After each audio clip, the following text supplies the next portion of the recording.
Can you hear me, Steen? Loud and clear.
welcome to Fuzhou in Fujian province on the southeast coast of China. It's quarterfinals day at the Thaihot China Open, the 11th of the 12 tournaments that make up the MetLife BWF World Superseries. Not only is this the 11th tournament, it's also the last of the 5 premier events, an even higher tier of tournament within the Super Series. And as you can see, the end of year Destination Dubai Super Series finals. The top 8 players or pairs in each of the 5 disciplines will qualify for the end of season championships in Dubai. Well, as I say, it is quarterfinals day today and 5 matches for you. We're starting with men's singles, and Chen Long, the world champion and 3-time winner of this event, is up against the young Dane, Viktor Axelsen. Then it's mixed doubles and the Commonwealth Games gold medalists Mr. and Mrs. Adcock up against the World Championships silver medalists Cheng and Biao Yixin.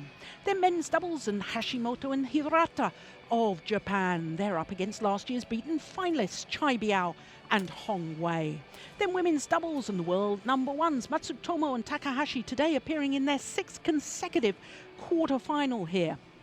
They're up against the Malaysians Anscelly and Soong in their first ever Super Series quarter-final. Then we finish with women's singles, and the defending champion Saina Nehwal is up against Okuhara, recent winner of the Japan Super Series. So it really is a super lineup. Our first match then is men's singles. Chen Long of China, the number 1 seed, up against Viktor Axelsen of Denmark. Well, as you can see from the men's singles draw from quarterfinals onwards, 5 different nations, but only 4 seeded players left in. That really is incredible. 2 in the top half, 2 in the bottom half, and of course 2 very famous names in the bottom half of the draw, Lin Dan and Lee Chong Wei. So, as far as the draw is concerned, well, it's always a tough battle, isn't it, in Premier Super Series events. And it's a really tough battle in the Destination Dubai Super Series rankings to qualify for those end-of-year Super Series finals that I was telling you about. Well, here come the players. Chen Long, the number 1 seed and 3-time former champion. Incidentally, 4 finals here previously at the China Open, because not only did he win in 2010, 2012 and 2013, he was a beaten finalist in 2011. So really has had an extremely successful tournament over the years here at the China Open. Well, the young Dane, Viktor Axelsen, never previously has he got beyond the last 16, but I have to say there's been a steady improvement. 2011 he was a qualifier, lost in the qualifying, then in the first round, 2013 last year, he was in the last 16, so it's always good to see a steady improvement. Well, I'm delighted to say that once again Steen Petersen, the former head coach of the Danish national team, is sitting beside me. I don't know whether you've had a chance to talk to any of the coaches or the players. Perhaps we'll come back to that in just a minute, because we're going to look at the facts and figures for Chen Long. 26 years of age, from Hubei province, the world number 1. It's coming up a year that he will be world number 1. It was the 24th of December last year when he reached that status, and he's been there ever since. He's also number 1 on the Destination Dubai ranking at the moment. Well, he beat AJ Jayaram in the very first round. That was a repeat of the Korean Super Series final. Yesterday, it was against Su Jianho of Chinese Taipei, who was playing his 5th tournament in 5 weeks, Su Jianho. So the scoreline perhaps reflective of the fact that he must be very tired indeed. So to the number 7 seed, Viktor Axelsen, the 21-year-old from Odense, which of course is where we played the last Premier Super Series event, the Denmark Open. We've had a Super Series since then, of course, the French Open. He's been as high as 5 in the world ranking, and as far as his win-loss record for the year, 4 finals, 3 of them Super Series this year from 13 tournaments. Now, he's had a much tougher path through to this quarterfinal, hasn't he? First round against Wei Nan, dropped the opening game there. But yesterday against Wong Wing-Ki, who of course was beaten finalist in the Bitburger Grand Prix Gold, he had to come from 6-10 down in that deciding game before winning through 21-19 in the decider in an hour and 6 minutes. Well, that's ominous for Steen Petersen and all Danish fans, because 6-0 doesn't make happy reading. But the last time they met was in the Denmark Super Series, as you can see. That was the semi-final stage just recently. 3 games, in fact, 4 of the 6 previous occasions that they've met have been 3 games. So I don't know, Steen, have you had a chance to speak to any of the Danes? I know that Viktor was on the bus with us coming down to the stadium, but probably didn't want to disturb him this morning, did you? No, not too much. I just met him at breakfast and congratulated him on his win yesterday. It was a bit lucky win because he was in dire straits against Wong Wing-Ki. Wong Wing-Ki from Hong Kong, who played a really good match as far as I was able to see out of the left side of my eye here from our commentary position. And Ladies and gentlemen, I could see from the Danish papers that Viktor agreed that he was not playing the way he wanted to yesterday. Yeah. Viktor Axelsen, Denmark. Xu Xiaofeng. Viktor On Axelsen half of this, to Xu serve, Sharping, level, play. our service judge.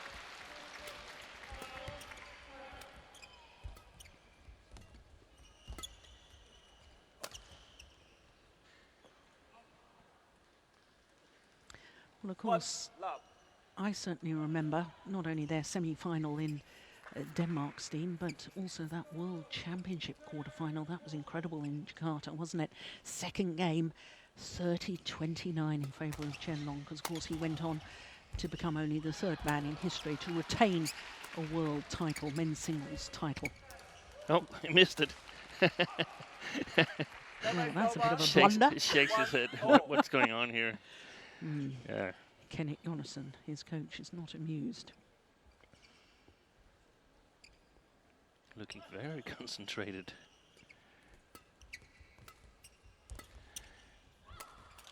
Yeah, it was a really good match at the Worlds. Played some good matches against each other, starting in Australia Open in the final there, which went to 3 games. But let's see how this match goes here on Chen Long's home soil. 2, 1.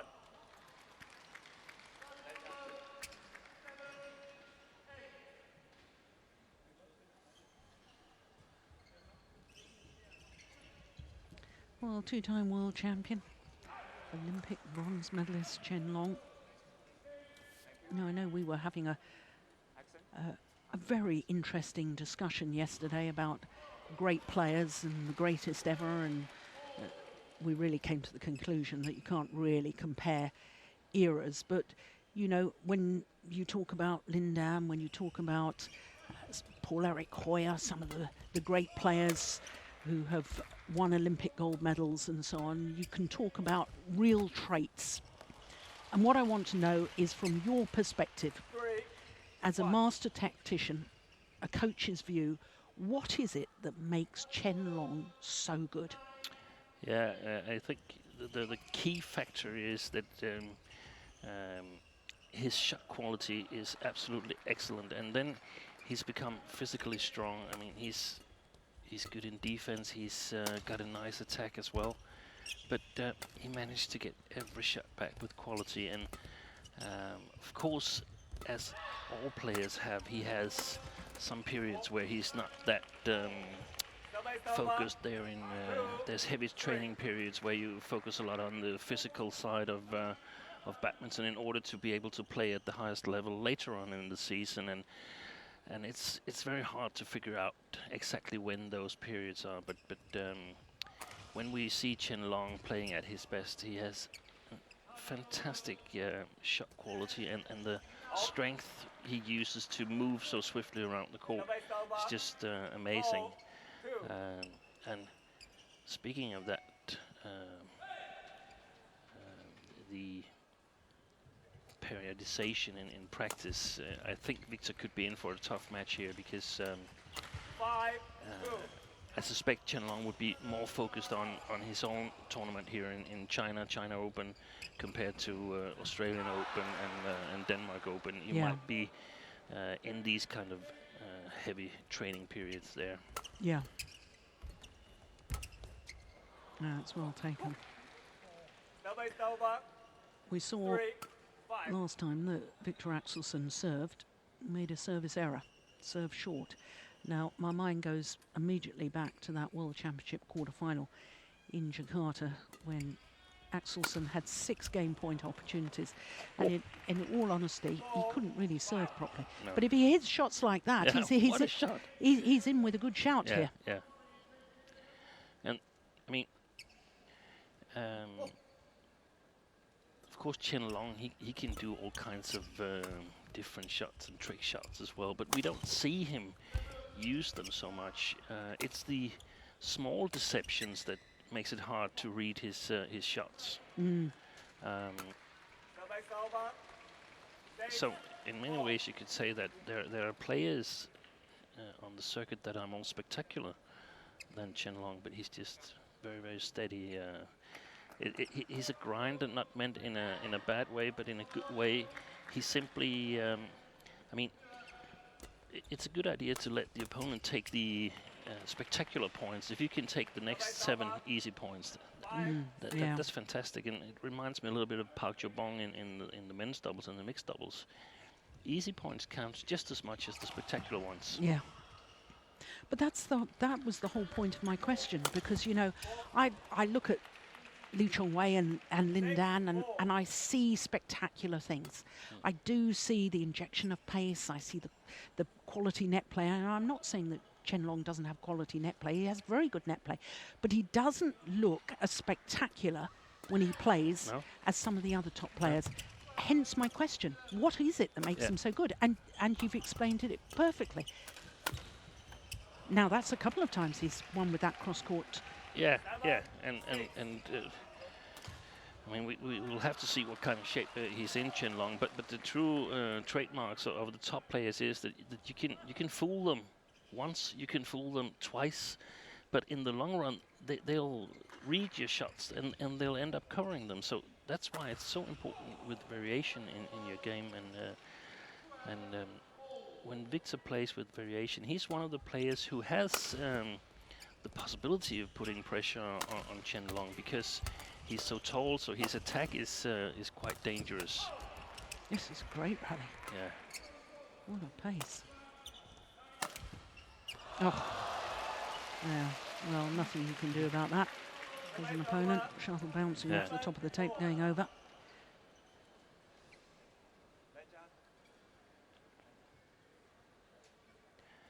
So, but when Viktor's playing well, his attack is quite dangerous compared to some other players who perhaps is better moving and better defensive, but they have trouble scoring points on Chen Long. Yeah.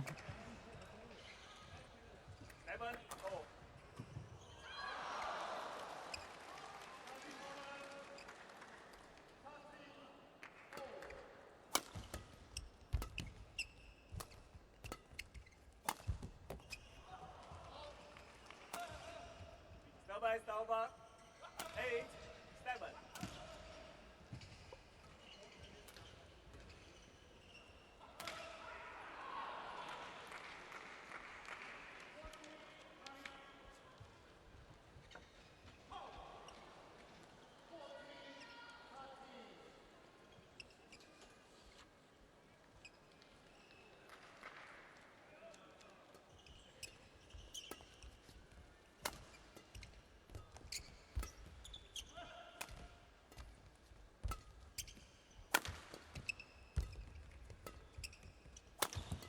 Oh, that's great. The first of those body smashes, it went through my mind, oh, that's a nice tactic, but he did it twice. Yeah. And Chen Long was waiting for the second one. Yeah.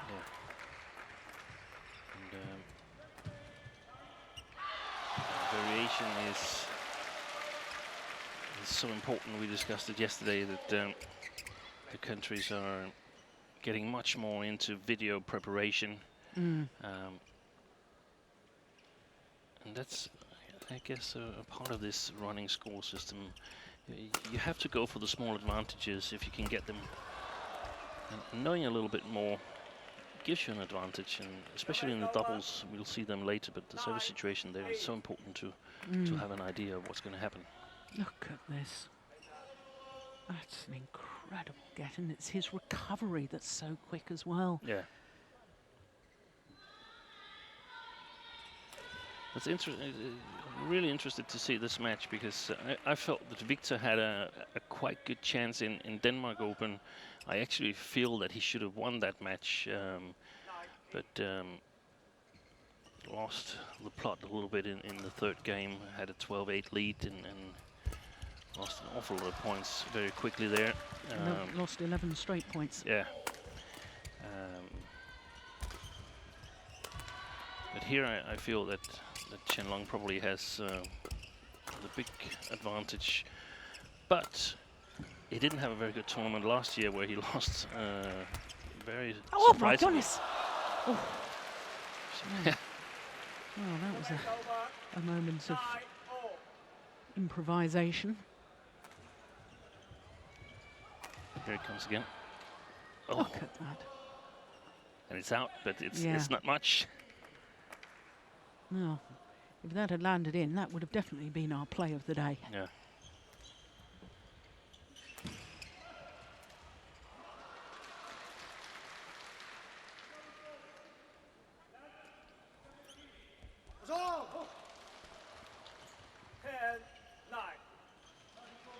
Yeah, you were mentioning Chen Long last year, #1 seed, lost in the second round to Mark Schwiebler, having been a game and 17-10 up, somehow contrived to lose it, which is very unusual for Chen Long. He's usually a very good front runner. And I don't mean that in disrespect to Mark Schwiebler, he played very well. Yeah, it's just it's an odd result. Yeah. So a 2-point advantage to Chen Long here in this opening game, just 10 minutes played.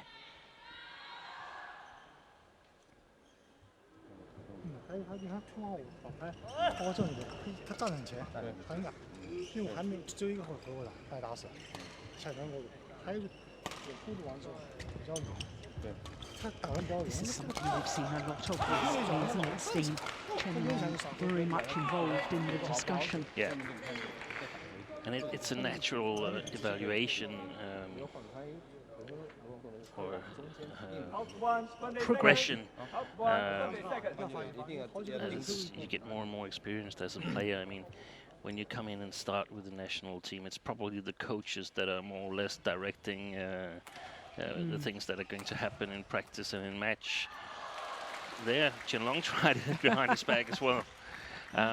As you get more experienced, it becomes more of the players comes with some suggestions and so on. And when you get more and more experienced, it's the player who takes over and has a big say in what is going to happen. And yeah, then sometimes you're in crisis and so on. Then it goes backwards. The coach take over a little bit more and comes with suggestions in order to get things going in the right direction again. But when you're a two-time world champion, like Chen Long is, of course, you know a lot about yourself. You know a lot about your game. You're the one who feels what it's like to be there on the court. Yeah. Is the opponent, is he feeling that he's sharp today, or is he a little bit slow, or what's happening? It's only the player who can feel that. Yeah, well played by Chen Long. Viktor had his legs moved in, ready for the forehand smash. Oh, good defense. Yeah, good body smash as well.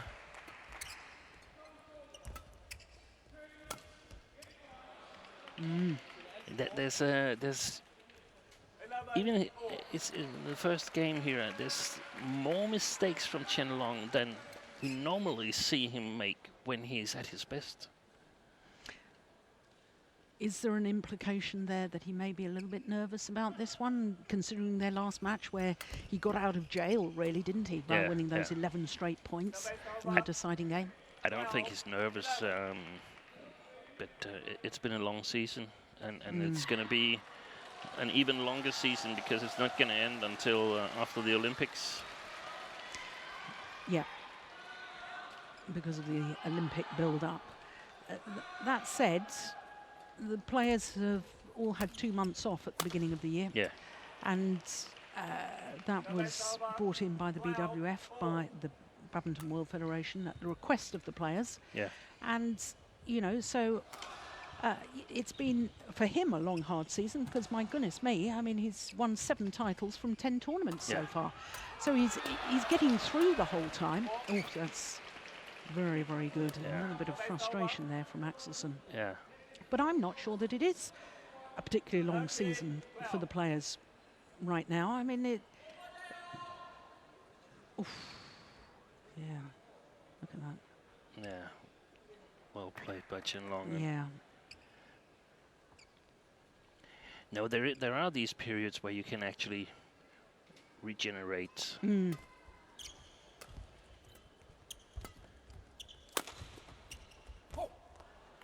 Yeah, that's a good response from Axelsen. This is very interesting because Viktor's had a lot of success from his forehand side, and Chen Long has put more pressure on Viktor's serves. You mentioned in the beginning, Chen Long has put pressure on them, and it's definitely a point where Viktor can get better his services. Yeah. We've seen both him and Wittinghus, their services, they are a little bit Good defense. unstable. Yeah.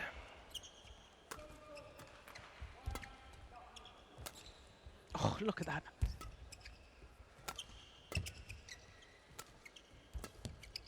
Good rally. Oh, brilliant defense. Yeah. Great rally. Now that's interesting as we look at this again. Axelsen at full stretch. Both players being made to move all over the court. Do you know, as soon as the shuttle touched the ground, I noticed the umpire put up his arm to indicate to the court attendants to come on. Yeah. And what good umpiring. That's very good. Yeah. But sadly, the court attendants didn't come on straight away. But that's the sort of thing. We were talking about it yesterday, weren't we? About the amount of time in order to speed up yeah, the match, and that unfortunately it wasn't it was done good. to the satisfaction of Viktor Axelsen. But the fact that the umpires are now realising that, I think, is a very good progression. Yeah. He might have listened in yesterday. He might have done.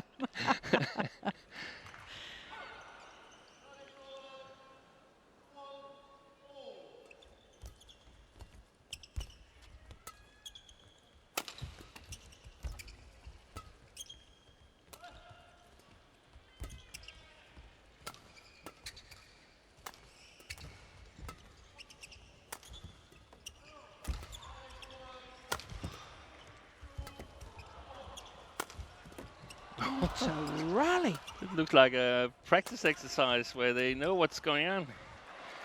Oh, Oh, that's the wrong call. challenge. Yeah. Surely. He's not challenging. No. I can't believe that. Well, this, to me, emphasises why we need more challenges, because I think Viktor Axelsen is afraid of, in game number 1, using up challenges. But I was convinced that it was wide. But what a fantastic rally. Yeah. And we see both players really opening up for all the beautiful shots that we like to see. Oh, no, no. That's a good call. That was a very good call. Yeah. Our humble apologies to the line judge there. That was correct. No, we're not directly behind the court, are we, Steen? We're sitting at a bit of an angle, which is maybe deceiving us a little bit.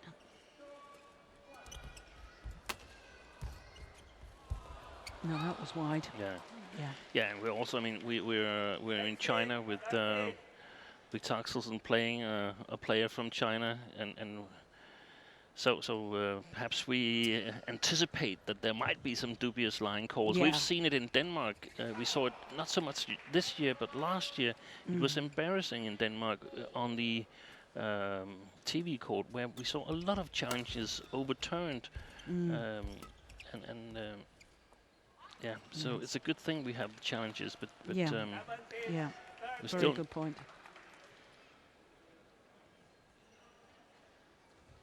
and that was the 2 or 3 quick points for it was 14-13, and then suddenly it was 17-13, and this first game is slipping away from Viktor Axelsen now. Yeah.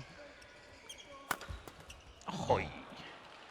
Yes, that was a nice idea, wasn't it? Yeah, and that return in the net, that return is going to earn Chen Long a couple of points later on in the game, because Viktor Axelsen, he puts that into his mind that, hey, he was at it, and he could have gotten over. I like that push. Yeah.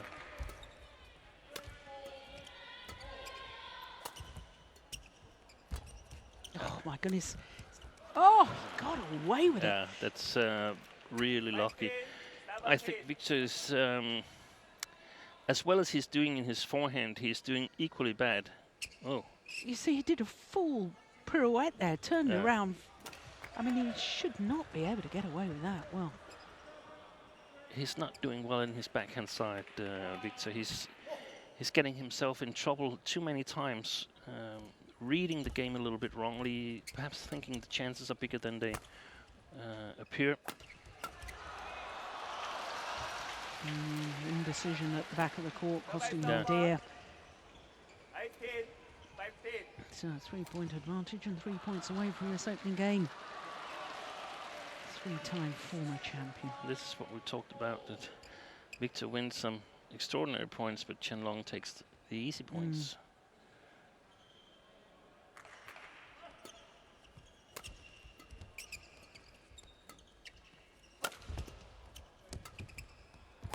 Well played. Oh, no. That's the second time he's missed that. It's very, very puzzling. He normally never misses those chances.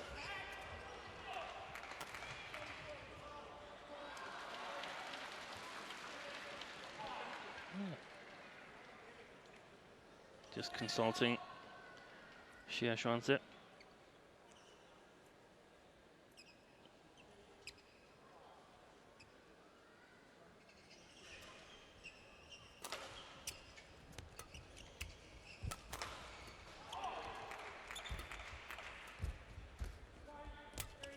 That's wide. Yeah. Oh, it's just 1 point in it now. What a fascinating opening game.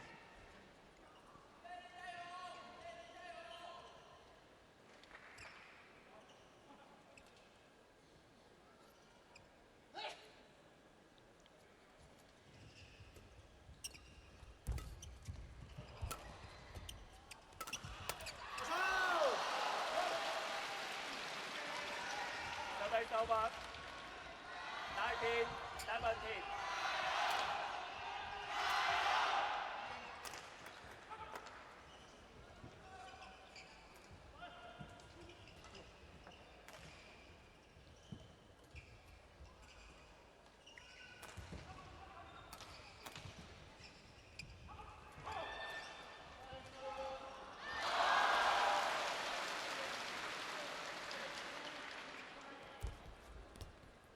Oh, goodness me.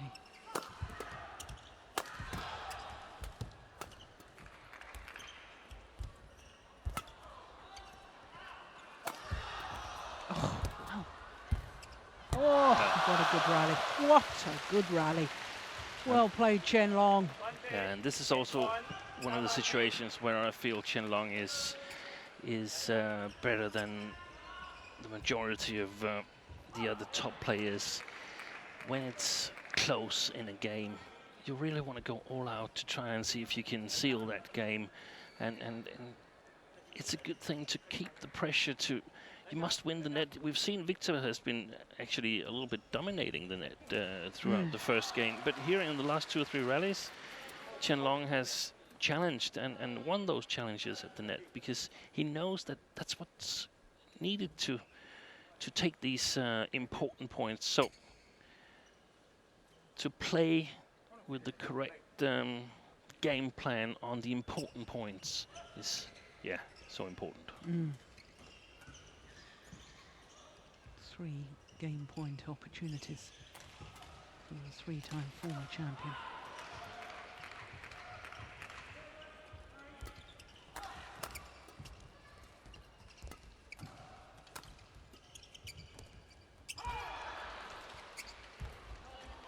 You see, Chen Long is not lifting. Oh! Unless he's forced to it.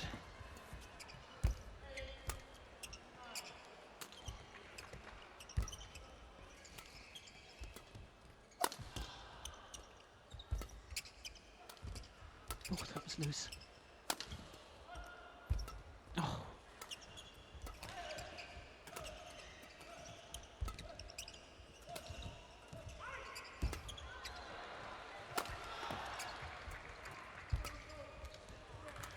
What a rally. Oh, he's missed it. Opening game after that wonderful rally to Chen Long. 21-17. And it just doesn't give anything away too No. long. There's a good lift there, excellent lift with correct length. But he's making sure that he's definitely not losing that rally by himself. If the opponent wins it, it's because the opponent has played extremely well. 24 minutes for that opening game. And Chen Long, 1 game to the good. Den her sidste duel, den var rigtig men der har kun været 2-3 af dem. Men hvor er chancerne derinde? Ja, og den er Kenneth Jonassen, meget bedre inden for de Finnish coach, 6 første former slag. world number 2. Så bliv ved med at ligge It's interesting ikke rykke. having a little munch on that banana. I suppose it's a very difficult, awkward time for players playing at 5 o'clock local time. Do they have a big lunch? We saw Viktor Axelsen at breakfast, and we were there till about 10 o'clock, weren't we, this morning? And so if you have a big lunch, it's right after breakfast. I mean, it's all it's probably quite a big breakfast, and then a light lunch. A light lunch. And the good thing, and I heard actually that they discussed it, that it was quite nice to know that you're playing at 5 o'clock. Yes. Not that you're playing match number 3, 4, or 5, where it gets much more difficult to time your eating and drinking and sleeping. Because a lot of these players, when they play late at night matches, they like to take a little nap during the day. Yeah.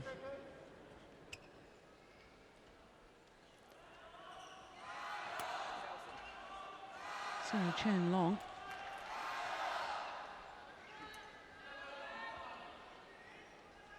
Good on the big points. And that's a trait of champions. The intensity on those big points. And that refusal to make an error. Yeah, he made a move there at 13 all, and that got him an advantage throughout the rest of the game, even though he made some quite big mistakes. There was room for it because he created that room in the middle of the game. Yeah.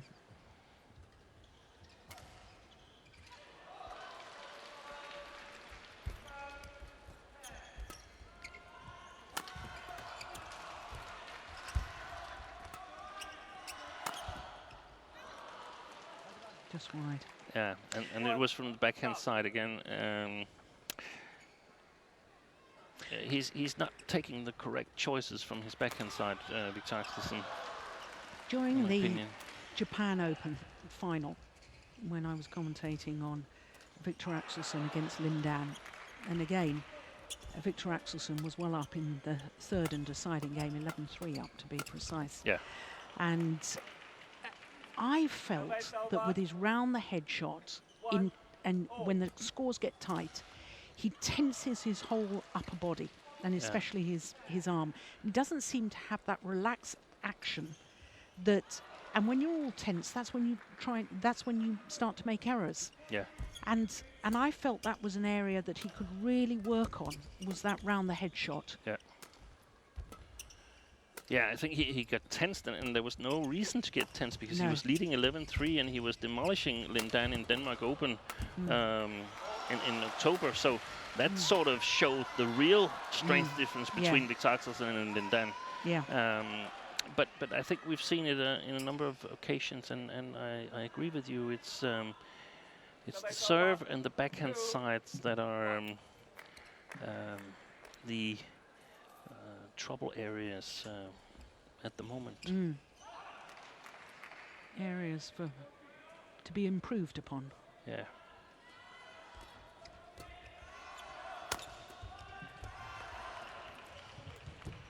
But I do think that Viktor Axelsen this year has come of age, as it were. Exactly. He's Because taking a big leap. Absolutely. 4 finals, including 3 Super Series finals just this year. Yeah. That's impressive.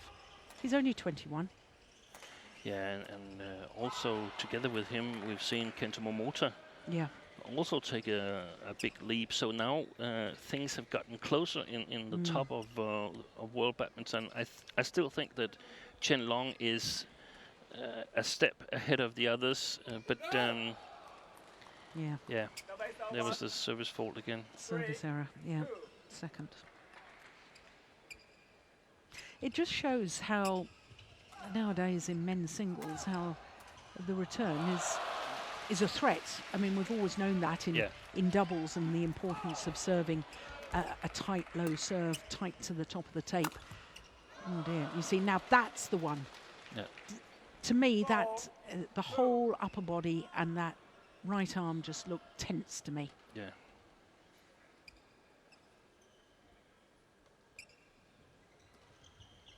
But I mean, I'm still quite confident in Viktor is going to improve these things, because he's worked, and we saw when he first emerged in the international senior scene, he was struggling on a lot of areas in his game, his defense and so on, and he's a really hard worker. So I guess it's one thing by its time, get it fixed. Just right. Yeah. Yeah, and not only is he a really hard worker, I mean, from the occasions that I've spoken to him, he's utterly charming young man. He's very polite, and he seems to be very receptive. Not that I've ever talked to him about his game. You know, that's certainly not my place. But that's the impression I get, that he's wanting to learn and wanting to improve. Yeah. 3-6.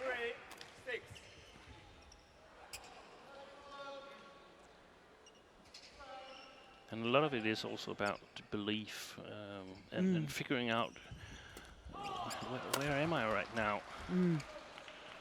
Where do I want to be, and how am I going to get there? Yeah, and he's ranked 6th in the world, and he's definitely there. That doesn't mean that he can't lose to players ranked lower. He definitely can do that. But he can also beat, and I know it sounds strange because he hasn't beaten Chen Long, but I think he can beat him. When Chen Long is at his best and Viktor's at his best, Chen Long has a quite big advantage still, in my opinion. But there is some chances, and you can see he's frustrated with that backhand, and yeah, that round the head shot again. yeah, and the movement is way too long. This it makes you exactly risk drawing it a little bit to the left, and it's out, and it should be finished. The movement should be finished much quicker, and there needs to be more variation.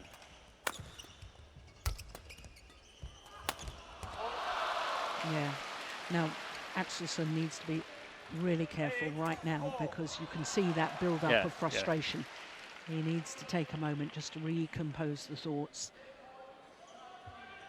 And he's been quite unsuccessful in challenging Chen Long at the body. Yeah. He's been defending himself well. Yeah.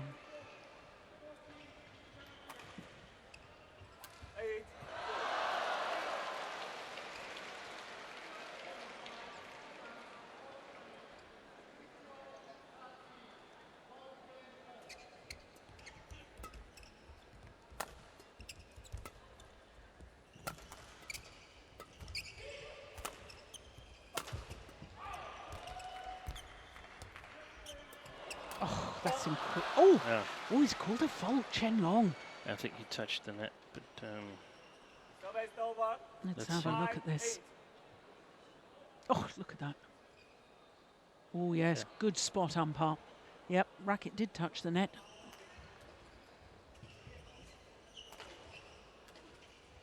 And he just apologises to his opponent. That's nice from Chen Long. Good sportsmanship.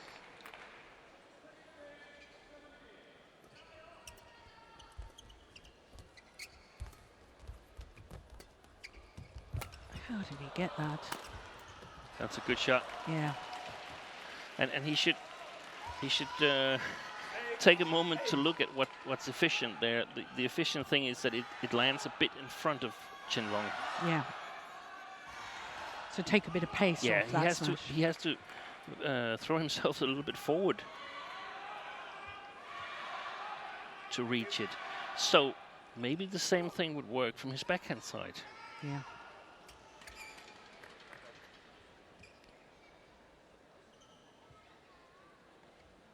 The mopper is not in really good shape today.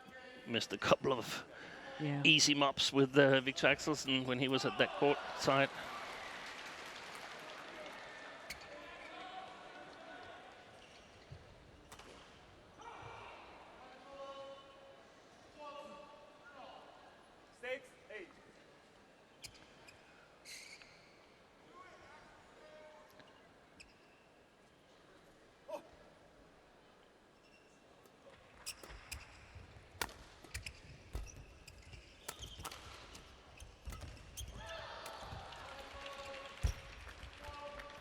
Oh, Well look at played, that. well played. Yeah.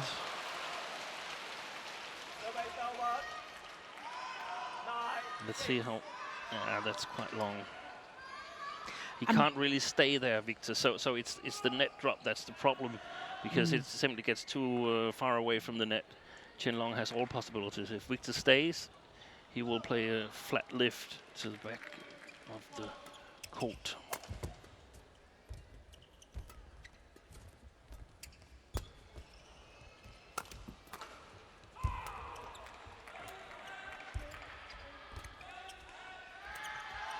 That's a good shot. Look at that. Service over. That is incredible. What a drop shot. He took that late. Yeah, 7. 9. that was the. Yeah, he enjoyed that. Look at that little smile. First of all, That was the sort of interesting shot. So let's see if Chen Long takes two easy ones now.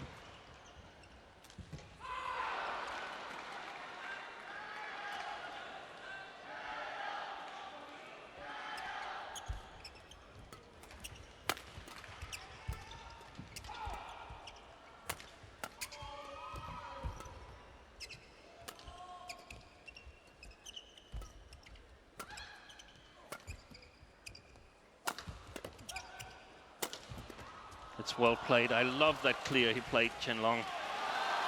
Did all the damage. It wasn't an easy point, but it was a good point for the world champion. That clear there.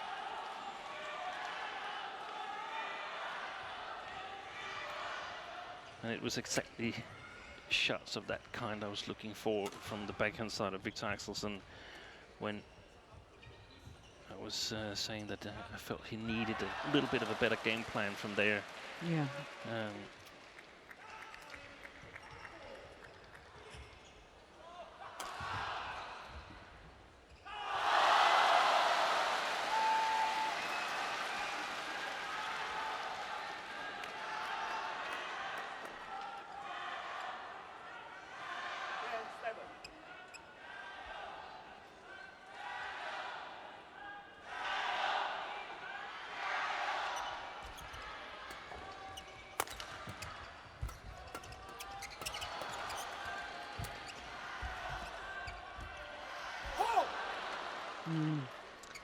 I like that push from the net from Axelsen, forcing Chen Long to play the backhand. Oh, that's before that. Yeah.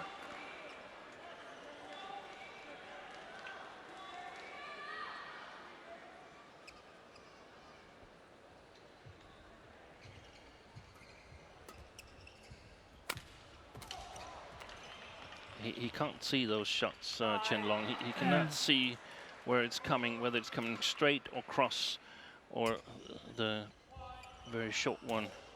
So of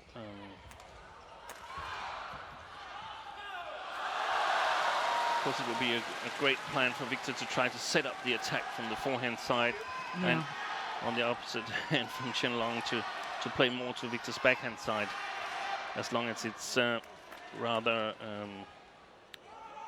easy to deal with for Chen Long. 9,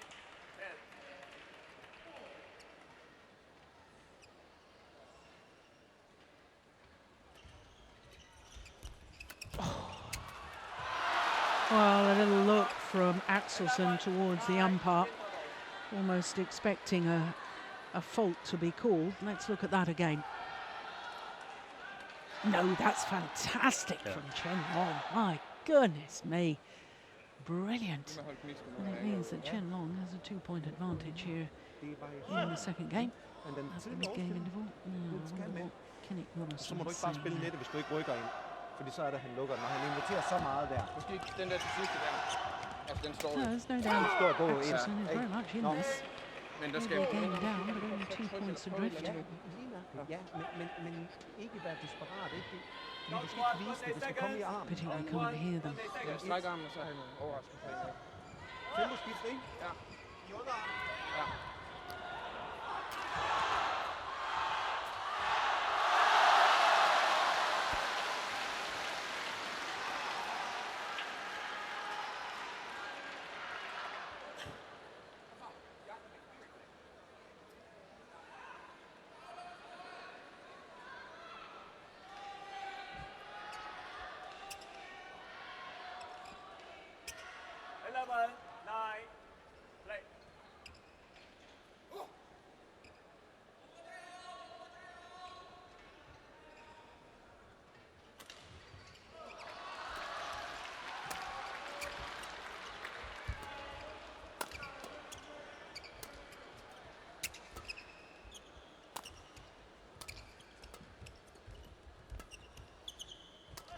Oh, yeah. Good read. That. Yeah. But the fact that he forced Chen Long to turn and play that backhand from deep in court, that was the really clever shot.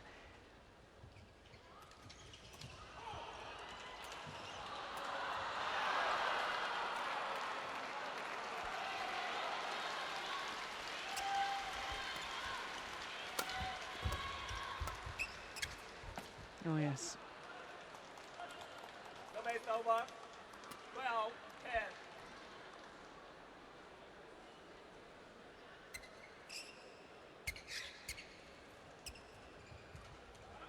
Perfectly placed. Yeah.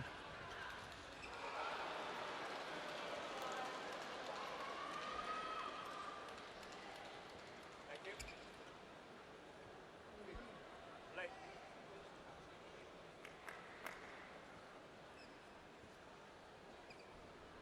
12, 10.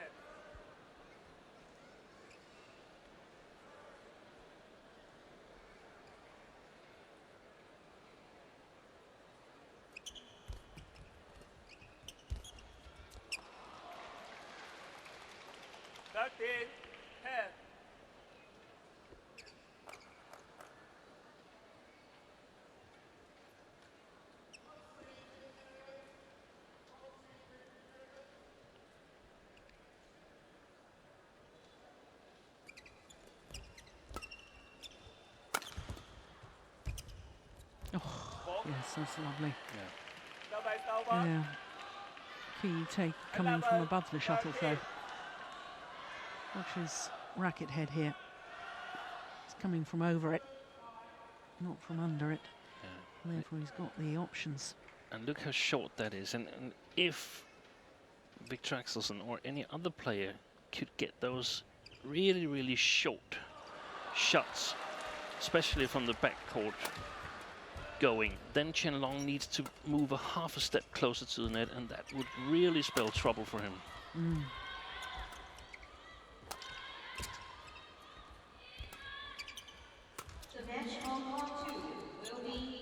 Well played.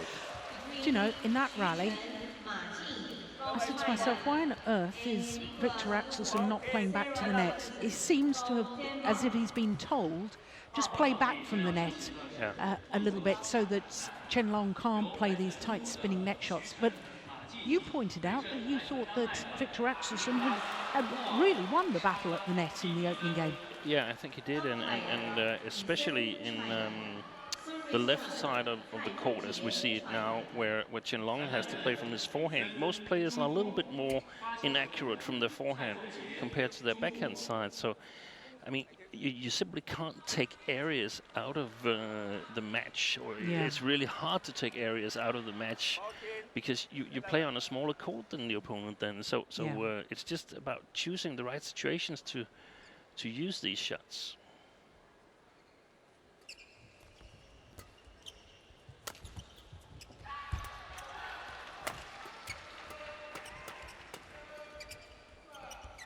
Oh, that's nice.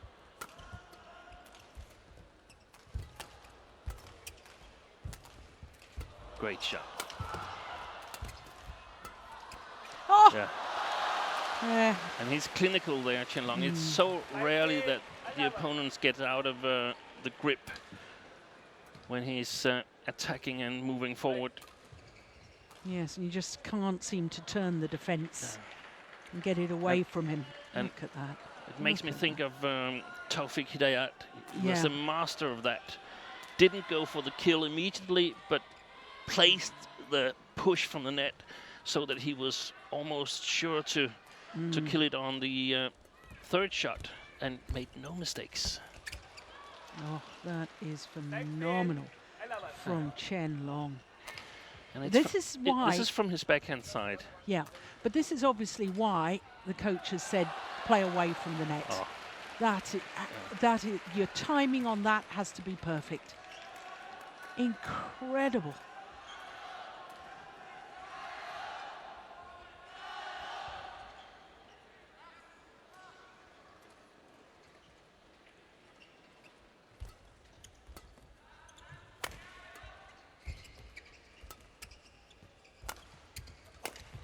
Oh, Well played. That's brilliant.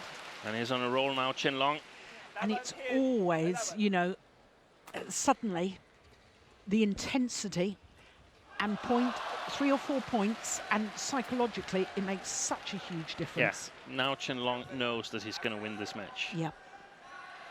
Yeah, it was 13 all in the first game and he went 17-13. It was 13-11 here, and now he's 17. But we must remember last year 17-10 against Mark Oh, Sweeper. yes. Yeah.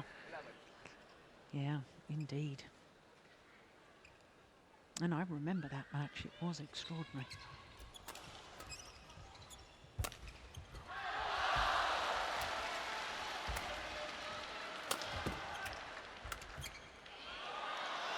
Always called goods. Yeah, and that shows that Chen Long, he certainly has these kind of shots. Do you know, I think this is a way that men's singles has really developed. I can sort of think back 2 years plus, and I was always talking about the attacking play was always, you could, if it was a good smash, you always expected the straight block. Now the defensive play of these players, they're turning the shuttle on defence. Look at that. Yeah. That's an attempted whip across court, and the defence has improved immeasurably. Yeah. So much variation now. And it's needed. The game develops all the time. Yeah. Everybody's going home looking at Chen Long saying, what are we going to do in order to beat him? Yeah.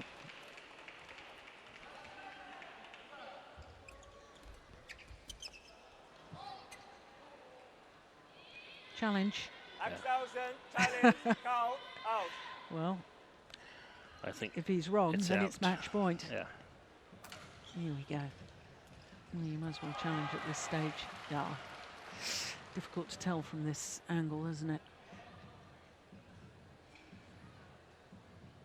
No, you might as well try. It was close. Here we go. Yeah, it was out. Good call, line judge. Challenge unsuccessful. 20, match point, 11. Axelsen, 1 challenge remaining.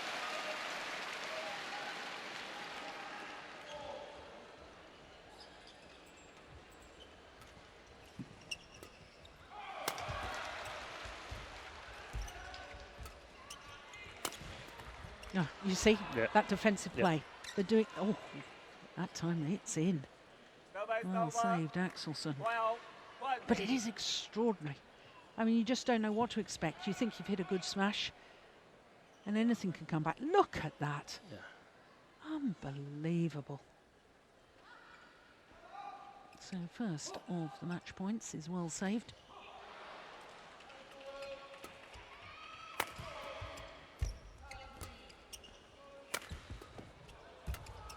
Oh, look at that. What a rally.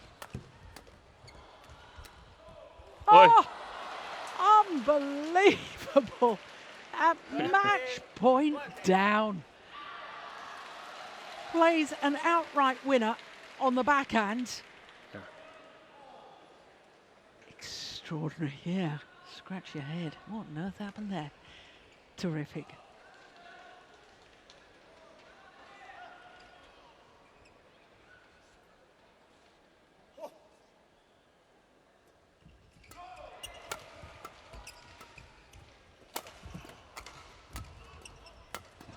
Oh, yeah.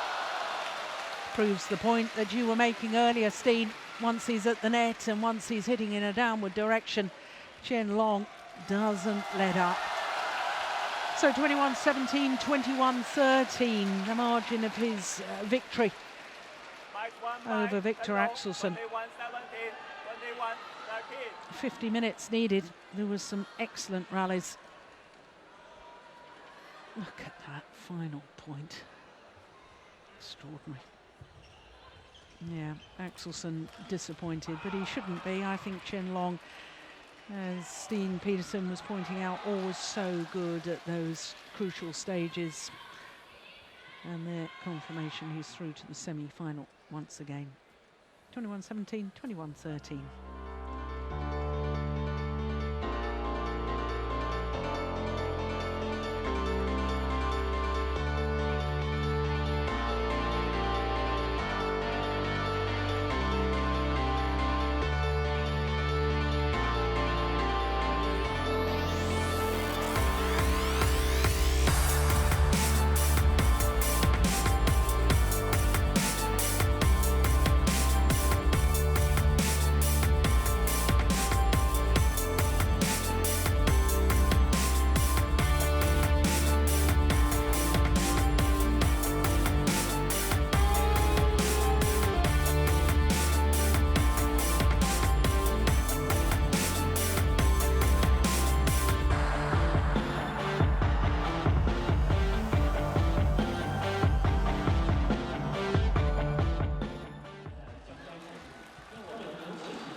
First of our quarterfinals is complete. Of course, we've got mixed doubles coming up, then men's doubles, women's doubles, and we will finish with women's singles and the defending champion, Saina Nehwal against Nozomi Okuhara.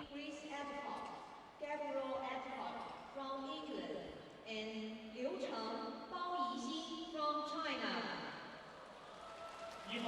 So our next match is mixed doubles, and it is the number 4 seeds, Cheng and Biao Yixin, up against Chris and Gabby Adcock, the married couple from England. Well, looking at the mixed doubles draw, we can see that the 2-time beaten finalists, Fischer-Nielsen and Pedersen, are already through to the semi-final stage.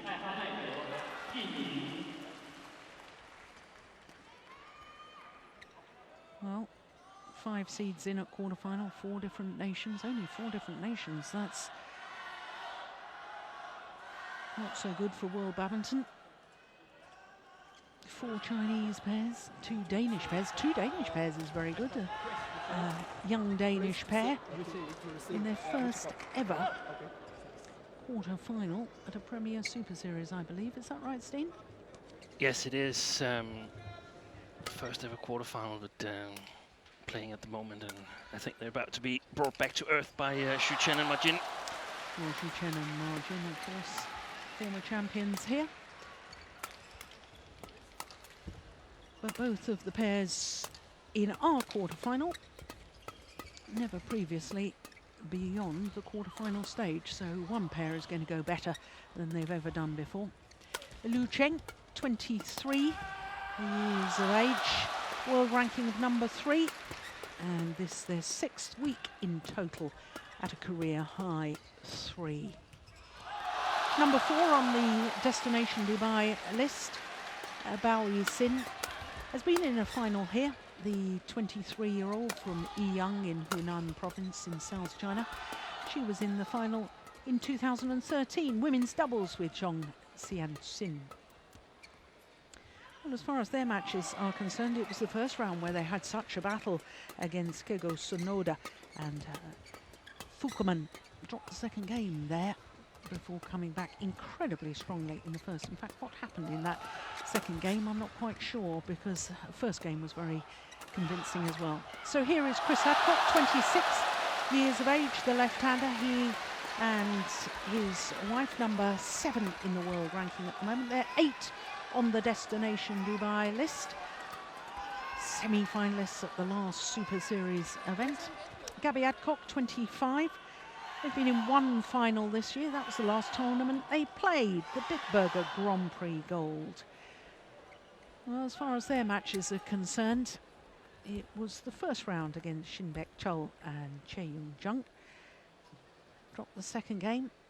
Incidentally, in their second round match against Wang Kai-Siang and Wang Dongping, it saved a game point in the second game. As you can see, this is the 8th meeting between these two pairs. Of the previous 7, it's the Adcocks who have won 5 of them, including the last, where, as you saw, their opponents had to retire injured. 10-3 up in the third game. English combination work. But Liu Cheng, he'd had a busy Denmark Open, hadn't he seen? He had done very well in the men's doubles.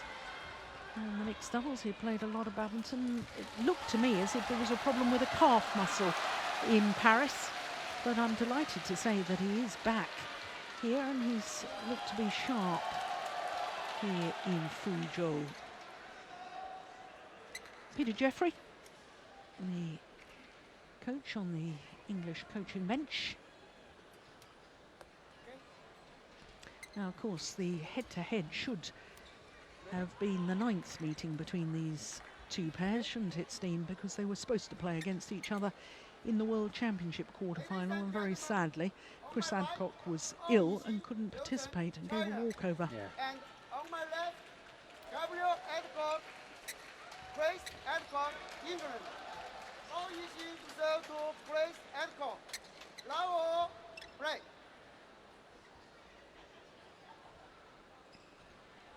So the number 4 seeds, Liu Cheng and Biao Yixin, nearest to us. Number 6 seeds from England, Chris and Gabby Adcock. We expect a long service now. Yeah. A flicker.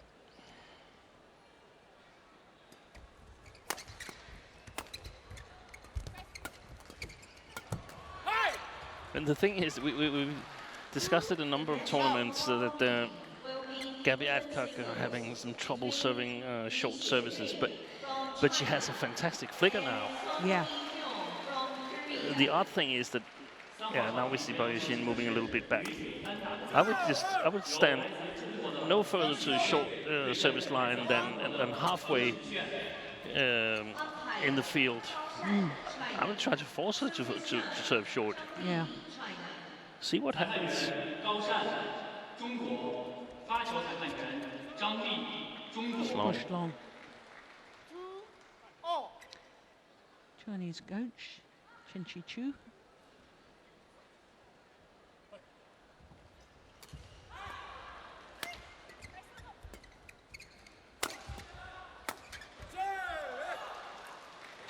I have to say, when I was in Saarbrücken for the Bitburger Grand Prix Gold, where Chris and Gabby Adcock reached the final, I saw Gabby trying some low serves, and I was really pleased to see it. And furthermore, I thought that she'd actually changed her service action a little bit. And she did serve one or two lovely low serves, but when it came to the final, when the tension of the final and so on, she lost her nerve again. Yeah.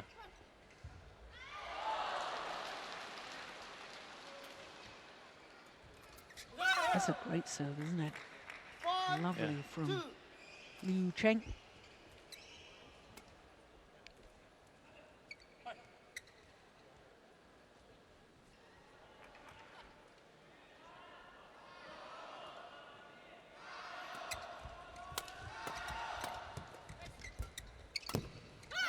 Well played. Yeah, that's terrific too, isn't it? 6-2.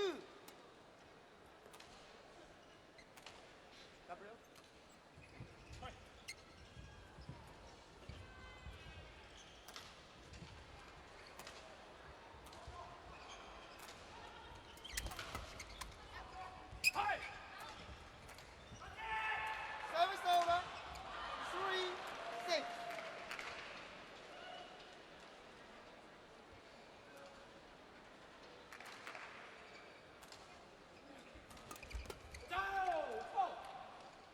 Yeah, it's a good Service return. over. 7-3.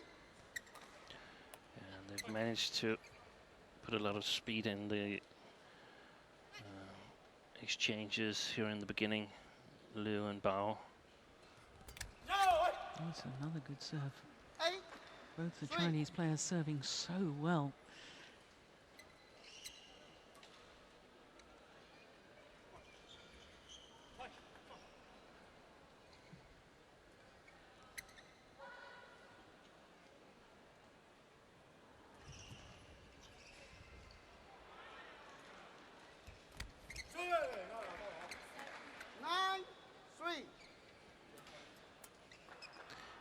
I'm not sure, but I have a feeling that I remember having noticed that this English pair on occasions fall a lot behind in the beginning of the matches. Oh, I don't believe it. I don't believe it. That's absolutely extraordinary. Watch this. It was a net A cord. miss. She missed it, had a second go at it, and plays a perfect cross-court net. That is one of the most extraordinary shots I've ever seen. Unbelievable.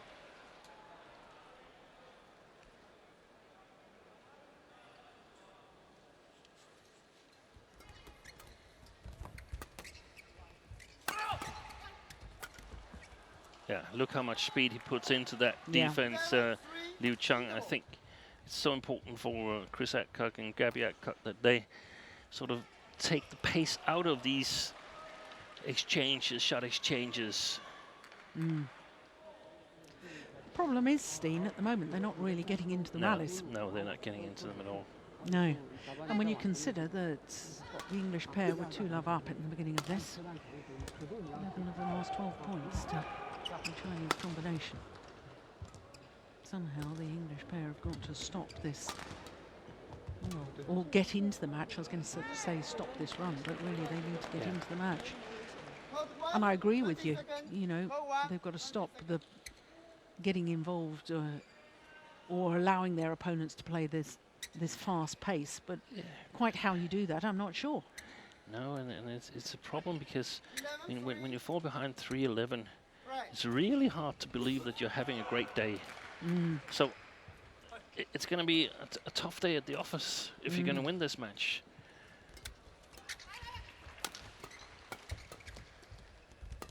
Well played by Gabby. Excellent. Yeah. Liu Cheng is really closing down that mid-court area, isn't he, Steen? Yeah. And I don't know, but do you have their ranking? Yes.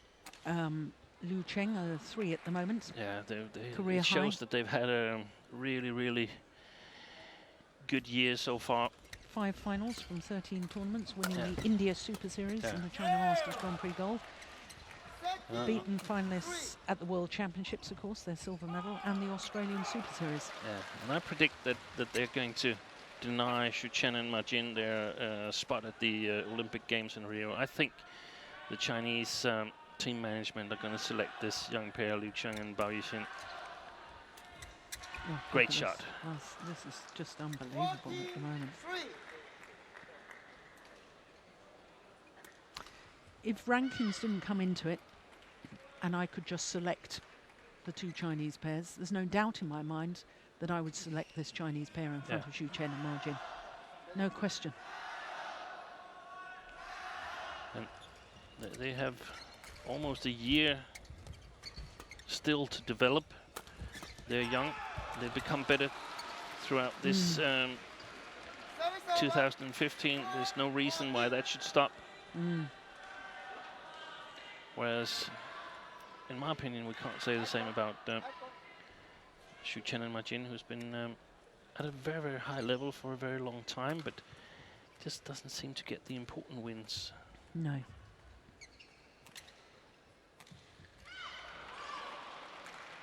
Right, let's watch this serve. Flick again.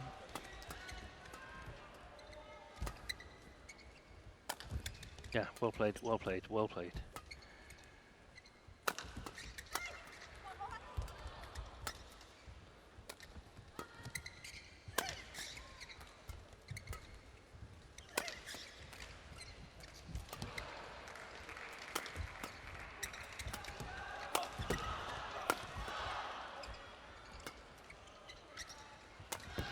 Oh, that's clever. Well played by Liu Cheng.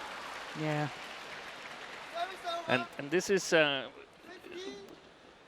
what I like about him. If you compare it to Xu Chen, not that Xu Chen was unable to play shots like this. I just don't think he would.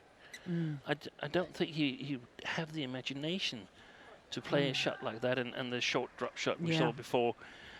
And Liu Cheng is if not totally as powerful, then he's very, very close to Xu Chen in smashing power and speed.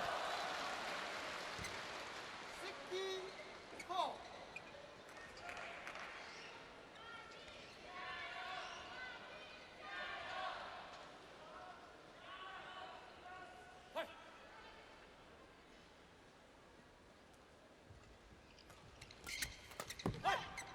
Yeah, it's a good return of serve. Service over.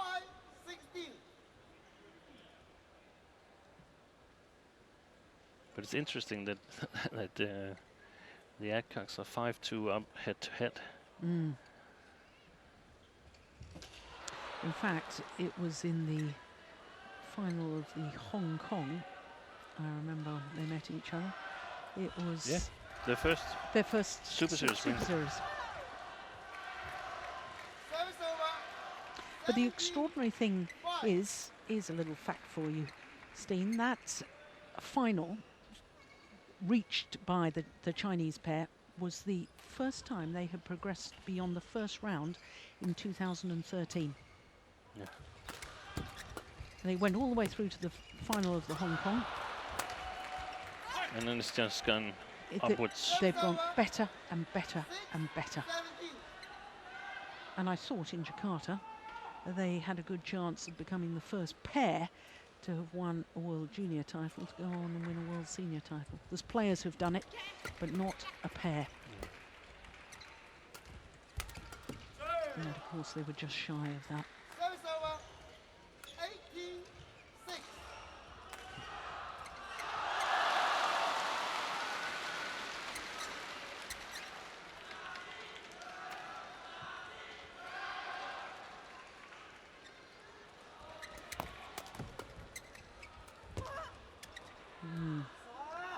Nice idea. 7. Didn't really seem to be on balance when he played that.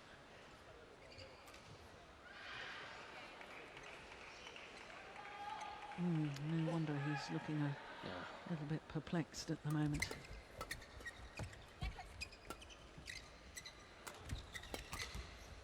Yeah, it's a good smash. Service over. Great placement. 19-7.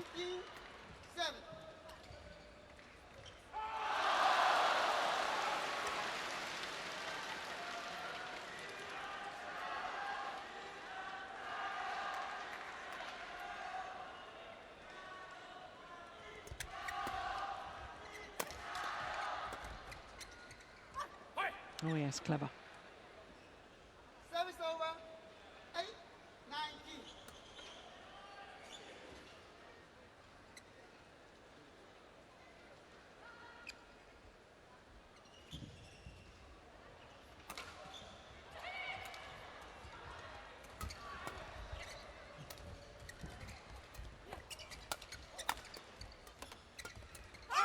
Oi, Yeah, double hit.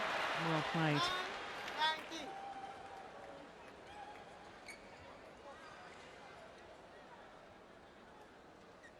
I watched. Service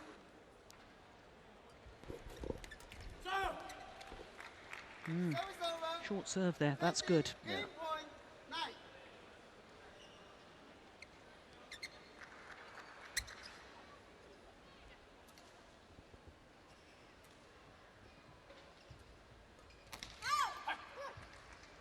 Oh, it's contagious. Yeah, 10-20. servicitis.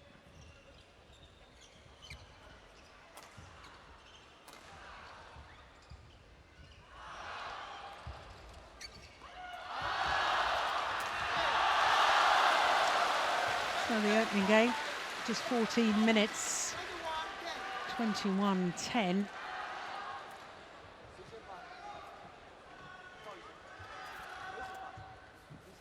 Well, I mean, we've got to give credit to the Chinese pair. They really were very, very sharp right from the onset. But it is an issue, the serving. Yeah, and we've discussed it before, and I've sort of suggested that a total revamp of the whole service movement might be necessary, and then there's this okay, we're playing and Gabby is flicking all the time, and we just try to do as good as possible, and they're doing quite well. They're in quarterfinals regularly, but compared to the game that they need to play in order to win matches, it's not starting in defense with Gabby in the defense, or sometimes even at the back of the court. That's not where they're strong. So Gabby not being able to serve well short is hitting this English pair where it hurts the most, because they would have a really good combination with Chris at the back of the court and Gabby taking care of the net. It's just for a long period hasn't been that way. It's been too easy to get her away from the net. Yeah. And then it's obvious that this girl here in the picture, Bao Yixin, is stronger in yeah, actually both the net play and the mid-court and back-court play. So the English combination, they have to find some spots in between these two Chinese players. Oh yes, that's lovely. But isn't it, in a way, testament to their actual ability when they do get into the rally, the Adcocks? You know, you look at their Super Series this year, Short service. and you know they haven't lost before a quarter-final. Yeah. You know, so they're always there or thereabouts. Of course, they're seeded, which certainly helps getting through to quarter-final stage. But the fact that they can do that is testament to just how good they are within the rally. Yeah, and the potential, Yes. if it's possible to fix the service problem. Yeah.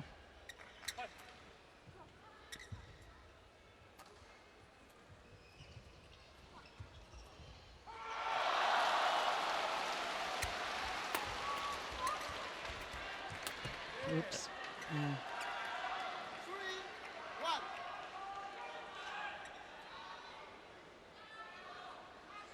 It's a good flick serve, isn't it?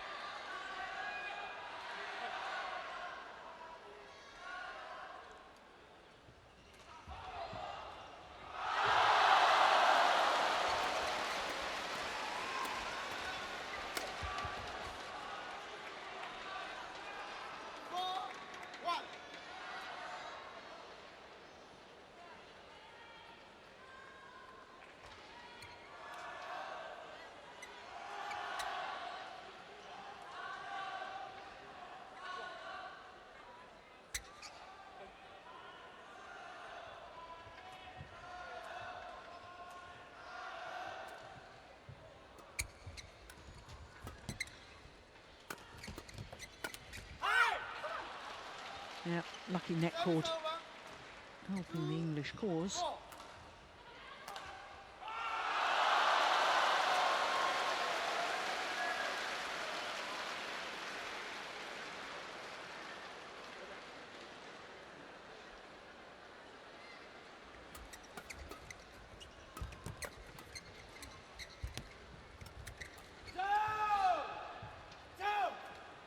Service over. 5-2.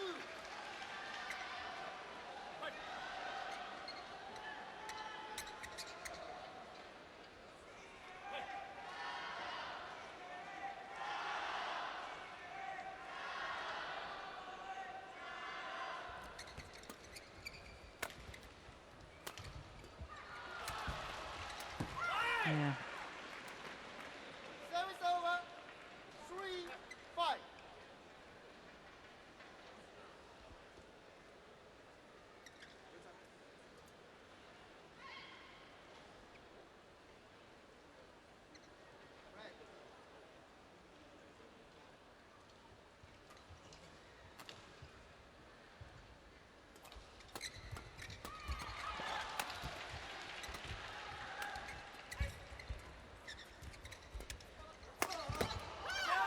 It's well played. Service He's over. so fast, Liu Cheng. Do you think the big difference here, because I'm sort of thinking back to that match in Paris, I know you weren't in Paris with me, Steen, but, you know, it was a tough match, and it was in the third game when the Chinese pair had to retire. But, you know, here, both the Chinese players are just focusing on the mixed doubles. Yeah, yeah, it You makes think- a big difference. Yeah. Yeah. And that's perhaps answering our questions and confirming our thoughts about this Chinese pair being the second Chinese pair in the mixed doubles Yeah, for the Rio because they Olympics. continue to play the men's doubles with Lu Kai and Chai Yun Yeah, instead of Lu Kai and Liu Cheng, who's actually playing really well whenever they're paired together. yeah, Yeah, it means something that when they're finished here, they can go back to the hotel, they can relax, get something to eat, get a massage, prepare for the next match tomorrow. They don't have to hurry back to the hotel, get a little bit to eat, and go back to the hall again to play women's doubles and men's doubles. Service over. 4-8.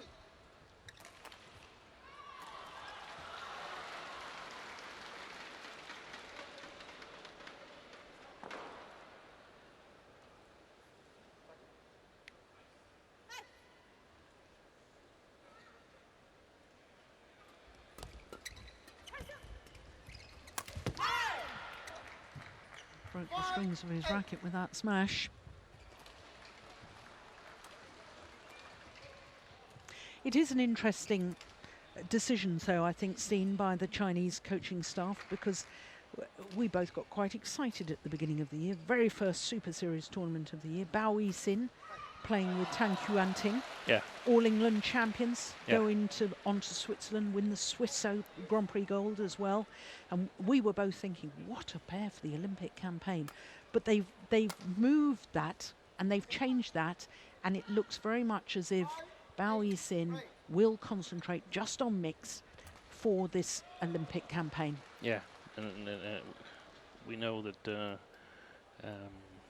head coach or chief of sports Li Yongbo is focusing on winning as many medals of as good a color as possible, and I mean, I definitely think the best women's doubles that China can play right now, that's Tang Yuanting and Bao Yixin. It might have changed because we haven't seen Bao Yixin play a whole lot of women's doubles on a serious note for the last 5 or 6 months, ever since she was not longer pairing Tang Yuanting. But I mean, China still got a lot of contenders for the women's doubles title. The defending champions Jia Yunlei and Chen Qing, probably the biggest favorites right now. So yeah, it's a luxury problem. That's clever. Yeah. Good rally. Well, I mean, the reason I asked the question is because Bao Yixin has won 21 career titles. Only 3 of them are in the mixed doubles discipline. Yeah. So, you know, we've been talking more about her as a women's doubles player, and yet we're assuming now that it looks very much as if she's just going to focus on the mixed doubles, which seems from her results is her weaker event. Yeah. Yeah, I think perhaps it's a realization from Chinese side that the female player in the mixed doubles needs to be able to play reasonably good from the back court in order to function well in the mixed doubles, and I think we've seen on a number of the pairings that there's some. It's always hard to talk about weaknesses because they are so good, but if we compare them to the other Chinese pairs, I mean, Ma Jin is not working that well from the back court in her mixed doubles. Yeah, oh, that's lovely. Well, this is an extraordinary comeback, isn't it? Yes, it is, and they 3-8 down. And not really doing a lot, but suddenly it's all level. Well, in fact, just point ahead. Yeah. 10-9.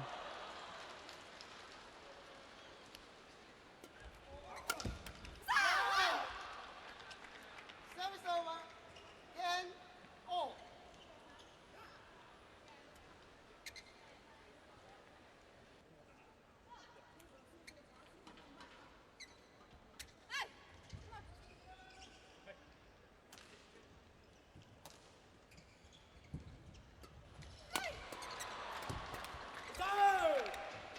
No luck of the net cord for Bao Yixin. And the Chinese combination have a 1-point advantage at the mid-game interval of game number 2.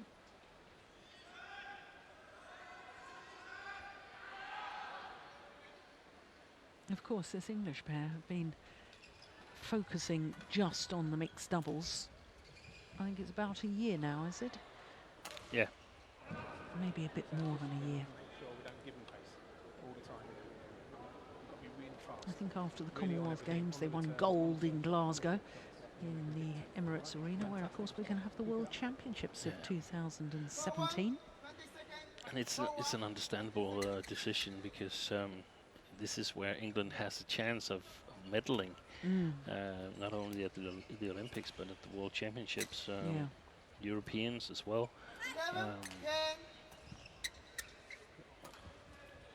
But it also adds more pressure, and it certainly, in my opinion, is a factor in the service problems that we've seen. That there is more pressure because they go all out in this category. But I think it's a good idea, as we discussed with the Chinese pair. You simply can be more focused and be better prepared.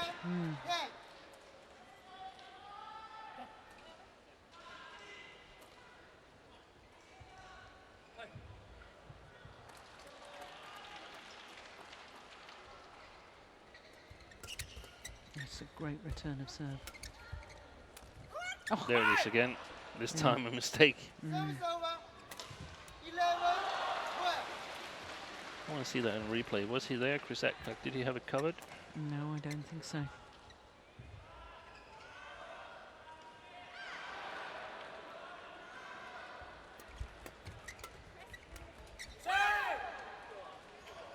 Service over.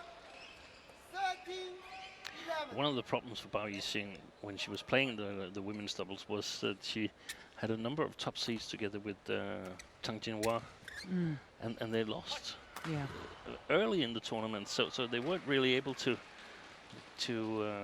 make this transition from the Super Series champions to the big tournaments, the World Championships.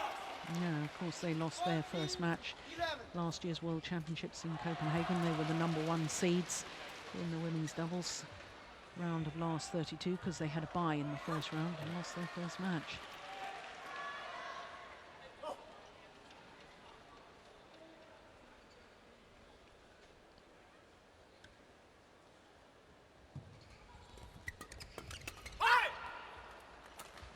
Service over. 12-14.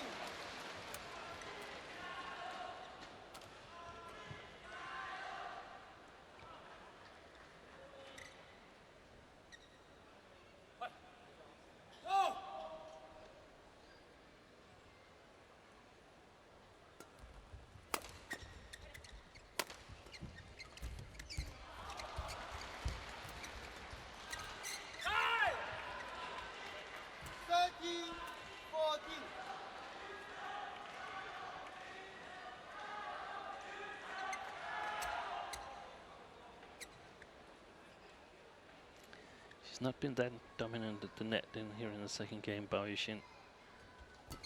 There's a low serve, which was pretty good. Oh, look at that defence! Good rally. Well played. Yeah, very What well a played. fantastic rally by especially Chris Adcock.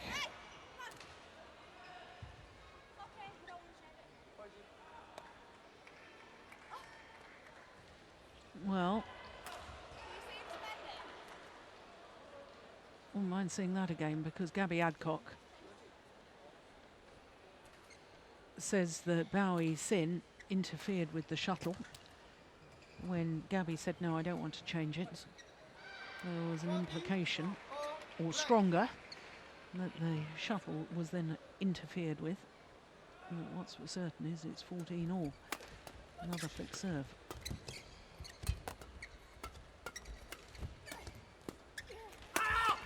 Yeah. Well Yes. played. They're coping much better with the flick Yeah. situation here in the second game. It's like they've sort of adjusted to the speed Yeah. to the opponents that they probably regularly doesn't practice with opponents that put so much pressure on them, but they've raised the game.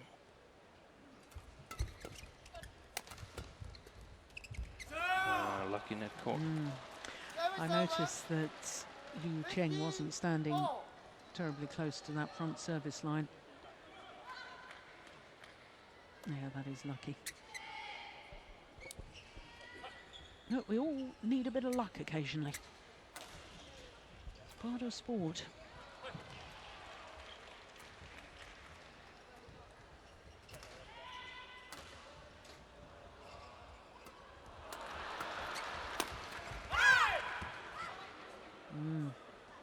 Service over. 16-15.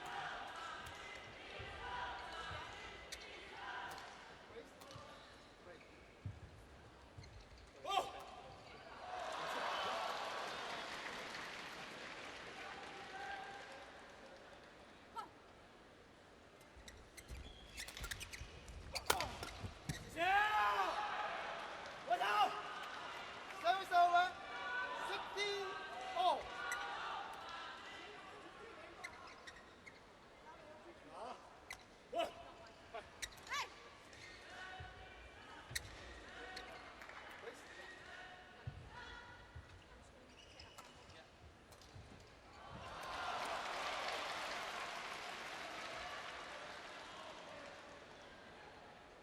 Gosh, she held that serve for a long Yeah. time, didn't she? Service over. 17-16.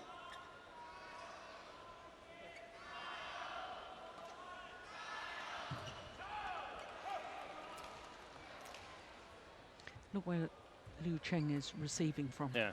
Way back from that front service line. Service over. Low serve is short. Now what's Chris saying here?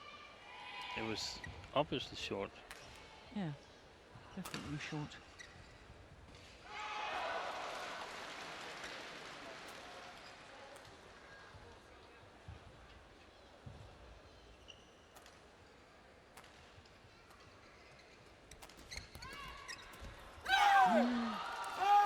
He's normally so good at those mid-court areas, the left-hander.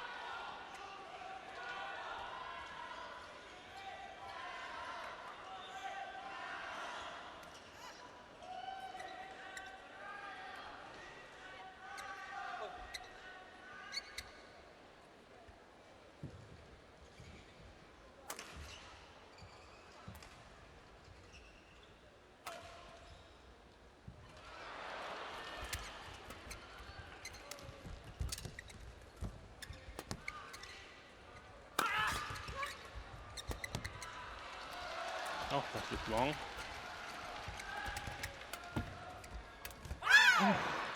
Missed opportunity there Yeah. from Biao Yixin. And she's been responsible for a great deal of the English points in this second game. Yeah.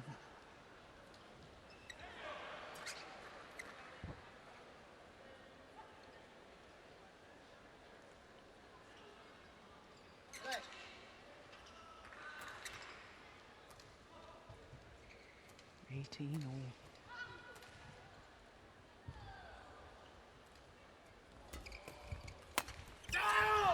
No mistake that time, so. Service over. 19-18.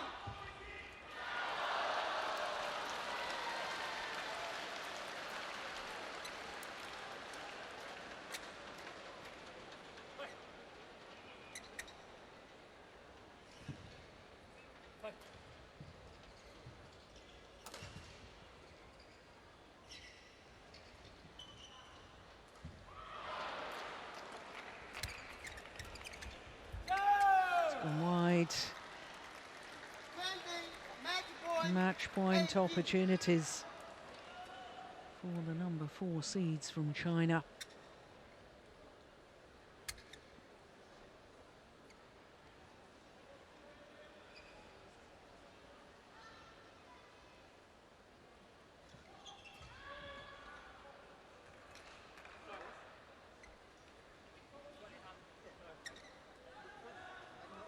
Well, at match point.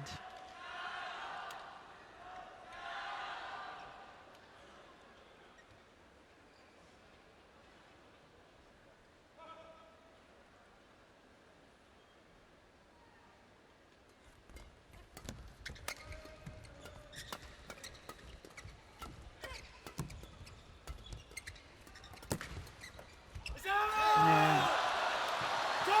Well, it was a much tighter second game than the first, but in the end the World Championship silver medalists Liu Cheng and Biao Yixin come through against the married couple from England. 21-10, 21-18, 36 minutes.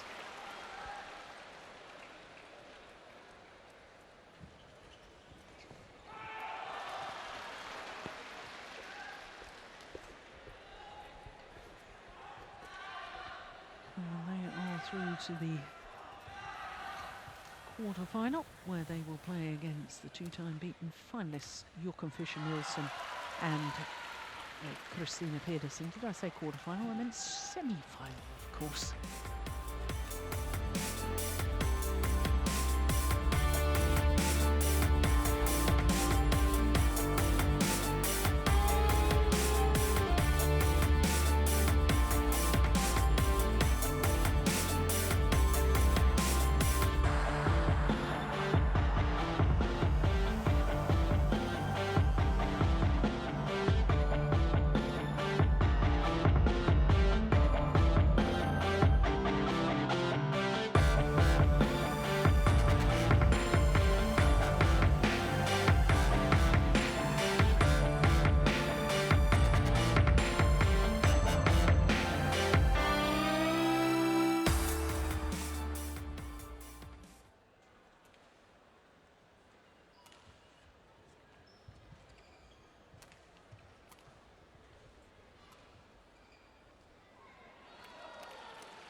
The match on court 1 will start soon. Let's welcome the technical officials. 1号场地的比赛即将开始，让我们有请司线员入场。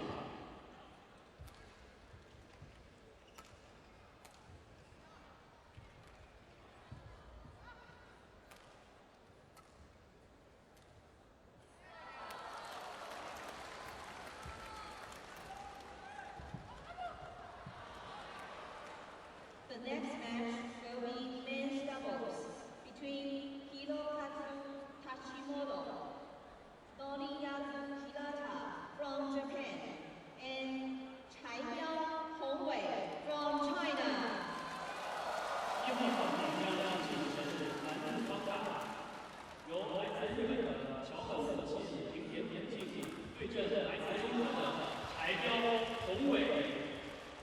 Umpire Andy Akami, Indonesia. Service time, Sally Sven, Belgium. 裁判员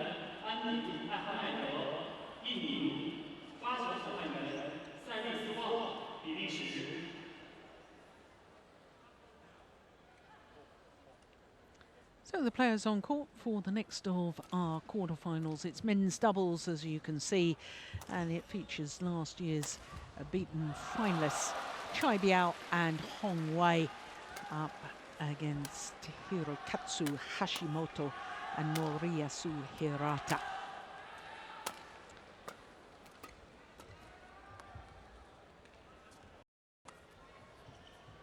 Well, this match is a repeat of the quarterfinal from a year ago. The tall man, Hong Wei, turned 26 last month, and he's from this province, Fujian province, here on the southeast coast of China. He and his partner are number 5 in the world rankings at the moment. Have been as high as 5 weeks at number 3 in the world ranking. They're down 1 place on the Super Series standing, having lost in the first round of the French Super Series. They're Biao, who's been in 2 finals, because not only the final last year with his partner of today, reached the final in 2010 with Jiang Nan. They've been in 1 final this year. They won the India Super Series event, 13 tournaments. And I can tell you that in the first round they beat a pair from Egypt. In the second round, beat a young Chinese pair, Wang Kaixiang and Wang Suji, in 2 straight games. So there is Hirokatsu Hashimoto. He'll turn 30 next month, and his partner will turn 32 next Tuesday, 4 days' time. What a nice early birthday present it would be for Noriyasu Hirata. There he is. Quarterfinalists last year lost to their opponents of today. They were a game and 19-16 up. They had 5 match points in the second game and then 2 match points in the deciding game. So a total of 7 match points against this Chinese pair last year in the quarterfinal stage, but obviously failed to progress. They, like their opponents, have won just 1 Super Series title in their career. You go back 4 years to the India Super Series of 2011. Well, the Japanese pair had a walkover in the first round because sadly the number 3 seeds Fu Haifang and Jiang Nan weren't able to compete. An injury or illness to Fu Haifang, we know that must be the case because Jiang Nan is in the mixed doubles, and in the second round beat the finalists from 2009, Ku Kian Kiat and Tan Boon Hyung. Now this will be the 5th meeting between the 2 pairs, and of the previous 4 meetings, this pair, Biao and Hong Wei, have won the previous 4. The last time they met was in the quarterfinal of this year's India Super Series, and it was 3 games before the Chinese pair went on to take their first Super Series title in Delhi. So Steen, do you have any update on why Fu Haifang was unable to play this week? Yes, I have. It's a sad update because apparently Fu Haifang's father passed away, and that's why they I'm withdrew terribly the sorry to hear that. tournament. Our condolences and thoughts are with Fu Haifang and his entire family.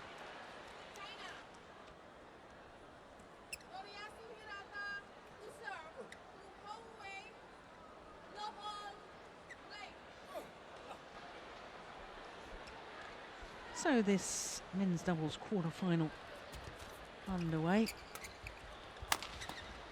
Chinese pair far side of the court.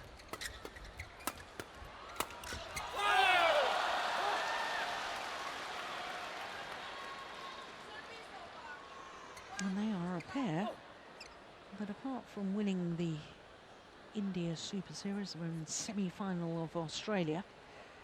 But perhaps what is concerning for the Chinese coaches is that they're a little inconsistent. 2 second round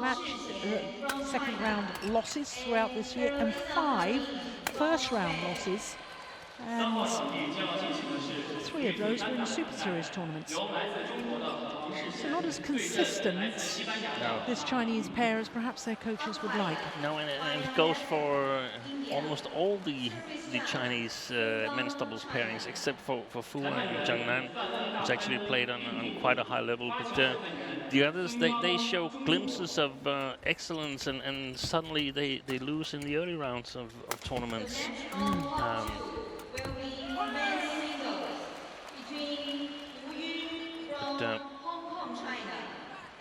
Of course, they'll be working very, very hard in the national team to correct that.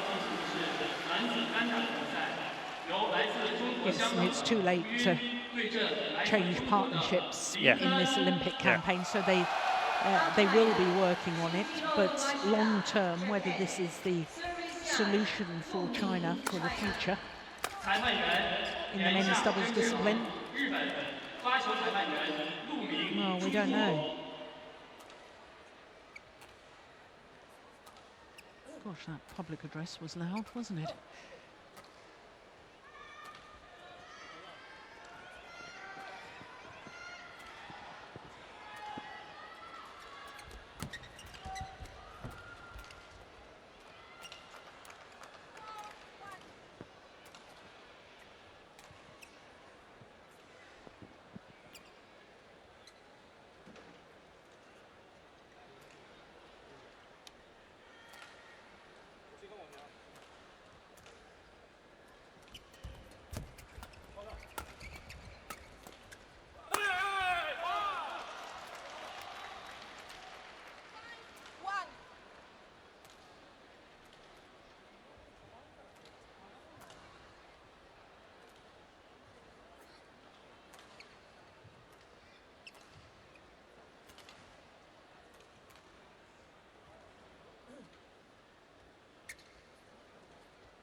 Oh yes, that's well taken.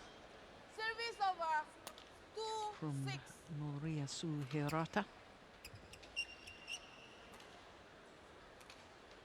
Down 1 place in the world rankings this week. This Japanese pair down to 18. And that means they're the 3rd Japanese pair behind Indo and Hayakawa and Kimura and Sonoda. Oh, that's a nice shot. Have been as high as 7 in the world rankings, but you have to go back to 2011 for that.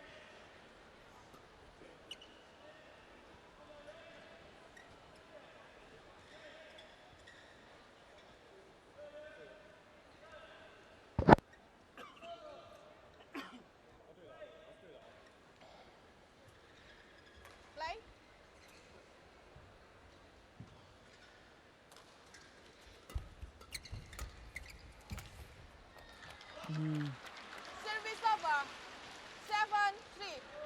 Certainly 4 years ago, Steen, I think I expected this Japanese pair to be the Japanese representatives at the London Olympic Games, and then suddenly that wasn't the case. And they were the only pair to have won a Super Series title from Japan.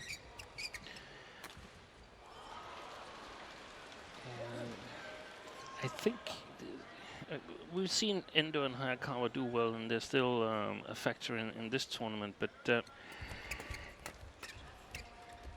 I think they have a bit of problem scoring in the Japanese men's doubles. They can play extremely fast, but what happens if they play someone who can play almost just as fast as them, but have a better and a little bit more clever attack, perhaps? Yeah.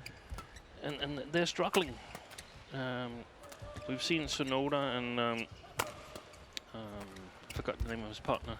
Kimura. Kimura, who is unbelievably fast-paced men's doubles, but then once in a while they meet pairs who block it and get the lift and are also moving at a faster pace. So you can say that the Japanese men's doubles has sort of developed the international men's doubles, because you need to move fast in order to be competitive.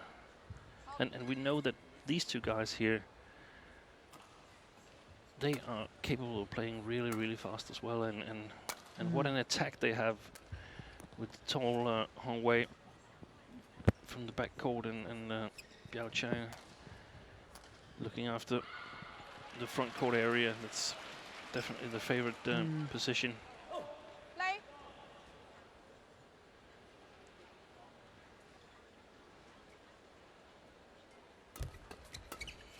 Oh, yes. Well, just right on cue to prove your point, Chai Biao. Good return of serve, and look how just read the next shot, played it beautifully.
Oh, That's he's why. missed it.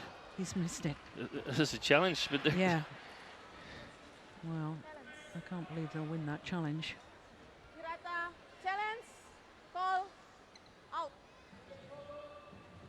No, that's definitely wide. No question.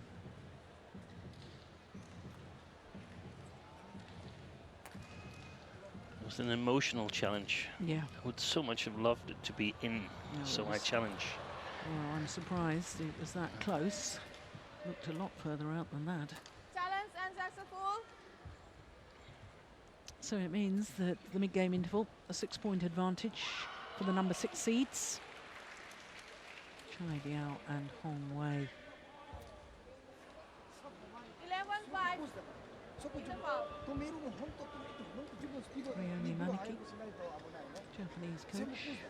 前は下がらない後ろに任せるで上げて持ちすぎもう一歩してもうちょっと早く前ねこっちをくれてもう前行くわこの面ねカバーワンで落とすもうちょっと This Japanese pair, I'm just looking at their record, Steen, have not been in a tournament final, not just Super Series, any tournament final, since the end of April 2011 when they won that Wow. 11-5. India Super Series title. Ball.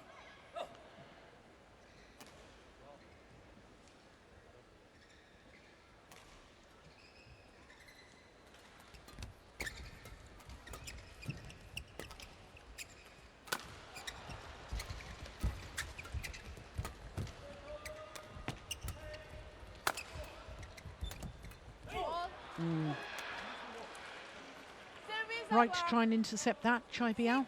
11. Probably got a little bit carried away. Yeah. That's the thing you have to be careful about, leading 11-5 at the interval. I mean, you got off to a good start, but now you need to try and continue the good run, because, yeah, it's more or less the Japanese pair who's more grateful for the interval time to Service over. regroup. 6.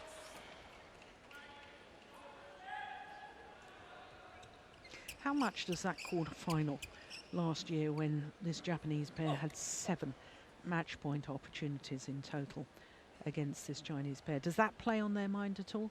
I know you coaches would tell us players it shouldn't do, not to think about it, but as a player, sometimes you just can't help it. But I think it should, in many ways, show them that they can beat.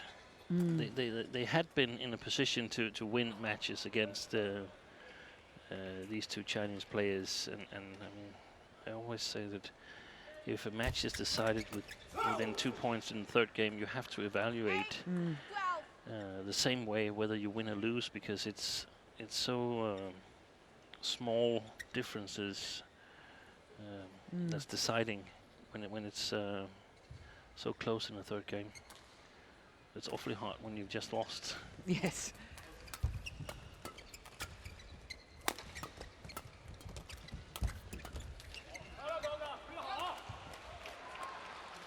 Service over. 13-8.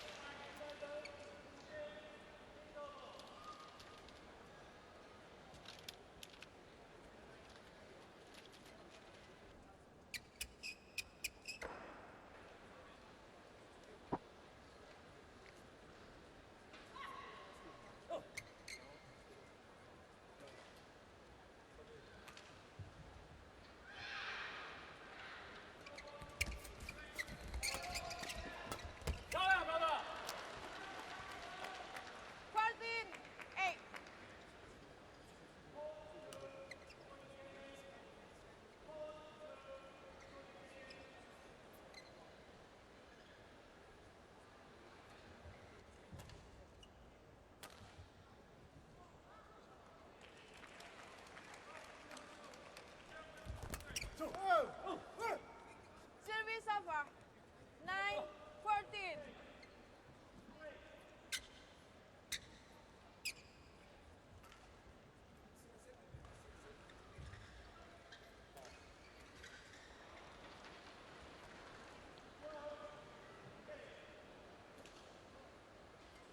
Oh, it's a good serve.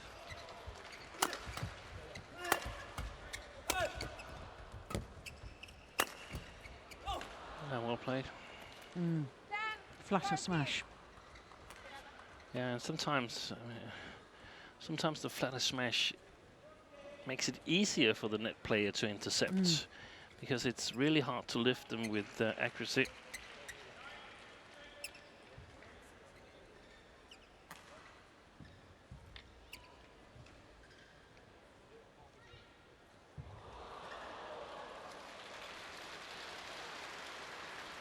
Yeah, slight confusion as to which formation the Chinese were in.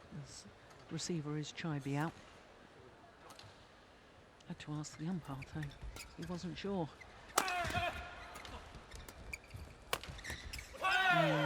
well played by Hongwei. You know, Stin, I've been thinking, pondering what you were saying about the Japanese players and the speed with which they play and so on. Is it fair for me to say that, in a way, I think the Chinese are very similar in that, you know, they do play very, very fast, and I'd love to see them mix up the pace a little bit more than they do. Yeah. Similar sort of problem. Yeah, but they're better at it. From a higher level. Yes. They have a much stronger attack, in my opinion. But it's much the same that I remember. Even back when I coached, we could see Korean men's doubles against Chinese men's doubles, and I mean, the pace was incredible, and how could any of our pairs challenge that? Yeah, they couldn't. Not in the flat game, not in the fast-paced game, but then by playing a little bit more clever shots, we still had a chance.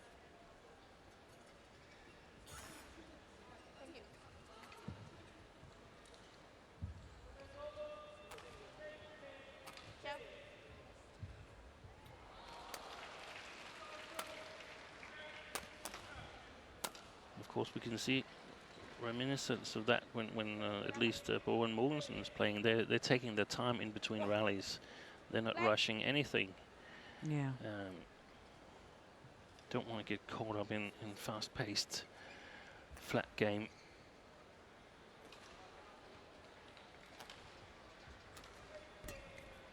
No, he's pushed it wide and long. Oh, well, maybe not long. 50. But certainly wide.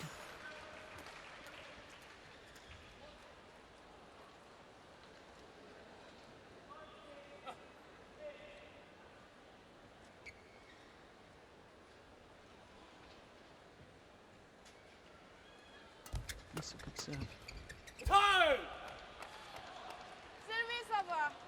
16-12.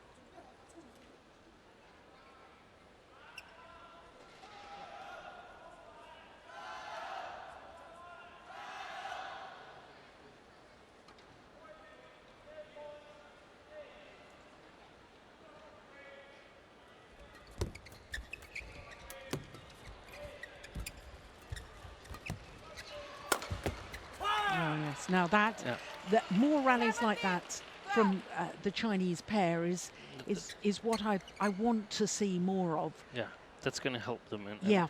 And I don't think that Hashimoto and Hirata, they will have any countermeasures against this. If it was Endo and Hayakawa, I think Hayakawa has developed into quite a good front court player who's able to challenge at the net. It's hard for these two players here. 12.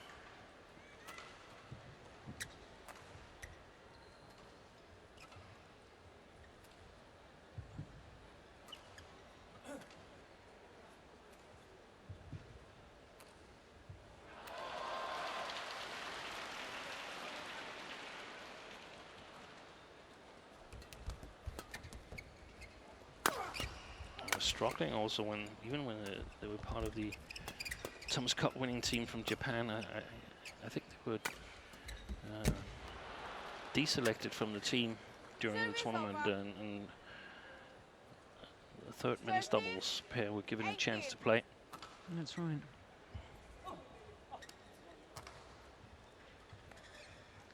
Well, in fact, both of these pairs have had 5 first-round losses this year. So both of them struggling with their consistency. Oh, look at that. Just wide. Service over. 19-13.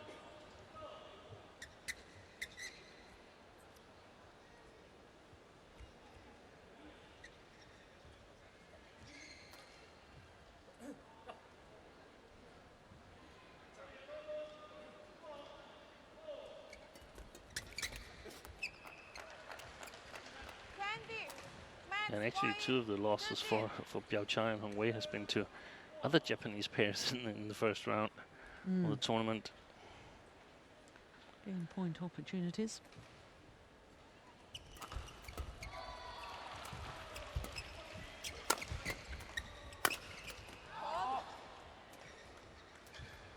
Yes, those 2 first-round losses to Japanese players in the Chinese Taipei Grand Prix Gold and also the World Championships.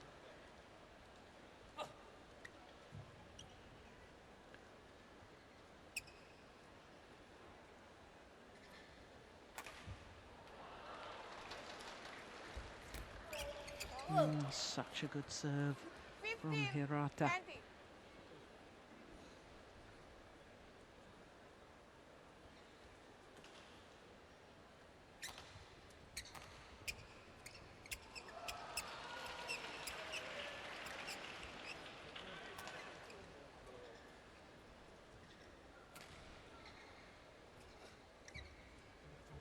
Play.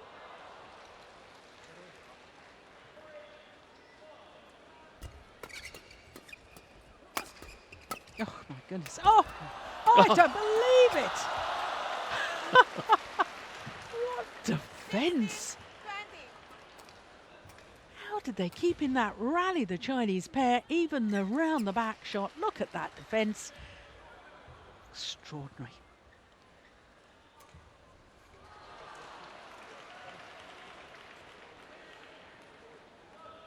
And it's actually the only Japanese pair that they've got a really good score against. I mean, they lost in the semi-final of the Thomas Cup, Biao and Hong Wei. They lost to Endo and Hayakawa in a very crucial match. So First game, won by Biao, Hong Wei, 21-16. 21-16 in 20 minutes. Opening game to Biao and Hong Wei.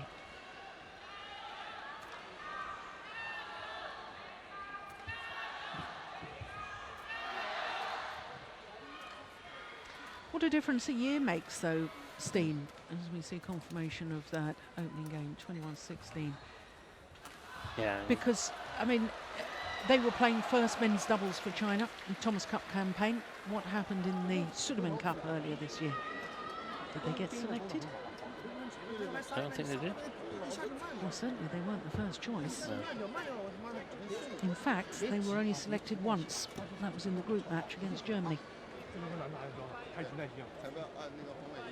Yeah, and it's something completely different to play these team matches, and they've been relying on Fu Haifeng and Chai Yun for a number of years, and suddenly these two pretty young, pretty inexperienced players were to play the first men's doubles, and of course they were probably not expecting Chen Long to lose his match to Kenichi Tago, so suddenly a lot of pressure on them. And that can easily be enough to turn things around. Yeah.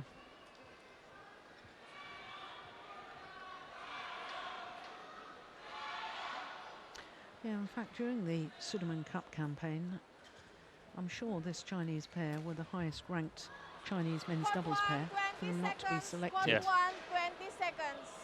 Thank you. Oh, that's incorrect. They were selected once. Yeah.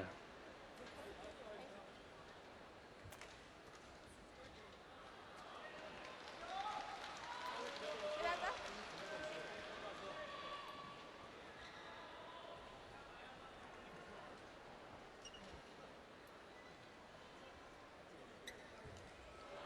Ready? Second game. Love all. Play. So, Biao and Hong Wei get the second game underway. 1 love.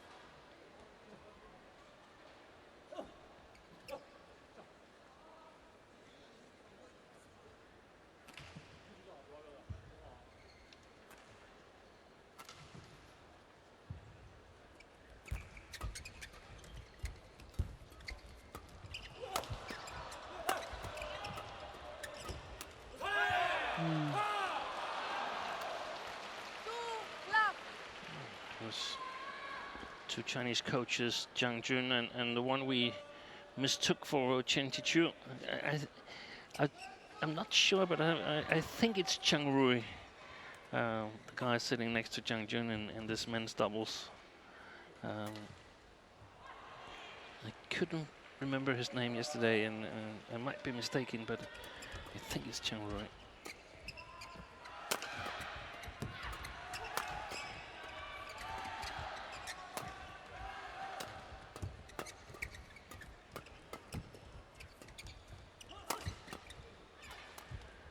See, the attack is not really doing any damage. No. Just until Hong Wei put that into the net, but they have to work awfully hard for the points in the attack. Hashimoto and Hirata.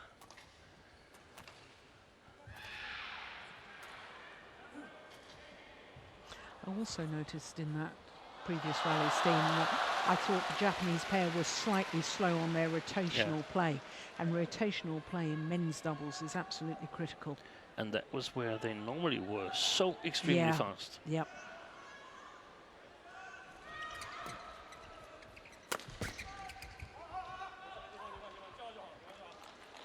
Service over. 3-1.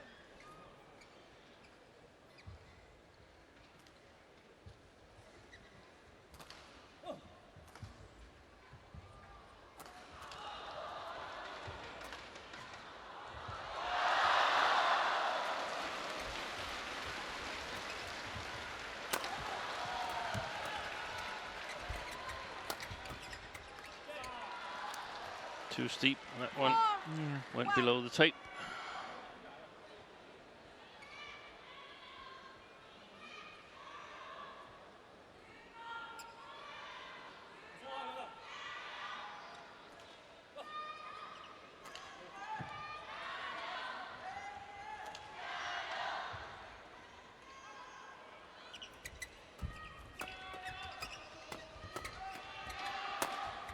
Yeah, he put that away.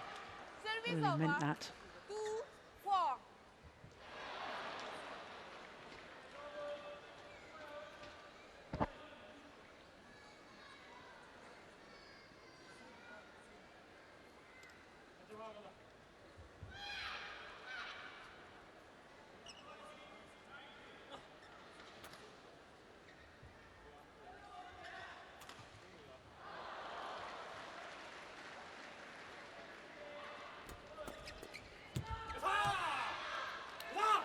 Service over.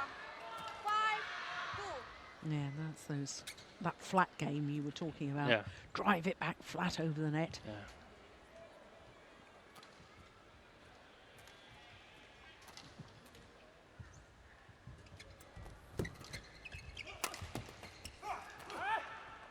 Yeah. A bit loose now, the Chinese pair. 5. Hope they don't get too confident. But also a good service return from Hashimoto.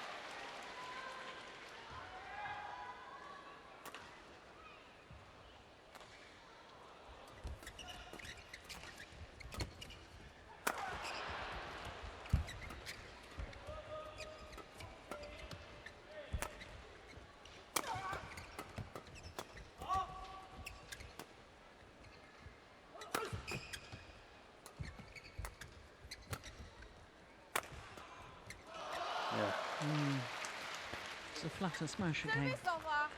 Yeah, and that's what happened when you need too many tries to win in the attack. You eventually end up giving too many opportunities away to the opponents, and definitely don't want to give Hong Wei and Biao Chai too many opportunities in the attack.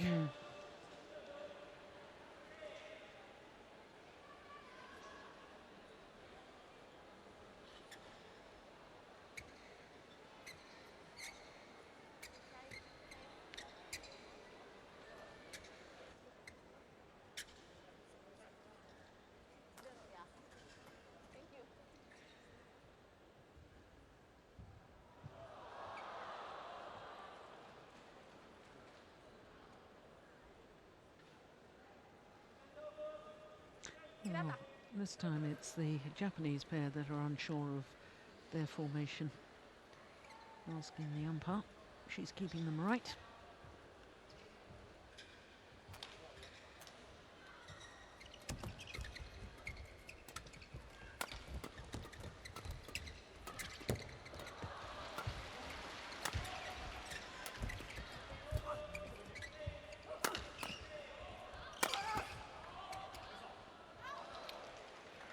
Good call.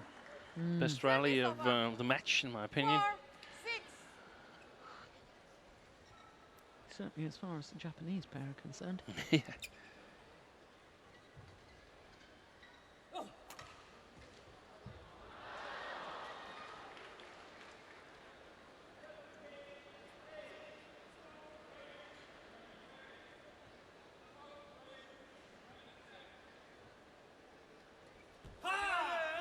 Dear.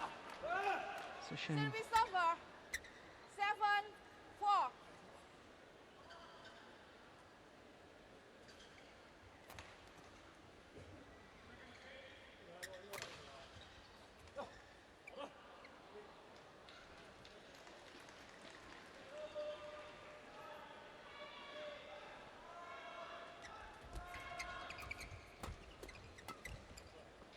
Oh, yes. 8-4.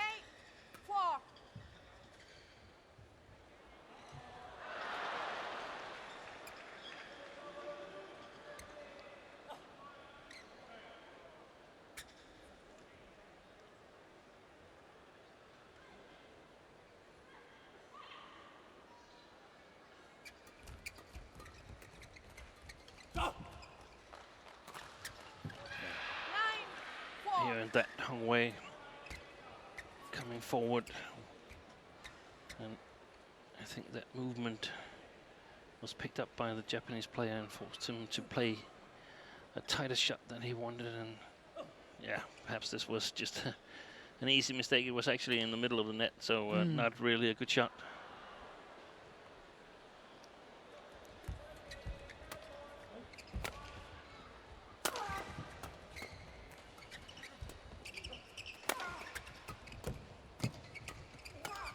Oh, yes. Service over. 5-9.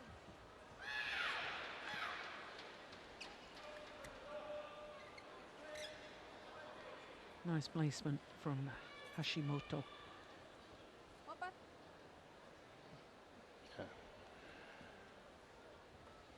Court is going to need to be mopped.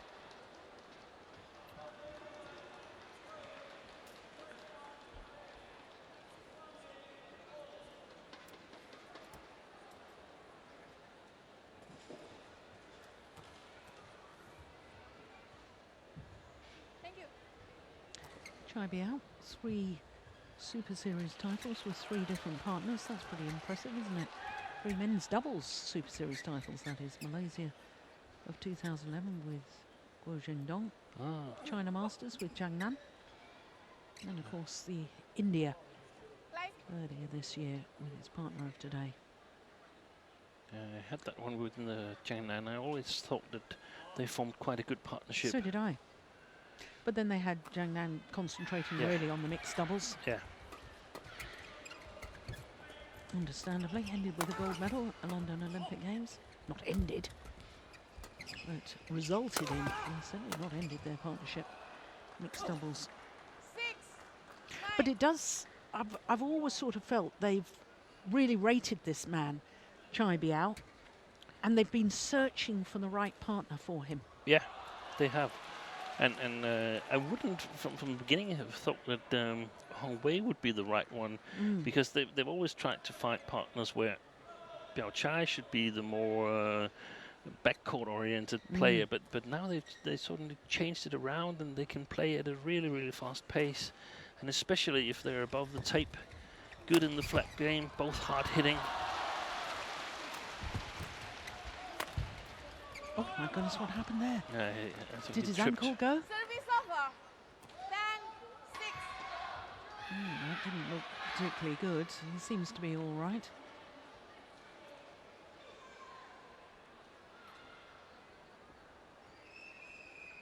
No, unfortunately, we're not going to see that again, but he's certainly, at very least, tripped. I thought his ankle had given way.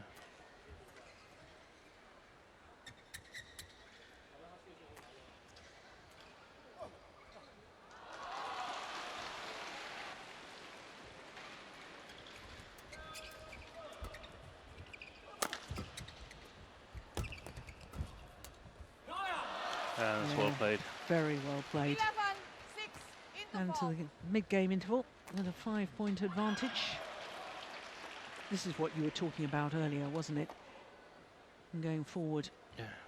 Look at that. Lovely. Of course, they can afford that, Biao Chai and Hong Wei, because almost all pairs would be a little bit reluctant to play upwards to them because of their strong attack. 他防守其实都做得很好，按照动作，高一点，好吧，攻的时候要结合边线，千万一定要结合。 Hot 1, 20 seconds. Hot 1, 20 seconds. Thank you.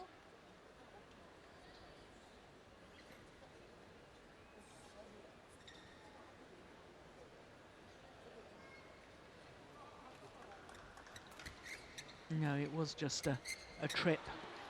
We saw it again there. 6. Hashimoto okay.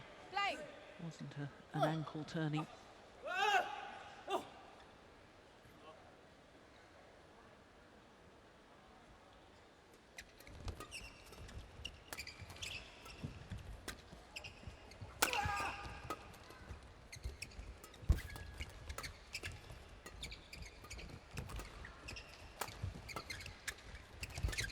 Oh my goodness.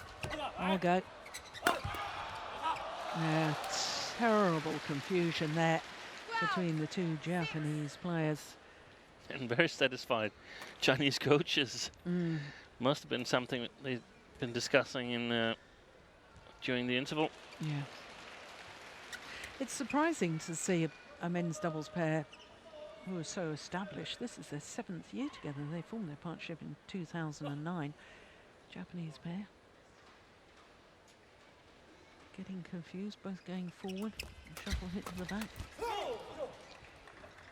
Service over. 7-12.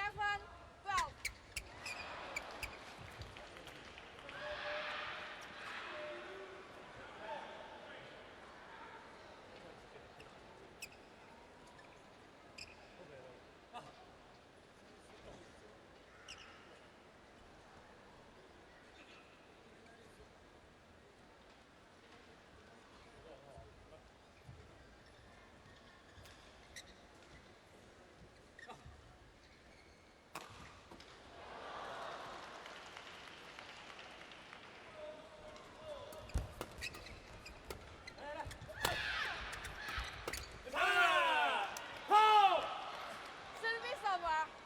13-7.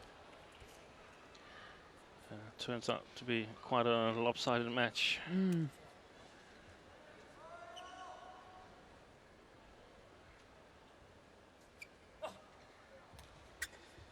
13 places difference on the world ranking. Yeah, it shows. Yeah. It'll also mean that if Biao and Hong Wei can convert this lead to a win, they will qualify definitely for the Dubai Super Series finals. Destination Dubai, here we come. Yeah, and that's a big thing for all the players, isn't it? I mean, not only is it a wonderful event, but also there's big ranking points, big prize money. Big prize money, and more. I think a lot of the players who participated in Dubai last year, they really want to go, even if there were no prize money, because it was such a big event, and they loved it so much there. Yeah. But especially for Biao and Hong Wei, because they're in a battle for Olympic qualifying spots with other Chinese men's doubles pairings, and getting a chance to earn extra points where only one other pair from China can get the same kind of points as this, not to be more than 2 pairings from the same country participating in the Super Series finals. That's a big opportunity for them. Yeah. Of course, Fu Haifeng and Zhang Nang are number 2 on the Super Series standings at the moment. Service over. 15-8.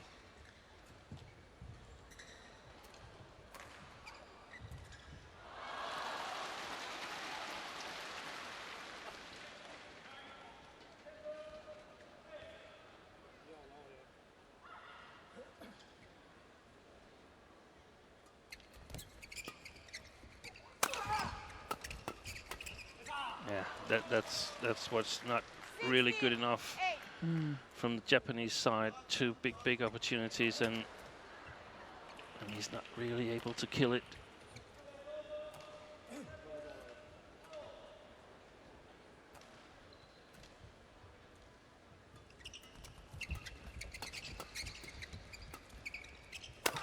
Oh, that's tremendous.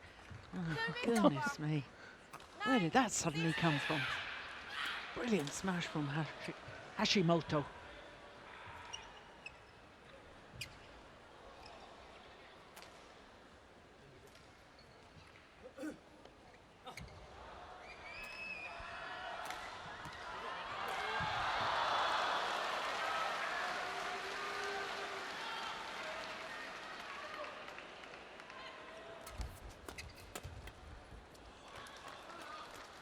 Service over. 17-9. Well, they don't look like they believe it themselves. No. Hashimoto and Hirata, having lost all other encounters against this Chinese pair. Nothing looks to have changed.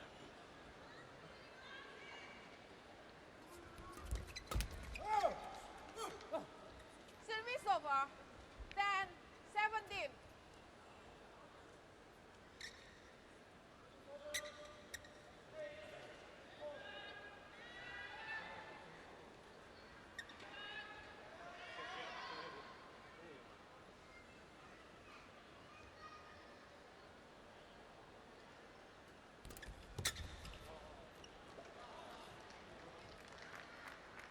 over. 18-10. Just 3 points away from booking their place in the semi-final. What would be their third semi-final at a Super Series tournament this year.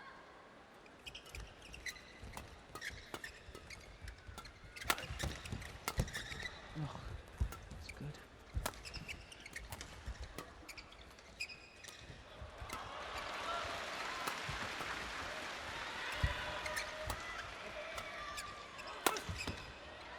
Yeah, that's well played. Service over. Too little, too late, one suspects. Yeah, the Chinese, they conduct themselves as if they've got everything under control, and Yeah. I think they're right. They're not playing at 100% right now.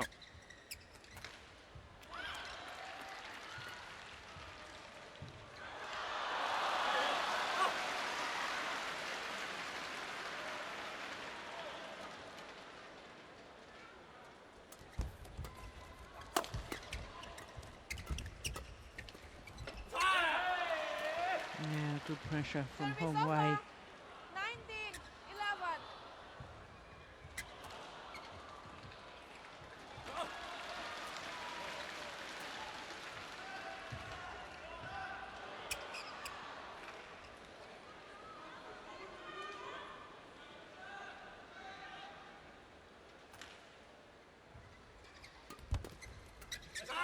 Oh, goodness. Hashimoto hitting his partner in the back with the shuttle, 11. and it brings up match point opportunities.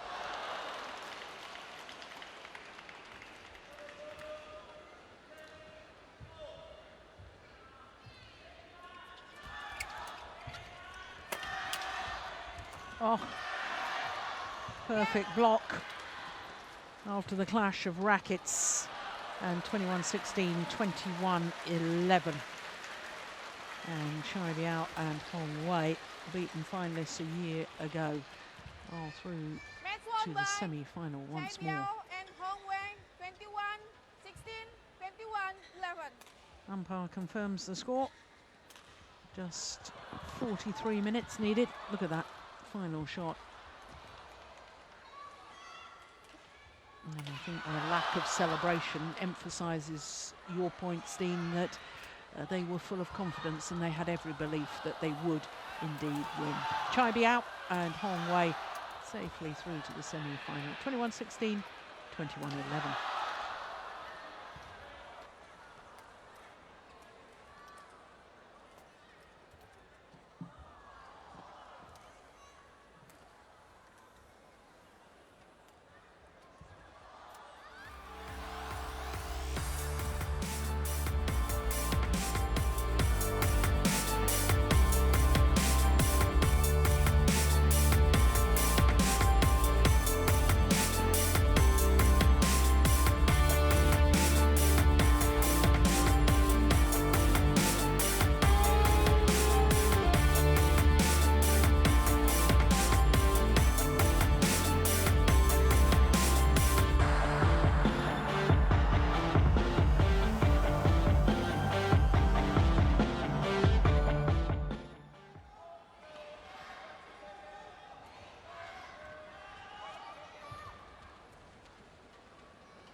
So, a very good day for China so far. 3 quarterfinals and 3 victories for Chinese players in those 3 quarterfinals. Well, our next 2 matches don't involve home players. We've got women's doubles next, and then we finish off with women's singles. So the women's doubles, the world number ones, the number 1 seeds, Misaki Matsutomo and Ayaka Takahashi, up against Amelia Anscelly and Soong Chu. Well, this is the women's doubles draw from the quarterfinal stage. 5 different nations involved. 4 Chinese, as you can see, and all 4 Chinese pairs in the bottom half of the draw. Well, just 4 seeded pairs in quarterfinal stage. And here come the number 1 seeds, Matsutomo and Takahashi.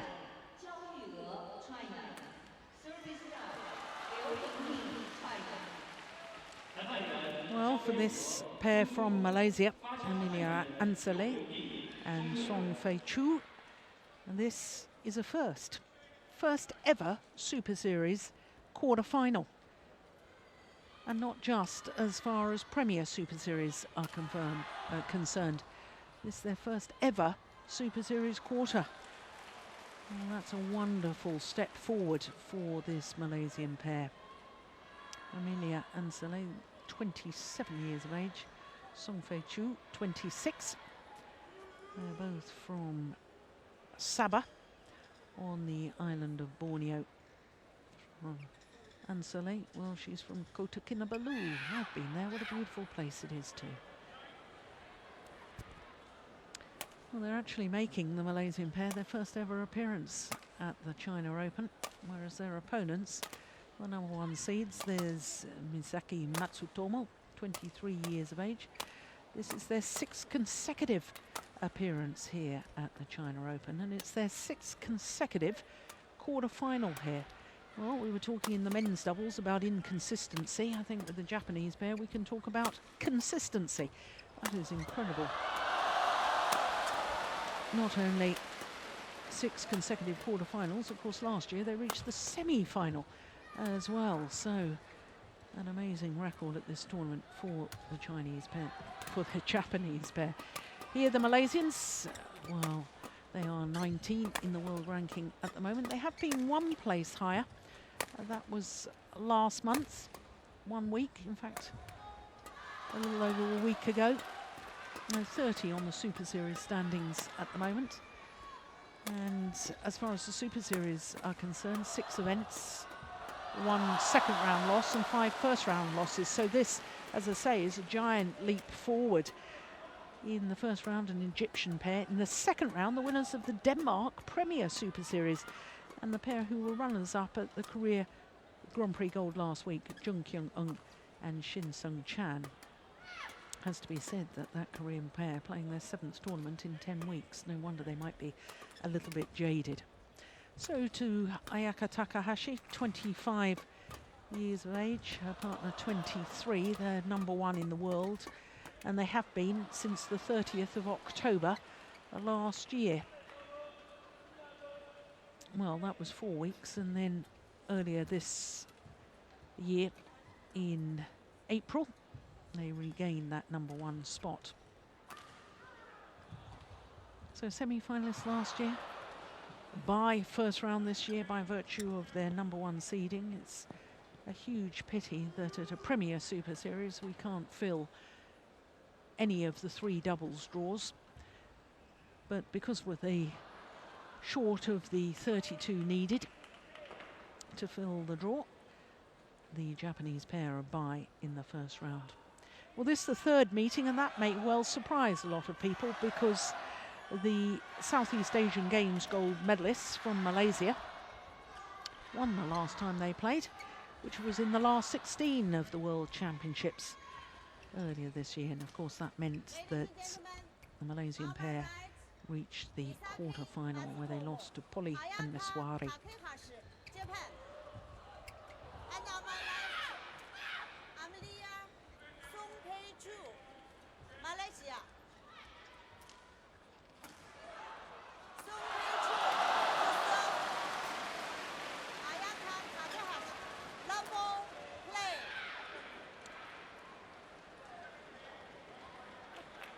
So the Southeast Asian Games gold medalists, Amelia Anscelly and Soong Chu,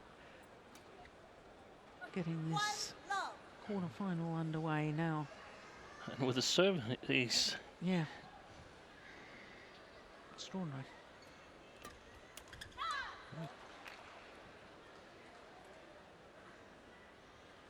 Steen, I've been racking my brains as we look at the Japanese coach,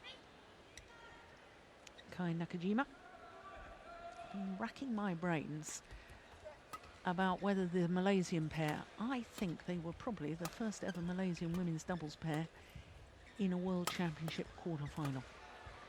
I know that Chinny Wee and Wong Pei Ti were the number 1 seeds one year, and I think they lost in the last 16. Well, I think this Malaysian pair.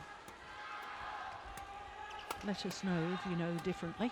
Yeah, I really can't remember, but definitely Anscelly and Soong, they had a. And there is one yeah. Katie. They had a really good run in Indonesia. Fabulous run. But yeah, I'm not really sure where to rate them, because during the World Championships they beat the Stoeva sisters from Bulgaria. They're not playing Super Series on a regular basis, and I don't think we've shown them on television, but they beat them in the World Championships 17 and 14. And then a couple of weeks ago in Bitburger Open in Germany, they lost to them with 5 and 10. And that sort of indicates some kind of illness or something. That's a big change of events. Yeah. Powerful smash there. Service over.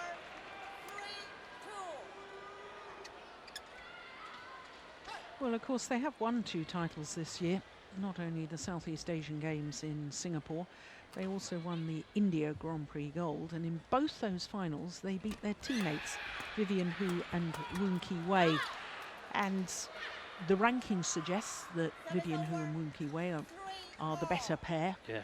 But I don't know whether it's nerves or I look at the tournament results and, you know, I think this Malaysian pair is a rapidly improving pair. They're on their way up, definitely. Yeah. And I think,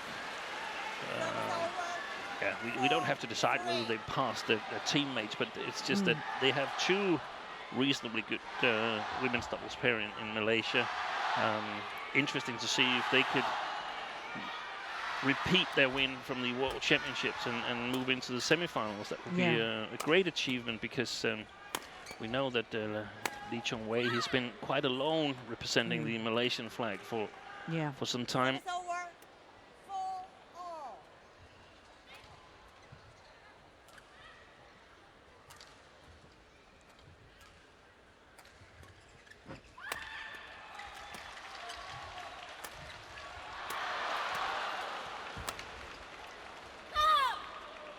And I think having 2 strong pairs from a nation, the obvious sparring advantages playing against a pair of roughly your ability, and you push each other to a better and better level the whole time. And you compete. Yeah. All these players here, they're competitors, and sometimes it's not so nice to be pushed. You think in the first place, but if you take up the challenge in a good way, it raises the level of both pairs, and that's really how you should try to get your national practices to work.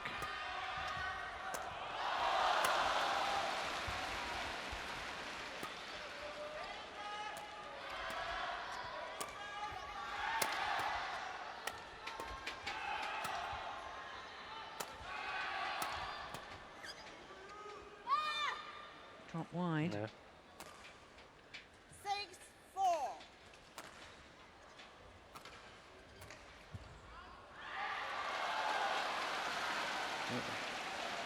Interesting to see if the Malaysians can repeat that win, because it's an easy thought to get that what we discussed regarding the Japanese men's doubles could easily also happen to their women's doubles, that they sort of have shown this, especially this pair with Takahashi and Matsutomo, has shown a lot of the other pairs chasing them what they need to improve in order to be competitive, at least against Japan and the Japan's women's doubles. But there's still a way to reach China. Service fault called. Struck above the waist.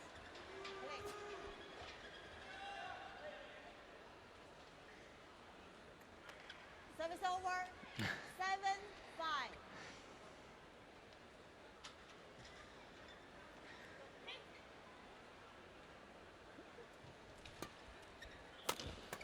I started to look at this, asking what the problem was with the service. I started to look at it as a funny incident, because the service judge give explicit information every single time there's a call. You just need to look at the service judge and you can see what is wrong with your service. So you don't have to do anything else than just look at the service judge and go on to play the next rally. That's it. Exactly. And we can all tell. Yeah, the fans, us, everybody can tell. Can see what it is. Because there's that clear arm signal given by the service judge explaining why the fault has been called. So if we can all see it, how is it that the players don't understand it? It's a habit, I think. Yeah.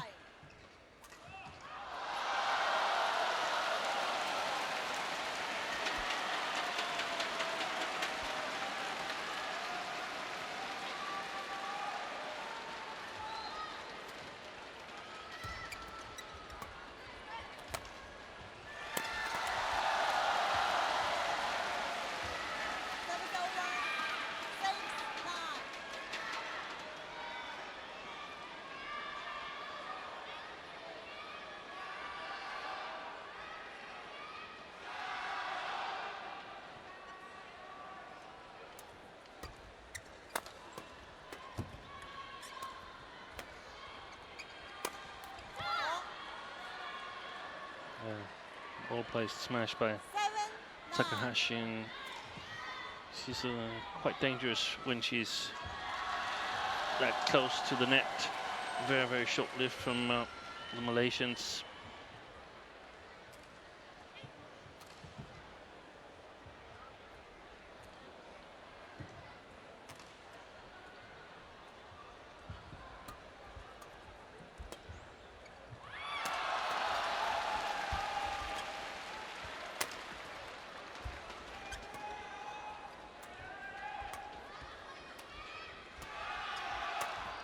Overdone it.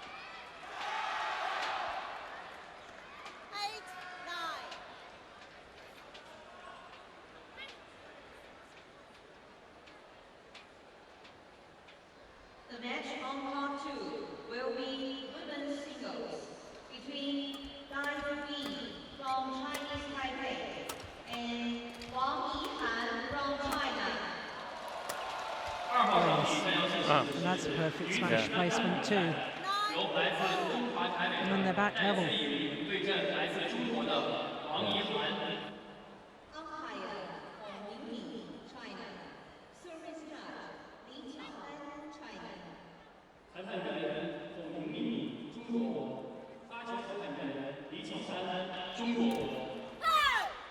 Yeah, I think the shuttle deflected on the return of serve. Service over, 10-9.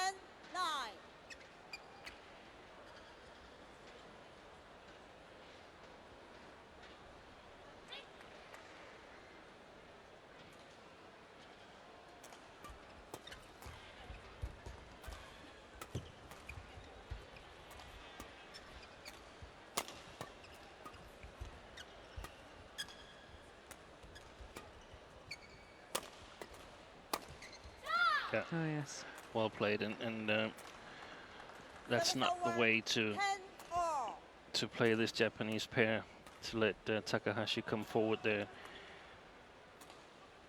But we saw clever smash placement this time on the outer side of Soong.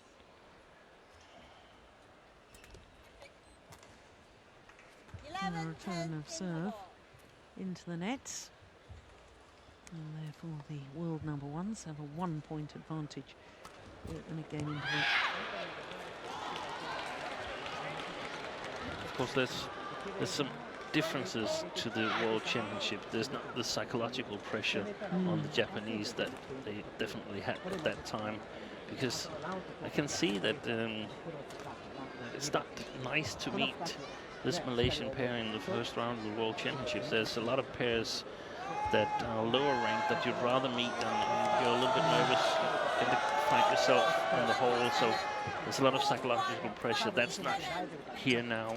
There's an urge to get a rematch.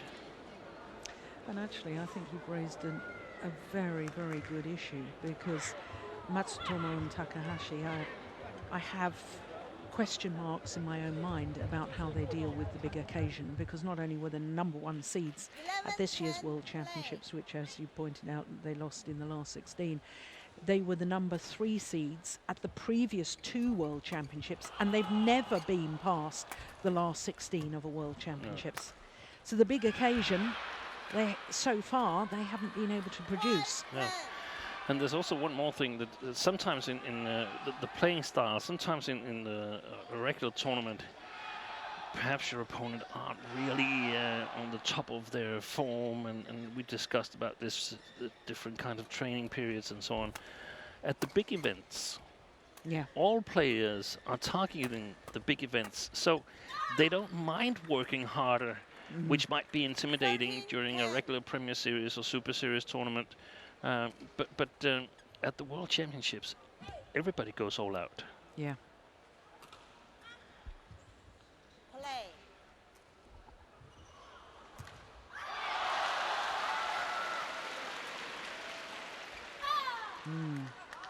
Gosh, got filtered on her serve earlier.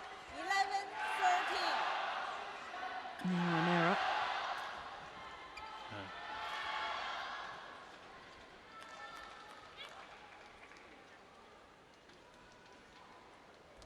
It's a good serve. 12-13.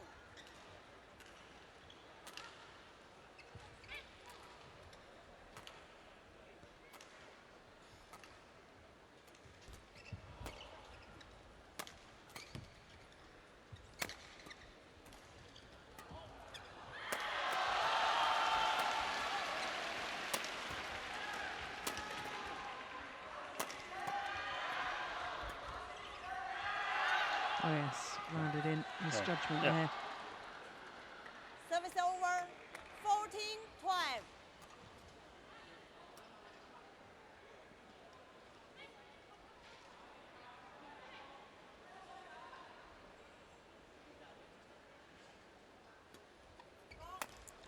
Service fault called.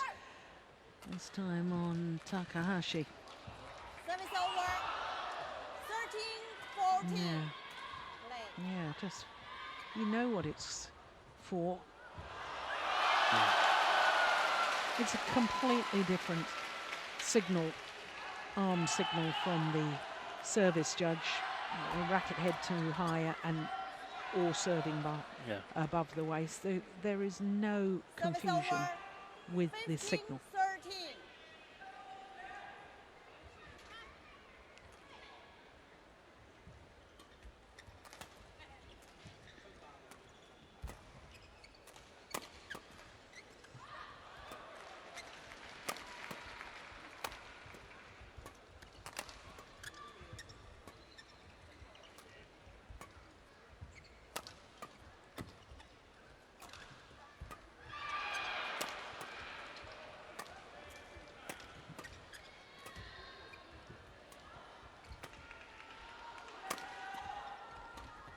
Oh, she could have killed that.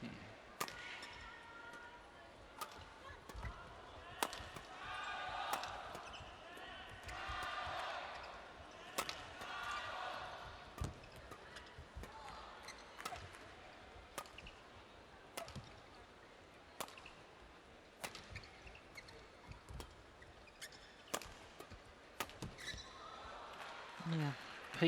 Patient work by Matsutomo and Takahashi.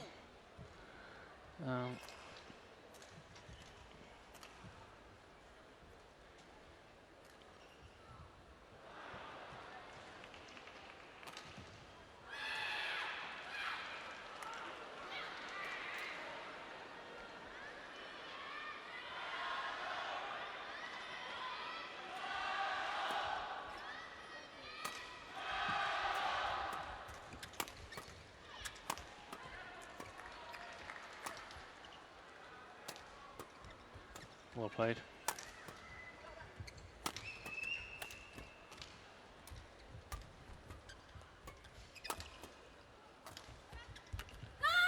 And the Malaysians, they simply have to cover their backhand side in the flat game, because all pushes in the flat, this one, goes to the backhand side.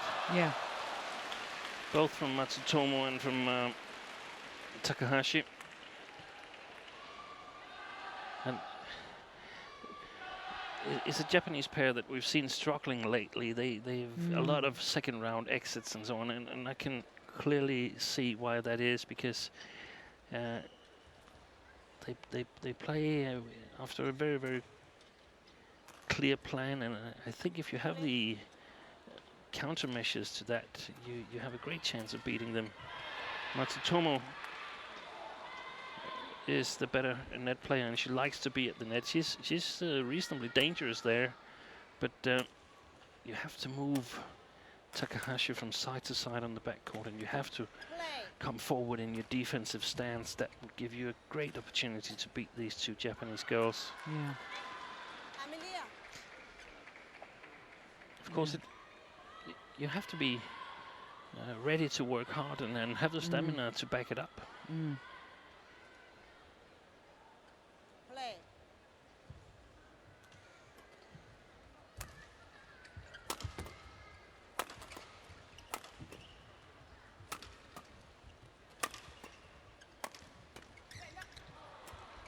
Yeah, they play themselves out of it, the Malaysians.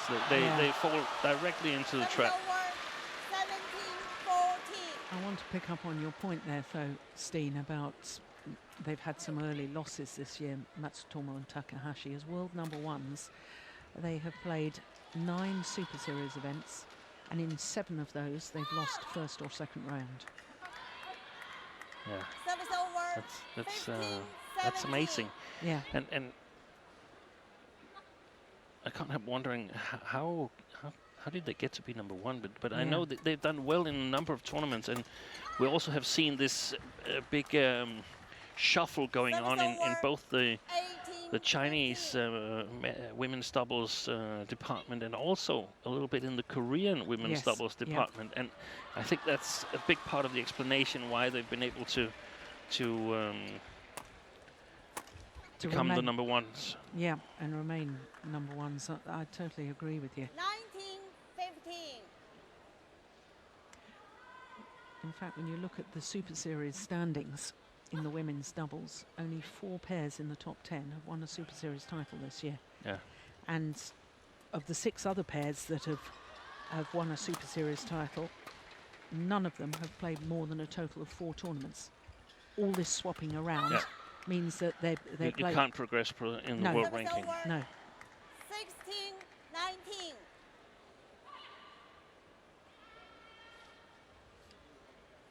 The only stable pair we've had from China has been the twins. Yeah. Lu Yu and Lu Ying.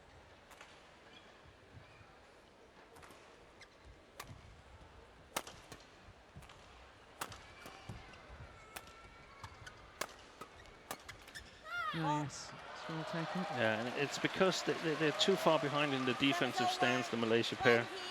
They simply can't get it to the back court after the smash from Matsutomo, which is very well placed. But it's in my opinion, it shouldn't be a problem. All these players are really, really strong in their forearm. Take a step further towards the net and play it flat instead of trying to lift it. 20. First game point is squandered.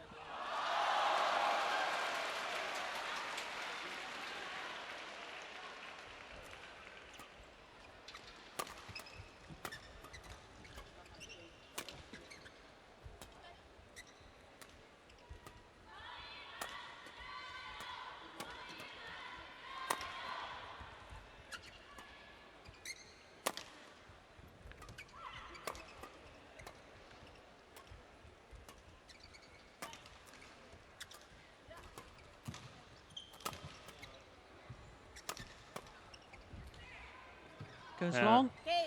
But it was a good idea. 21-17.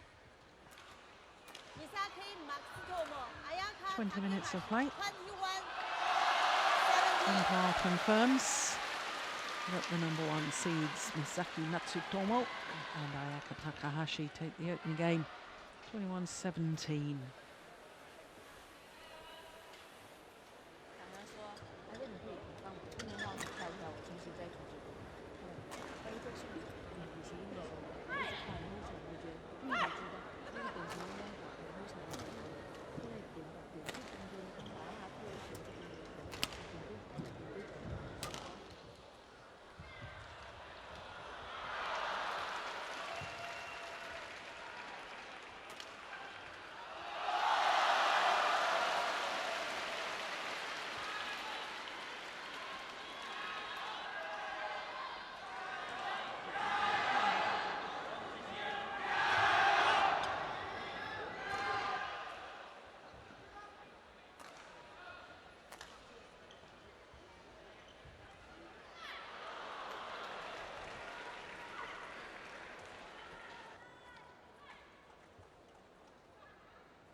seconds.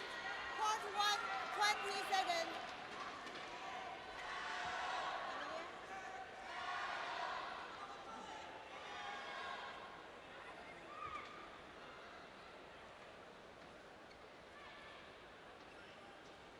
Well, this Malaysian pair have certainly got potential, and I do like the way they play, their style of play.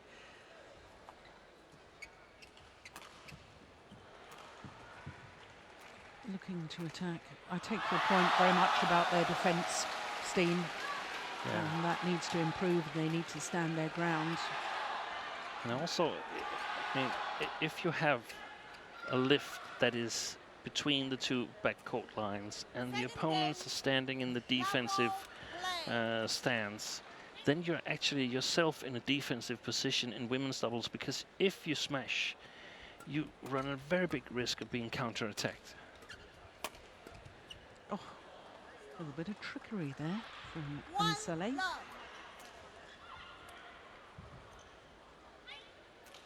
Played round the back. Look at that.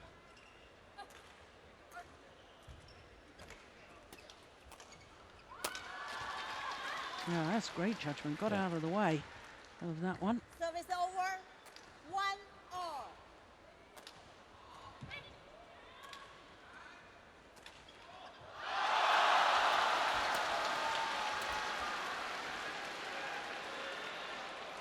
Service over. 2-1.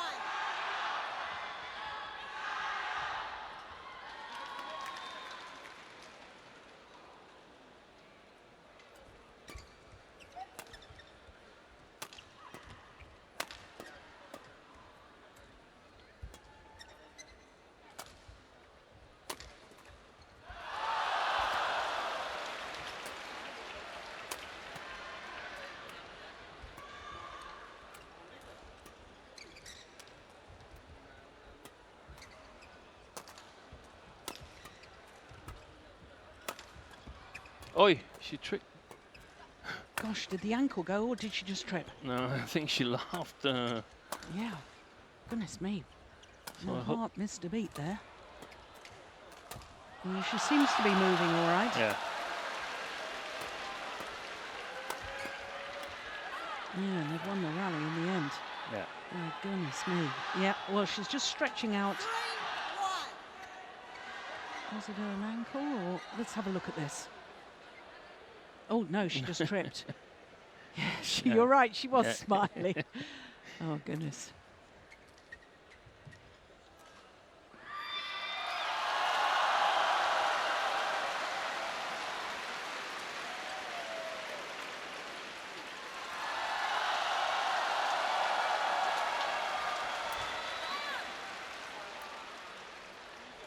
Service over. 2-3.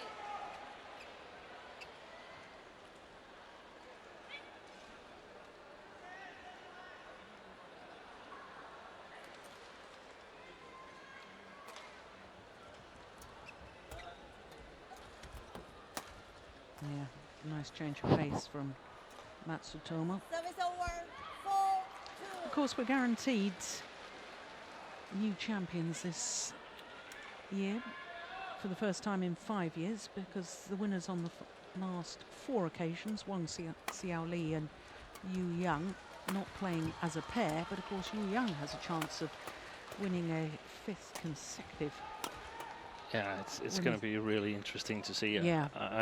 We have this 4 Chinese pair in the lower half, and it's going to be interesting to see who comes out of that. Yeah, she's playing with Tang Yuanting this year. And yeah, Well, it's a good partner. yeah. Definitely my favorites to Service over. 5-3. win the tournament. Really? Well, no other badminton players apart from one has won the same Super Series tournament 4 consecutive times. There's one player that's won more than that. Not in the women's doubles discipline, I'm talking about all 5 disciplines. In the Super Series? Super Series, the same Super Series tournament. Lee Chong-wei, Malaysia. Absolutely. Yeah. 7 consecutive times. Amazing. Apart from that, no other player has won more than 3 consecutive titles in the same Super Series year on year.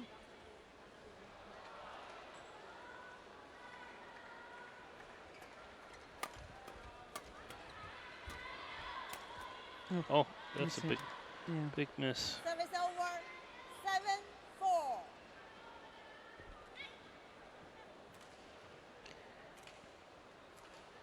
I don't see any signs that the Malaysians are about to make a comeback in this match.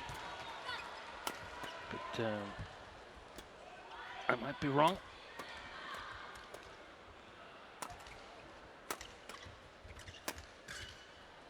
Oh, good defense.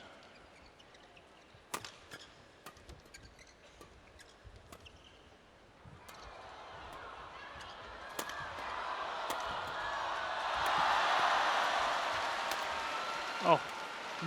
Good rally. Really unlucky for Anscelly, because that was the way that I think the Malaysians should play. Play a little bit patient in the beginning, and then look for the chances later on in the rally on short lifts.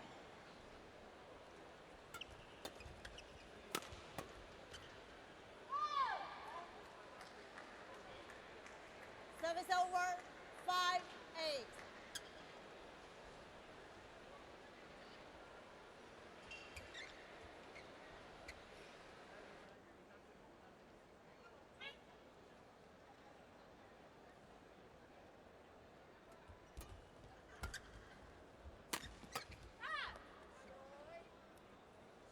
Service over. 9-5.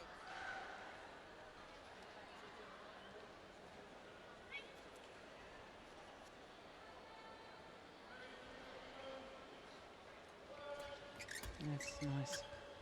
I do like Soong's skills at the net. She's got a very relaxed grip, hasn't she? Yeah.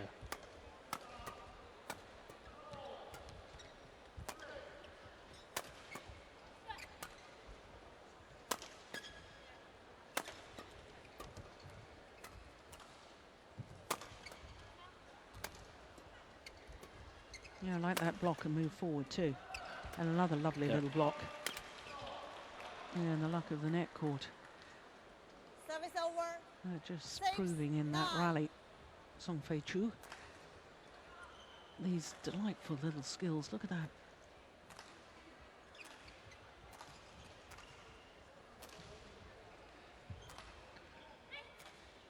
I wonder what would have happened, whether it would have been inside or it had just gone just wide had it not touched the net court. But I definitely like the cross smash there, because we saw in the slow that Matsutomo had moved a little bit towards the middle.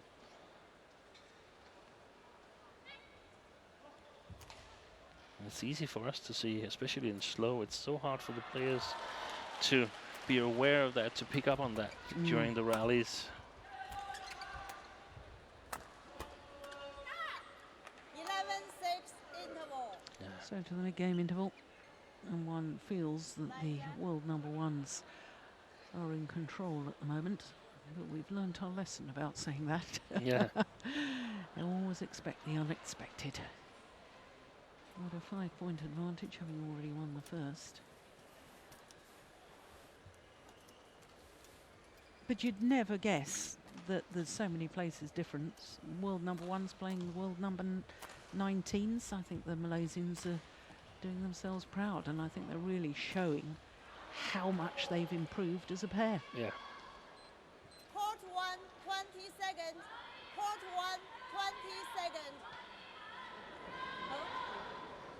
We've always seen the Malaysian female players with wonderful technical skills, but over the years, some of them have been struggling, sort of transferring that to actual wins in tournaments. 11-6 play.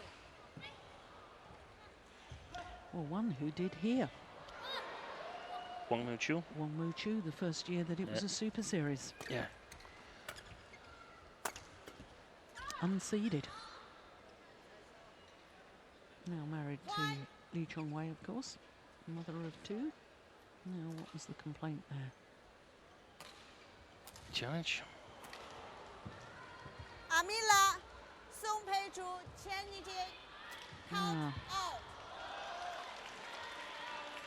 First challenge of this match.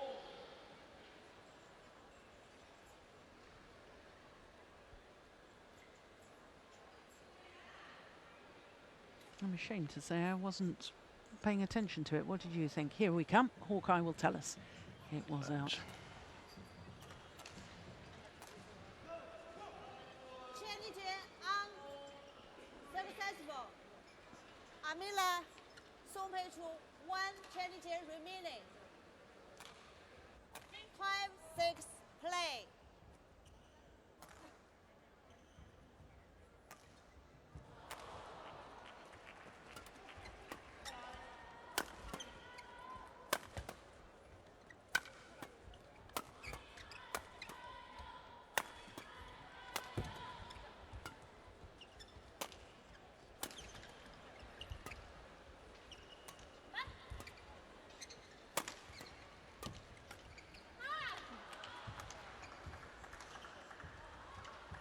It's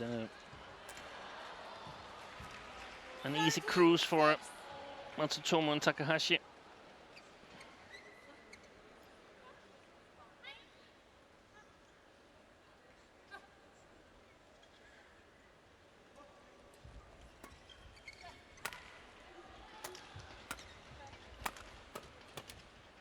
Yeah, lucky, but I really like that.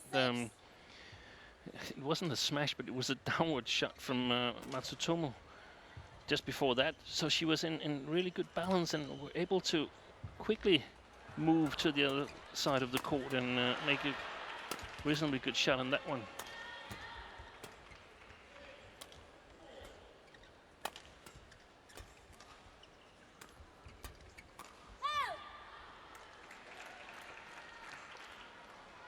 Service over, 7-14.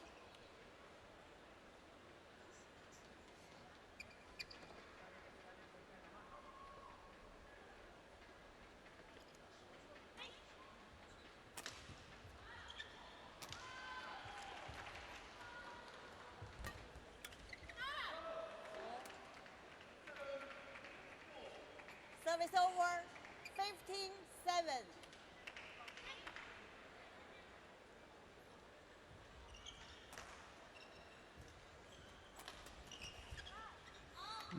Pushed it wide. Yeah. 16-7. Just forced their way a little bit now, the Malaysians.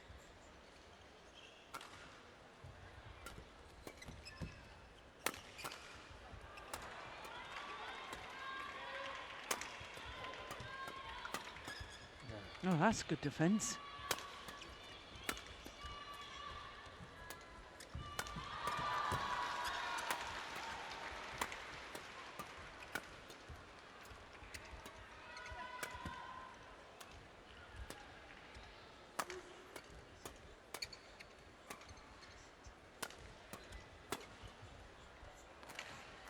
Yeah, well played. Service over. And that's the length over the rallies that the Malaysians should look for. Because if they're shorter, they most likely lost them.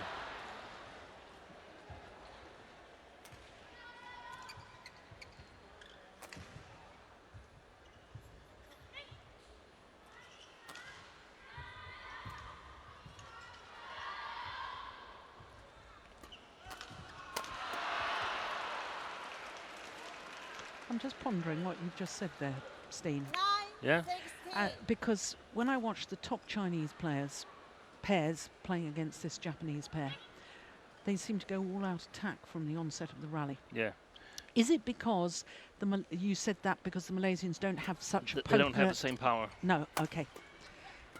Now I understand it. Yeah. Yeah.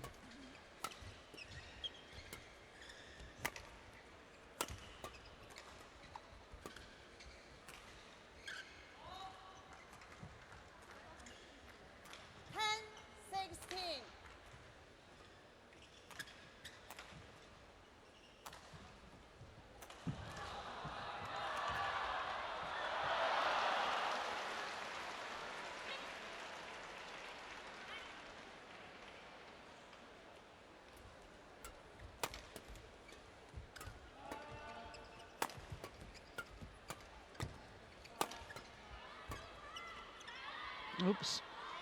Oh, well, That was lucky. well, there's a challenge here from the Japanese pair because they didn't mean to leave that. The Malaysians, they both left it for the other. Ayaka, Oof. change, Oh, out. well, I think we saw it after it had bounced, didn't we? Hawkeye will tell us, but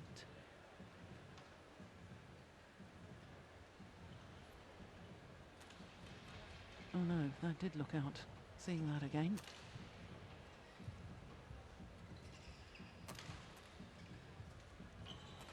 No. Well, Hawkeye says it's in. So successful Correction challenge. in. Service over. 17-10.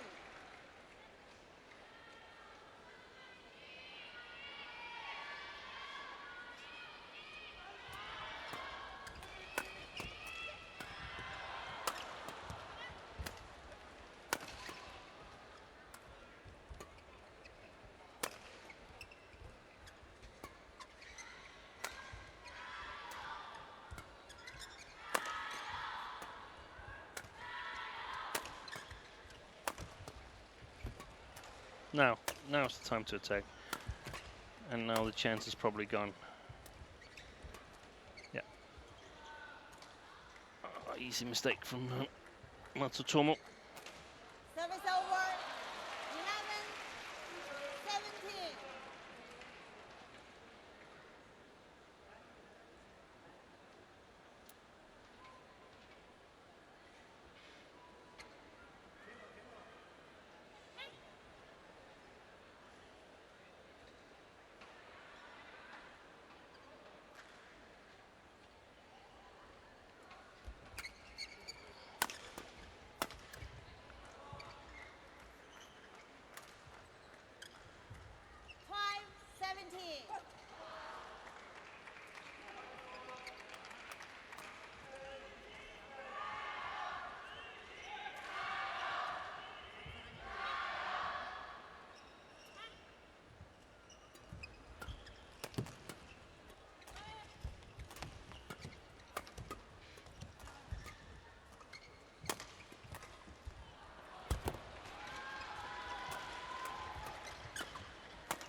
Yeah, well played. Mm. Service over. 18-12.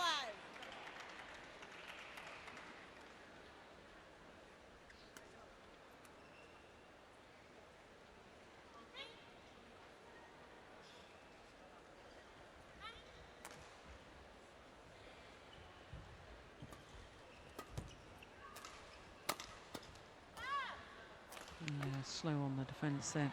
Yeah, and they've known for quite some time, the Japanese girls, that they're going to win this match. Just a matter of mustering up the exact correct amount of concentration. Yeah, match points have arrived. 8 of them to be precise. 20, match point, 5.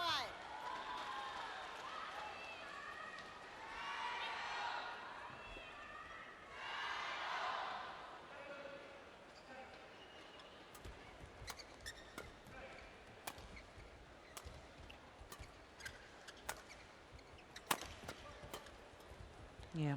Game. First opportunity is converted. 21-17, 21-12 in 41 minutes. And for a second consecutive year, Misaki Matsutomo and Ayaka Takahashi through to the semi-final here at the China Super Series. Match won by Misaki Matsutomo, Ayaka Takahashi, 21-17, 21-12. Thank you. Confirmation through to the semi-final victory. 21-17, 21-12.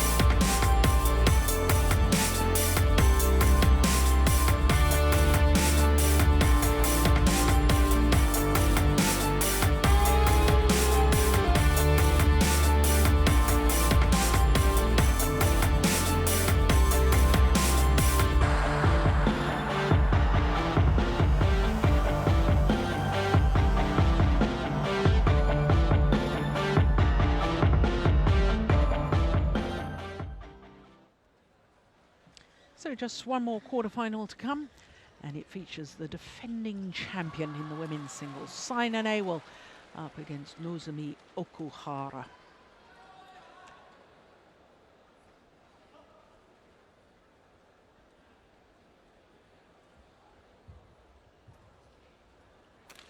Well, as far as the women's singles draw is concerned, 6 different nations involved, 3 Chinese players and 7 seeds. The only seed not to make it through to the quarter-final stage was the 2013 world champion, Ratchanok. Lost in the very first round to the player we're about to watch, Nozomi Okuhara. Bottom half of the draw, as you can see, all Chinese affair. 2-time winner Li Shuirui won the title in 2012 and 2013, and her opponent will be the 2-time beaten finalist Wang Shexian, who has put out the world champion and number 2 seed Carolina Marin. So here come the players. Nozomi Okuhara, the 20-year-old from Nagano. Nagano, of course, hosted the 1998 Winter Olympic Games. And for Okuhara, this is only her 2nd Premier Super Series quarter-final. Of course, she made a major breakthrough earlier this year, winning her first Super Series title in her home event, the Japan Super Series, beating Yamaguchi in the final. So the defending champion and number 1 seed, Saina Nehwal, last year beat that same player, Yamaguchi, in the final. But Nozomi Okuhara, number 10 in the world ranking at the moment, as you can see, has been as high as 9. She's number 7 on the Destination Dubai Super Series rankings, having played all 10 Super Series events. She was quarter-finalist in the last one, the French Super Series.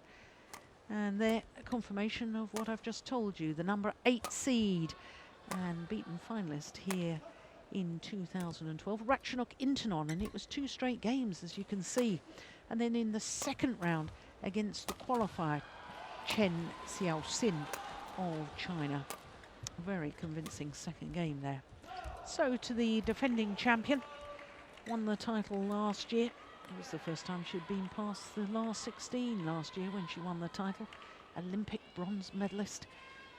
World number 2, having spent 14 weeks as world number 1. 14 weeks in total, I should say. 3 different spells.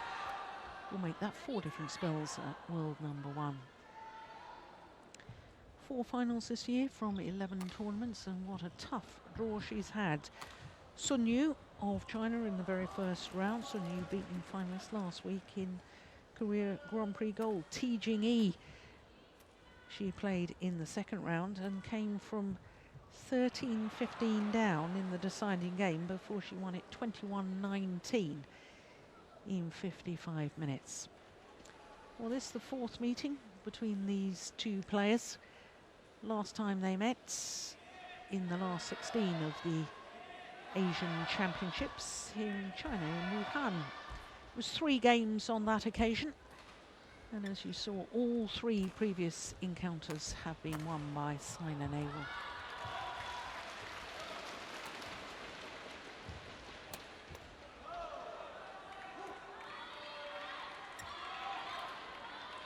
Well, Saina Nehwal, just 11 tournaments this year, 4 finals.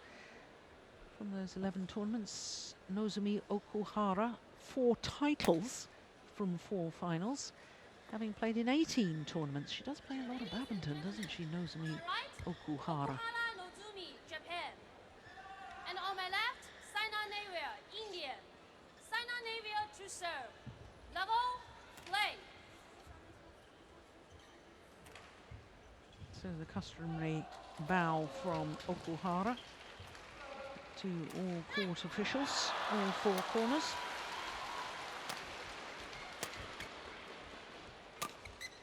Steen, I don't know if you got any chance to catch out of the corner of your eye any of the defending champions match yesterday against Ti Jing-yi.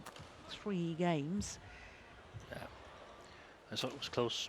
Yeah. So much. But you didn't manage to see any of the play, really. No. No, me neither. But, the sense I have is that Okuhara is the favorite in this match, and that might sound awfully strange, and it might be a total blunder. But I don't think Saina is at her best at the moment, and of course she could have played herself into form yesterday against T Jing-yi, but yeah. But we've seen her struggle against Minatsu Mitano, lost 3 tournaments in a row to her, and I think Okuhara actually is the best Japanese player at the moment. Well, there's a challenge here. I thought that was a good call by the line judge. I thought that did land in, but here we go. Yeah, that landed in.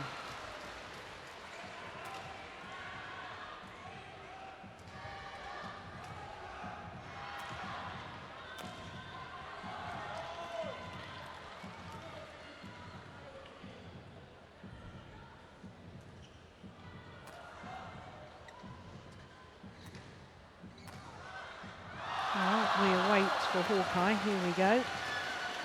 Yeah. Challenge wasted by Saina Nehwal in very, very early stages.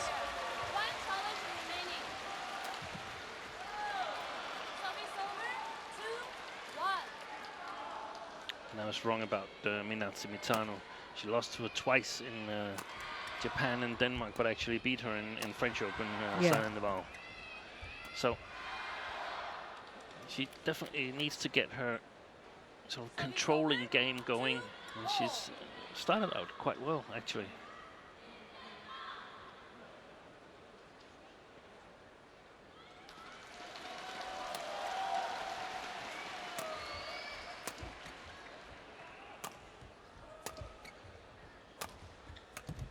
That was a good clear, I like that. Shoji Sato, Okuhara's coach. And I think that there'll be a lot of pressure on Saina to be in control of the rallies, whereas if she loses that control, I think she'll be in dire straits.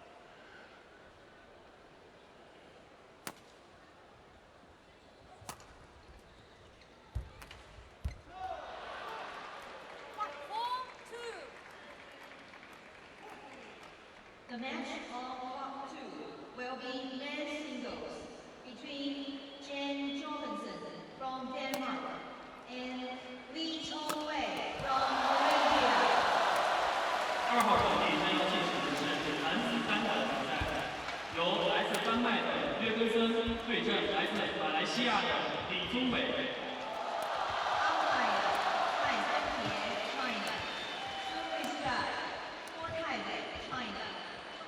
裁判员蔡峰杰，中国；发球裁判员郭泰伟，中国。 It's a good rally, isn't it?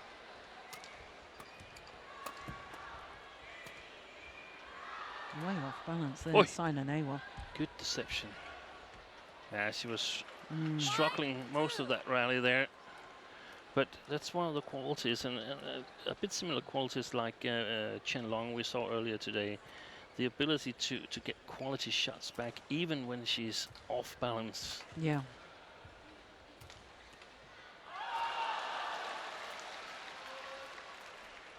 Of course, the first time that these two players played against each other in the quarter-final of the 2013 Malaysia Super Series was when Okuhara got very badly injured. 2-love in the third game and had to withdraw. Hurt her knee, seriously injured her knee. Well placed smash there from Saina.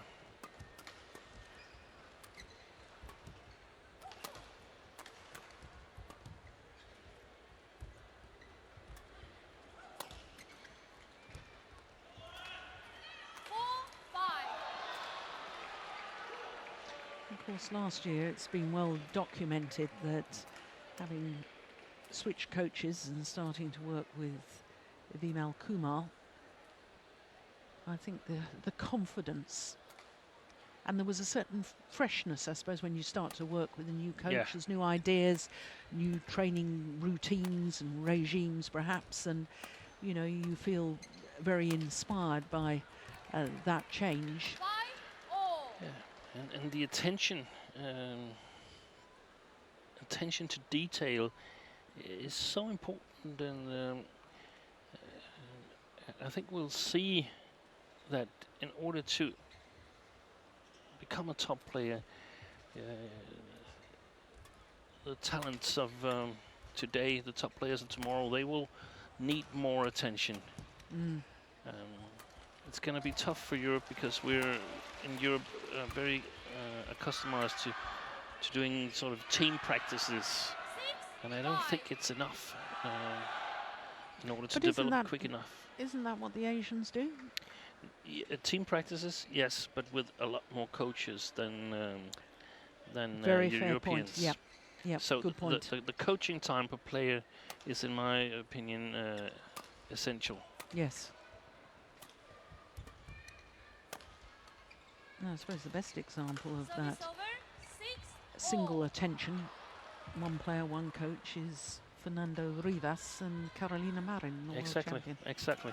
And she's just developed so quickly over the last 1.5 years. Not even 2 years. It's 1.5 years. Of course, the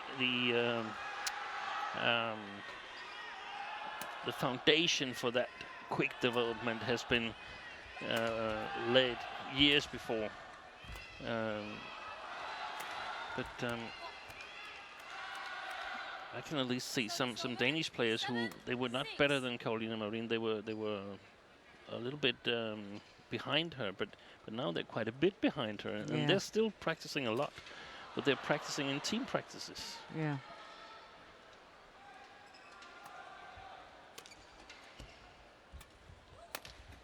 Well played. Very successful cross smash from her backhand side. 6.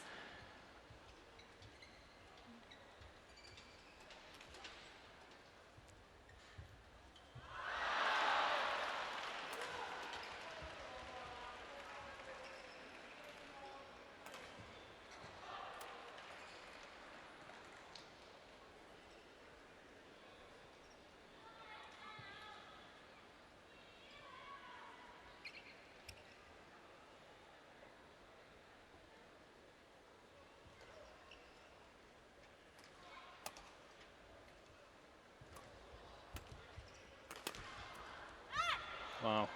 Service over. 7-8. She hasn't got that forehand coverage. No. Saina.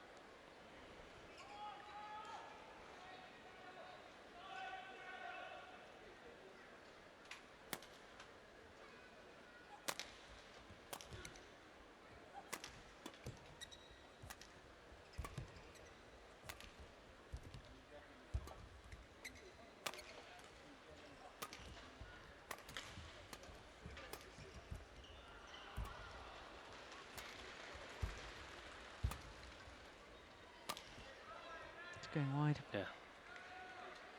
Service over. 9-7.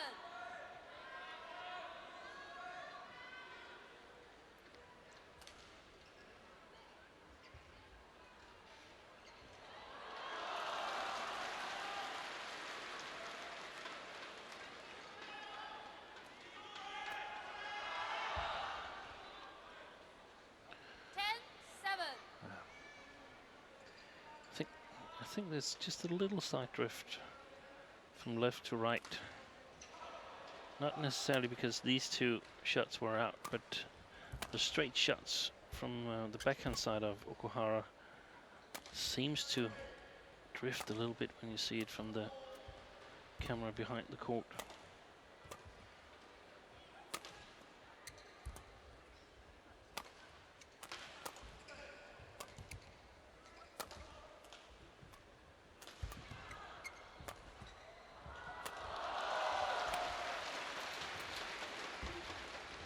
Good rally. Outmaneuvered Service over. Saina Nehwal. 8-10.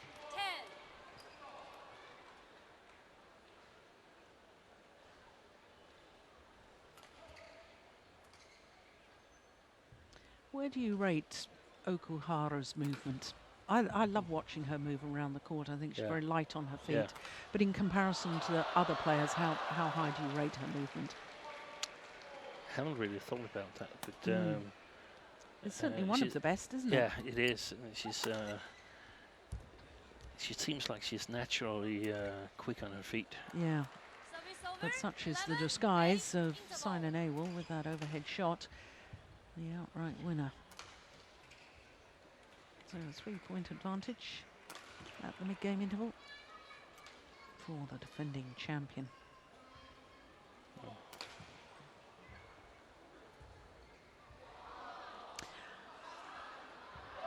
So Okuhara not only played in Denmark and France, she also played the Bitburger Grand Prix Gold, where she lost in 3 games to Busanan Onbangarangpan. 1, 20 seconds. And I'm 1, 20 not sure that seconds. there's not an accumulation. I watched that match in Saarbrücken in Germany, and I thought there was an accumulation of tiredness. Yeah, And it's possible. and I'm just wondering whether she's only had a week's rest, having got back from the Bitburger Grand Prix Gold, or whether in fact she's fully recovered. She's played so many tournaments, and to be doing well in so many tournaments, 18 tournaments, it's all very well if you're losing first round of everything, but she's not. Only 4 first round losses this 11, year. 8, play. Yeah, and I have a sense also that some of the other players, for instance, Saina here, has taken a little bit of a break after the World Championships, Yeah, feeling that it was justifiable since her good performances earlier this year with the final of the All England as well and so on. So the Olympic qualification Service over. 9, was 11. pretty automatic. So it's about being well prepared for the Olympics and being well prepared for the tournaments leading up to the Olympics, so you can get the seeding that you feel you're entitled to compared to the playing level at the moment. Service over. Serve. 9.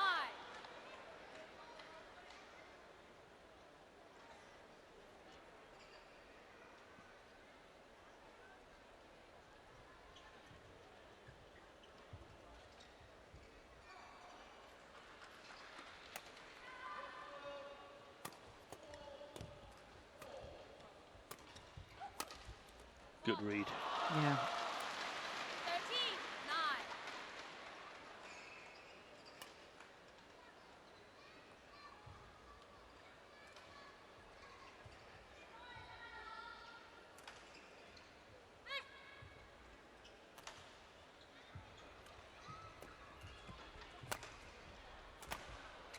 It's going wide. Yeah. 14, 9.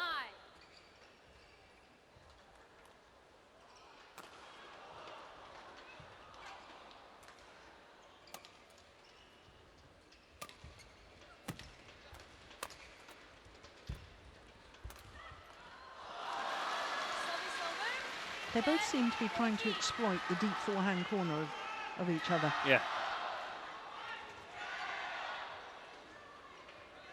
It's very often a spot where the attack is not so strong, not so variated, not so deceptive as the backhand side. Oh my goodness, what on earth happened there? 11, It was a mile in. Yeah. Sort of leaving it. Realised that she'd made a drastic mistake on her spatial awareness there, and by the time she tried to hit it, made a complete mess of it.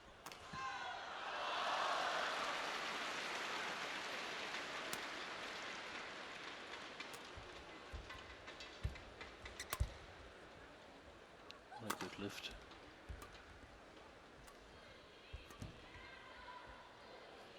I feel the side drift has sort of picked up. I don't think we've seen that many mistakes on that sideline in the other matches.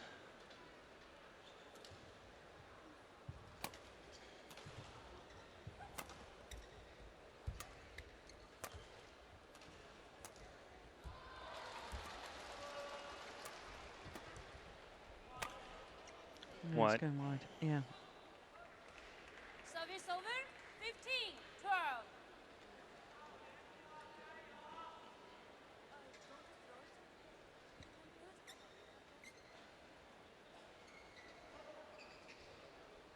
Well, Okuhara told off for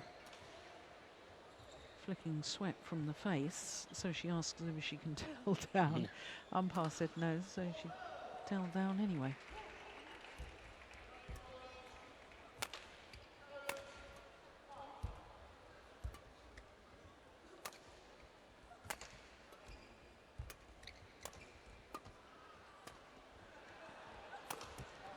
Yeah, well played. Yeah. Excellent play. 15, 12.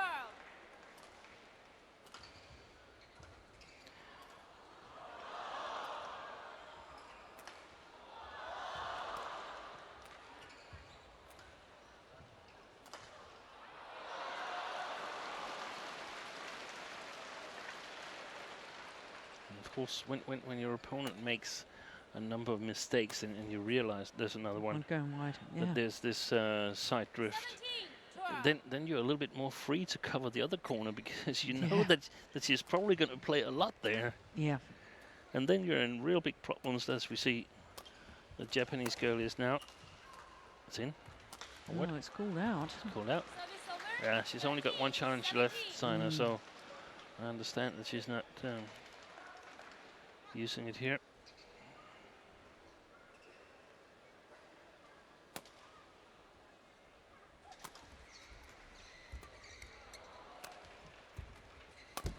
Oh yes, it's well taken. Yeah. 14, 17.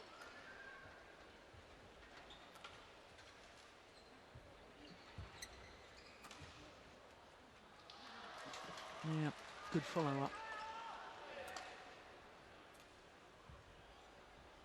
In towards that right hip, and that's what you got.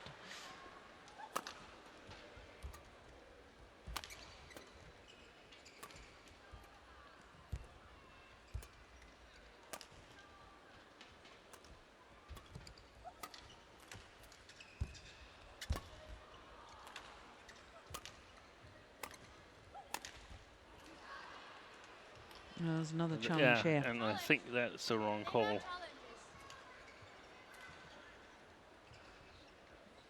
I saw that from my totally fantastic position here, straight on the line, but let's see. It's straight on the line.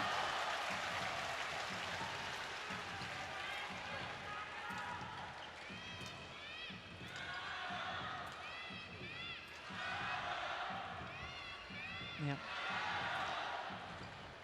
Right in the middle of the line. Service over. Good 18, challenge. 14.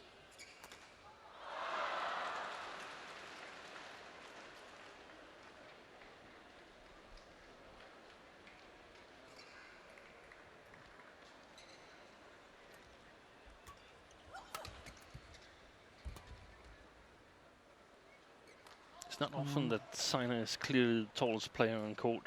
Service over. 15, 18. Yeah, 167 is Saina Nehwal, which is 5'6". Nozomi Okuhara, 1m55, that's 5'1". Can't believe that. She must have grown since I got those stats. That has her shorter than Yamaguchi.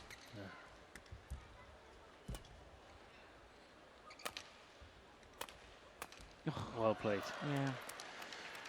Wrong choice of shot. The cross court clear though from Okuhara.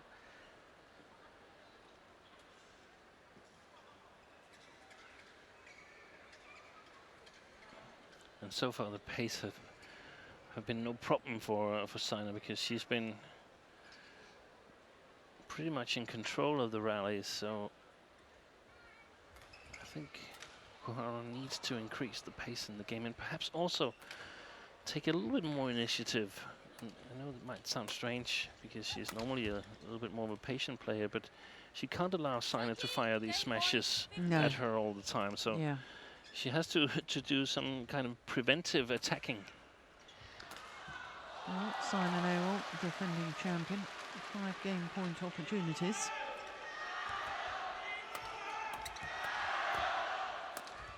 Missed it. Service over. 16, 20.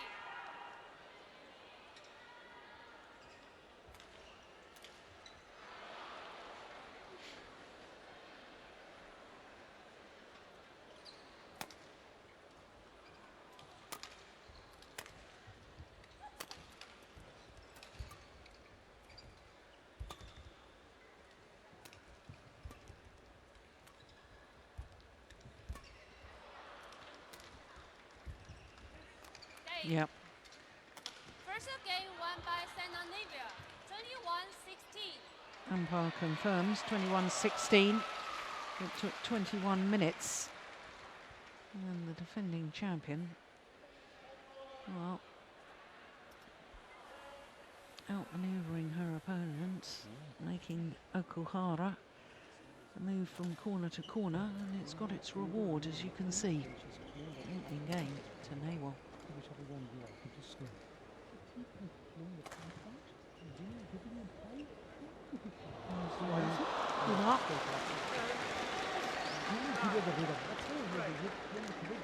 He used to be based in Wimbledon, where I was based, and we used to train at the same venue.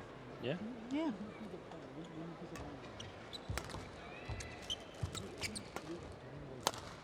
He's going to be quite satisfied with what he's seen Definitely. so far, and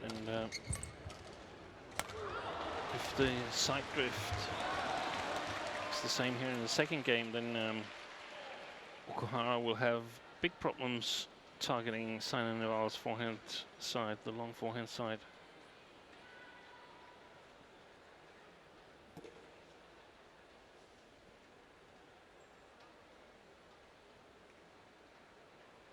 Now, what do you think Coach Sato is suggesting here? Something So obviously about punch clears to the back, or something about hitting it into his bag that he's got with him there. He was pointing in that direction.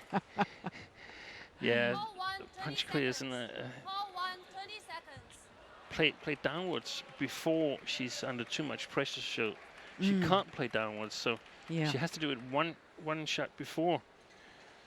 And she's very polite. She stands there bowing before entering and leaving the court. And she's very particular and precise about it. Yeah. Most of the Japanese players do exactly the same, but it's not so obvious because they're not so particular about it. It's a nice custom.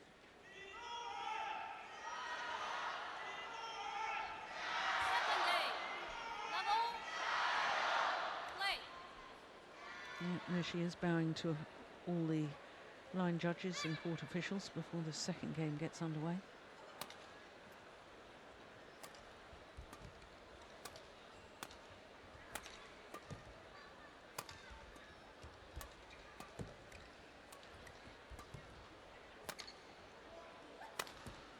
Oh yes, that's so good, isn't it? One love. And she actually started out trying to take control, Okuhara, but Saina was ready and played a beautiful flat shot into the forehand of Okuhara. Oh, that's just delightful. Service over. 1. Let's hope we can see that in slow, because it's sometimes quite hard to see in. Yeah, there it is. Yeah.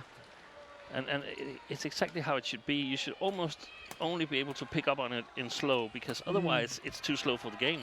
Yeah. Service over. 2, 1.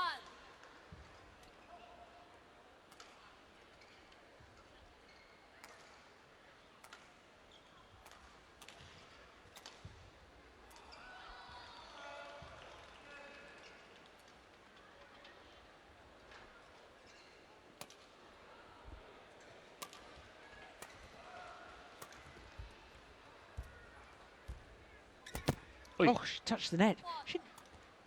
She demolished the net, surely. I think her racket hit the floor. No, her racket hit the bottom of the net. I'm convinced of it. Take a look at this. 3, Yeah. 1. Yep. Look, on the way down. Yeah. Yep. Yeah, I didn't think initially that the umpire was going to call it, but the umpire did. And that's good. Good umpiring.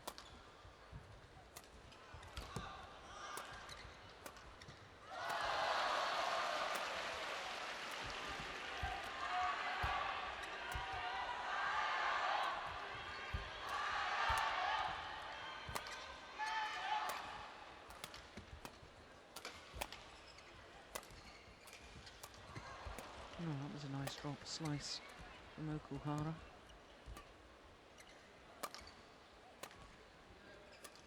Oh, look at that. Yeah, well played.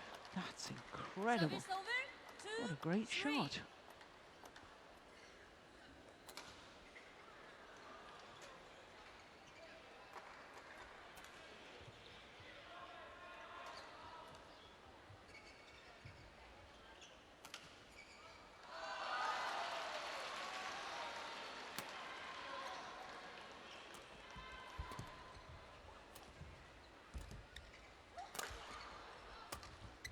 Wide.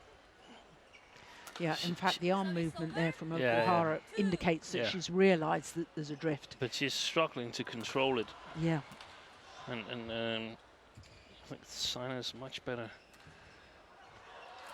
Doing a much better job controlling the side drift.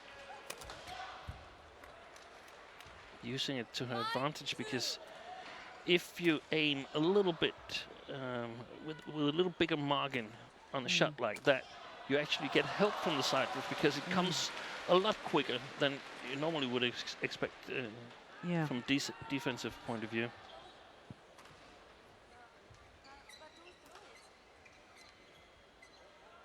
Well, this is interesting. Okuhara was wiping the sweat from her forehead and face and putting it on her shirt. The umpire didn't like that, and so Okuhara said, well, will you allow me to towel down then? And indeed the umpire did. It's only flicking sweat away that's not permitted. Yeah. Yeah, you can really tell the drift on that one. 2.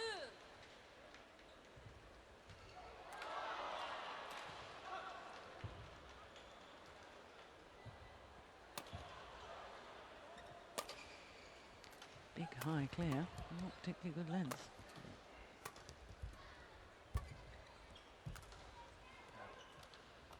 Service over. I just don't see from Okuhara the sort of sparkle and the inspiration in the style of play that we saw during the Japan Super Series in Tokyo. No. It's like It's almost the as top if, speed is gone. yeah, she's fighting herself, you know, come on, you can do this, but there's no real sort of flair. Service over. 7-3. And But that's the accumulation of tiredness, I believe, that I was talking about. You're probably right, and I think also credit to Saina for sort Absolutely. of having the answers when Okuhara is asking her some questions. So I guess I'll have to start eating my words about Okuhara being the favorite in this match.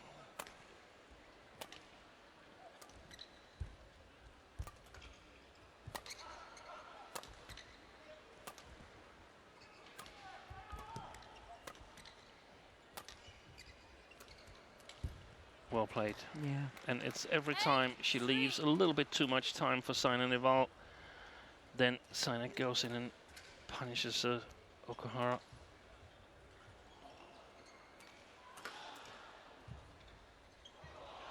Uses her superior reach in this match. Play.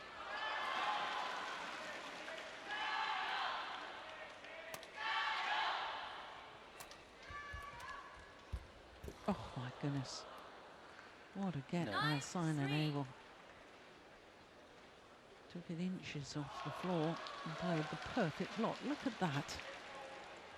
I may regard that slightly fortunate, but my goodness, to have the racket head control from so low down is amazing.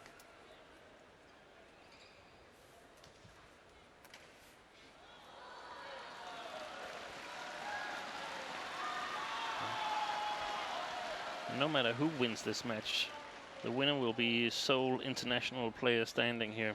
Yeah.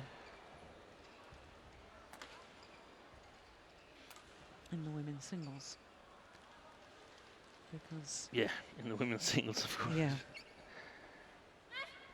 2011 champion Wang Yihan has put out Tai Su Ying in the top half of the draw, and bottom half of the draw is an all-Chinese semi-final.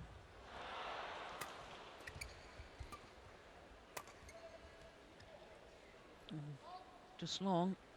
10-3.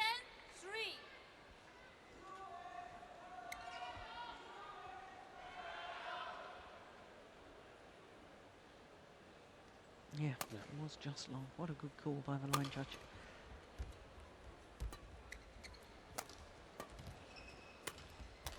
It's wide as well. Gone with the drift. 11-3 And an interval. 8-point advantage for the defending champion here in the second game, having already taken the first.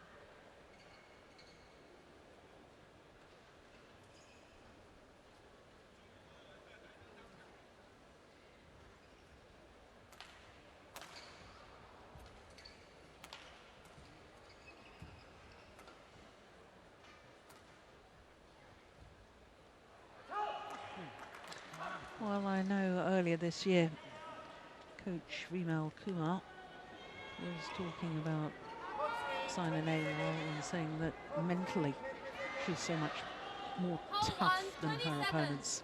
Hold one, 20 And, seconds. you know, I thought yesterday I didn't really see any of the rallies as such when she was playing against Ti Jing-yi. But I did look across and glance and sort of think, oh, crikey, you know, she's in trouble. But she fights her way through. She finds a way.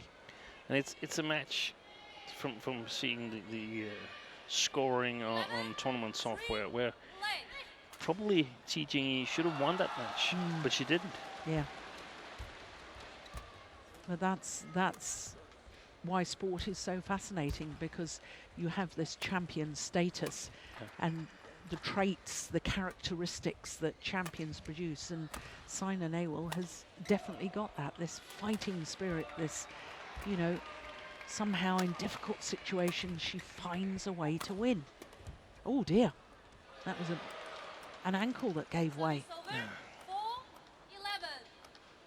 4-11. Well, Did she stop Saina, or did she just consider it to be wide? I'm not sure, but definitely Okuhara is flexing that ankle. Yeah. Obviously we're looking at the Indian coaching bench and the Indian player. But it was Okuhara who was in trouble.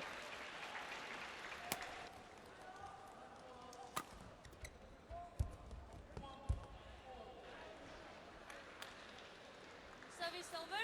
Turn 4.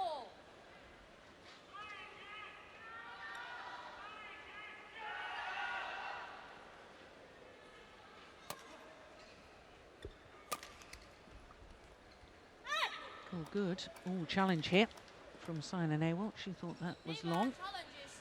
Caught in. Only got one challenge remaining. She's made 2 challenges. One was right, one was wrong. Oh no, she's right there right, again. that's right. That's long. That is long of the back line. Another good challenge from Saina Nehwal.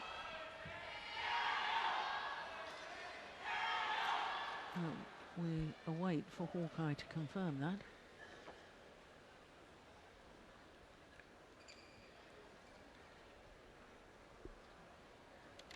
Oh, goodness me. Well,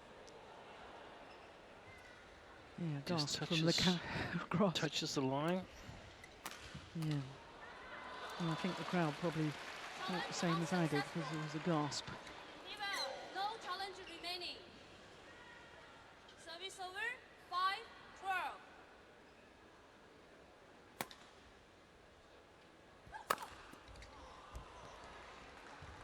Service over. 13-5.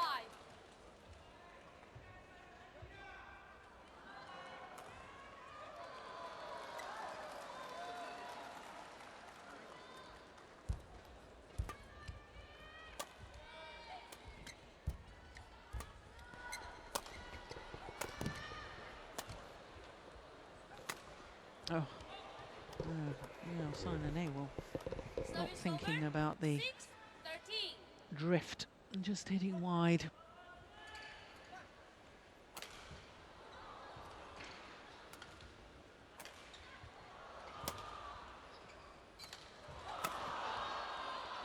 Wow,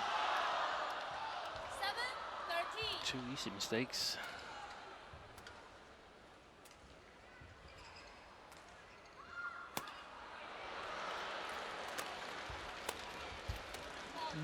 That's nice from Okuhara. 8-13.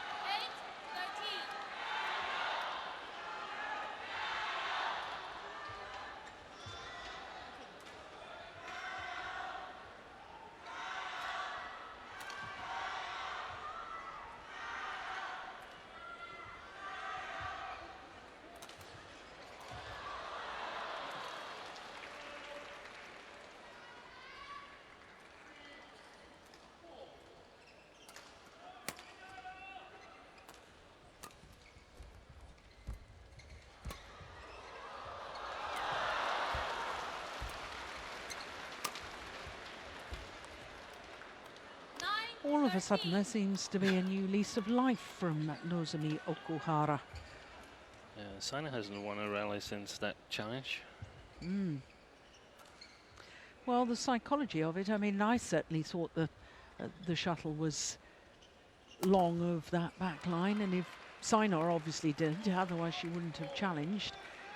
Service over. But of course, we're not in the best position to see, and with Hawkeye, they have the high-speed cameras looking straight down that line, so And they're best placed than any of us to see. but sometimes we see it that the players get more affected by the challenge outcome than you would expect. I mean, she was leading 13-4, 13-5.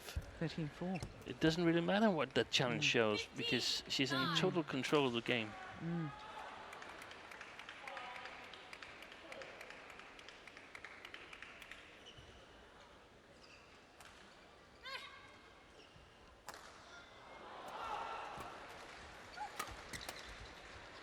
Wow. 16-9. Well, so much for that comeback, I think. Short-lived. But in a tight match, that could be crucial to sort of let your emotions get the better of you for a minute or two.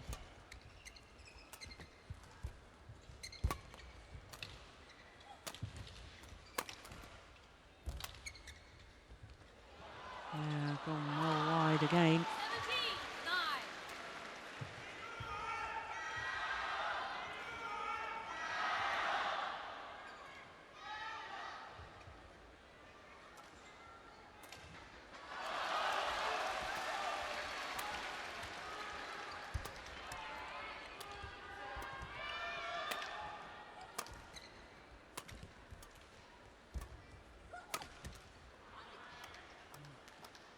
Service over. 10-17. Well, one really feels this is the last opportunity for Okuhara. She's got to start closing this gap right now if she wants to beat the defending champion.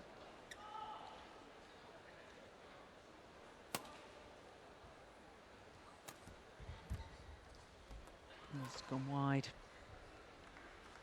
Service over. 18-10.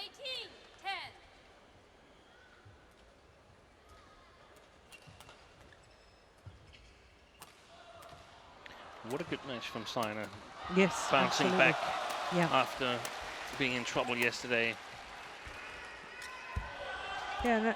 Once again, it's an indication of her mental toughness. Yeah. No sort of dwelling on I perhaps wasn't at my best yesterday, or, you know, right, I'm going to come out and I'm going to play Yeah. well today, and she's done that, and that's why she's such a fantastic badminton player. Yeah. I remember Morten Frost once said when he was experiencing these kinds of adversities in tournaments, he was just happy to be able to play the next day, to still be in the tournament, Yeah. get a new chance.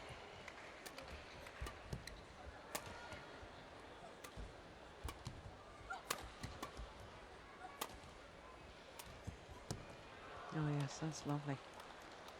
Service over. 11-19.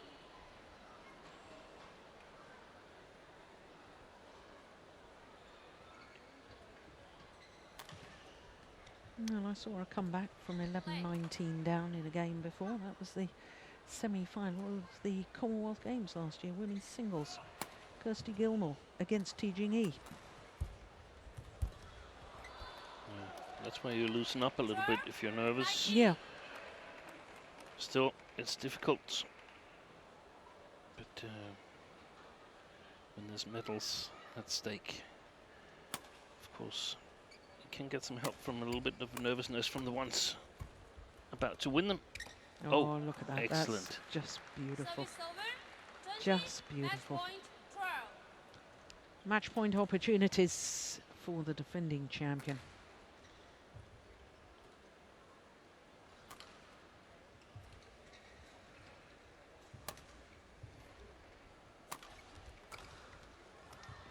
Oh, that's Service nice. over. 13, 20.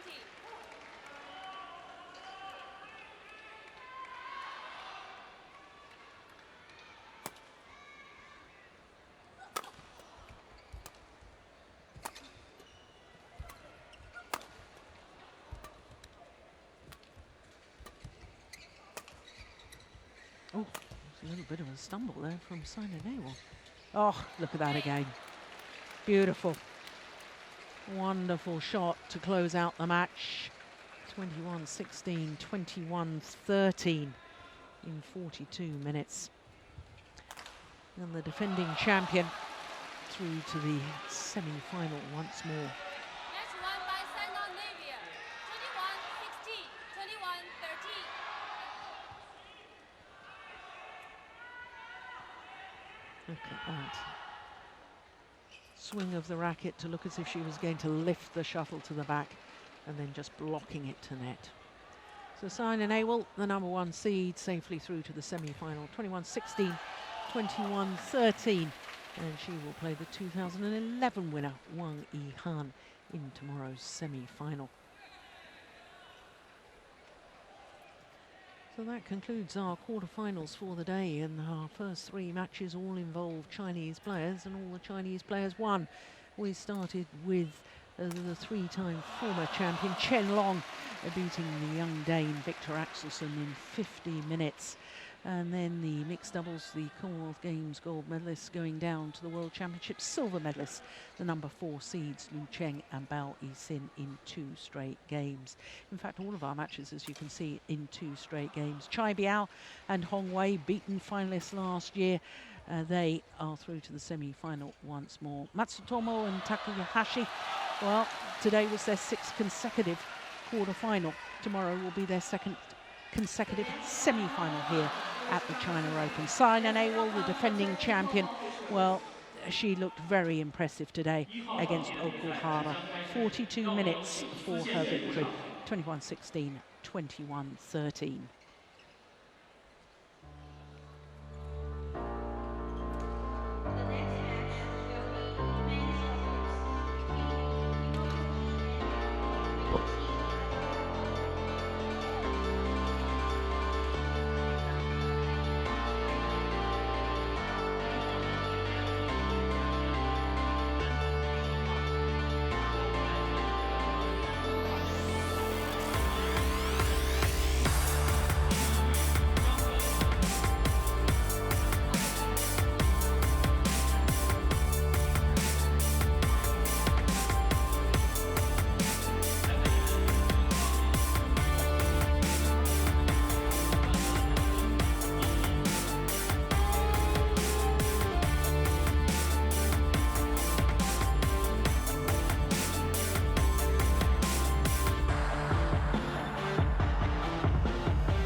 So our quarterfinals complete. Just to remind you that semi-finals tomorrow, 1300 local time. That's 0500 GMT. From all of us here in Fuzhou, especially from Steen Peterson and myself, Jill Clark. We'll see you for semi-finals tomorrow.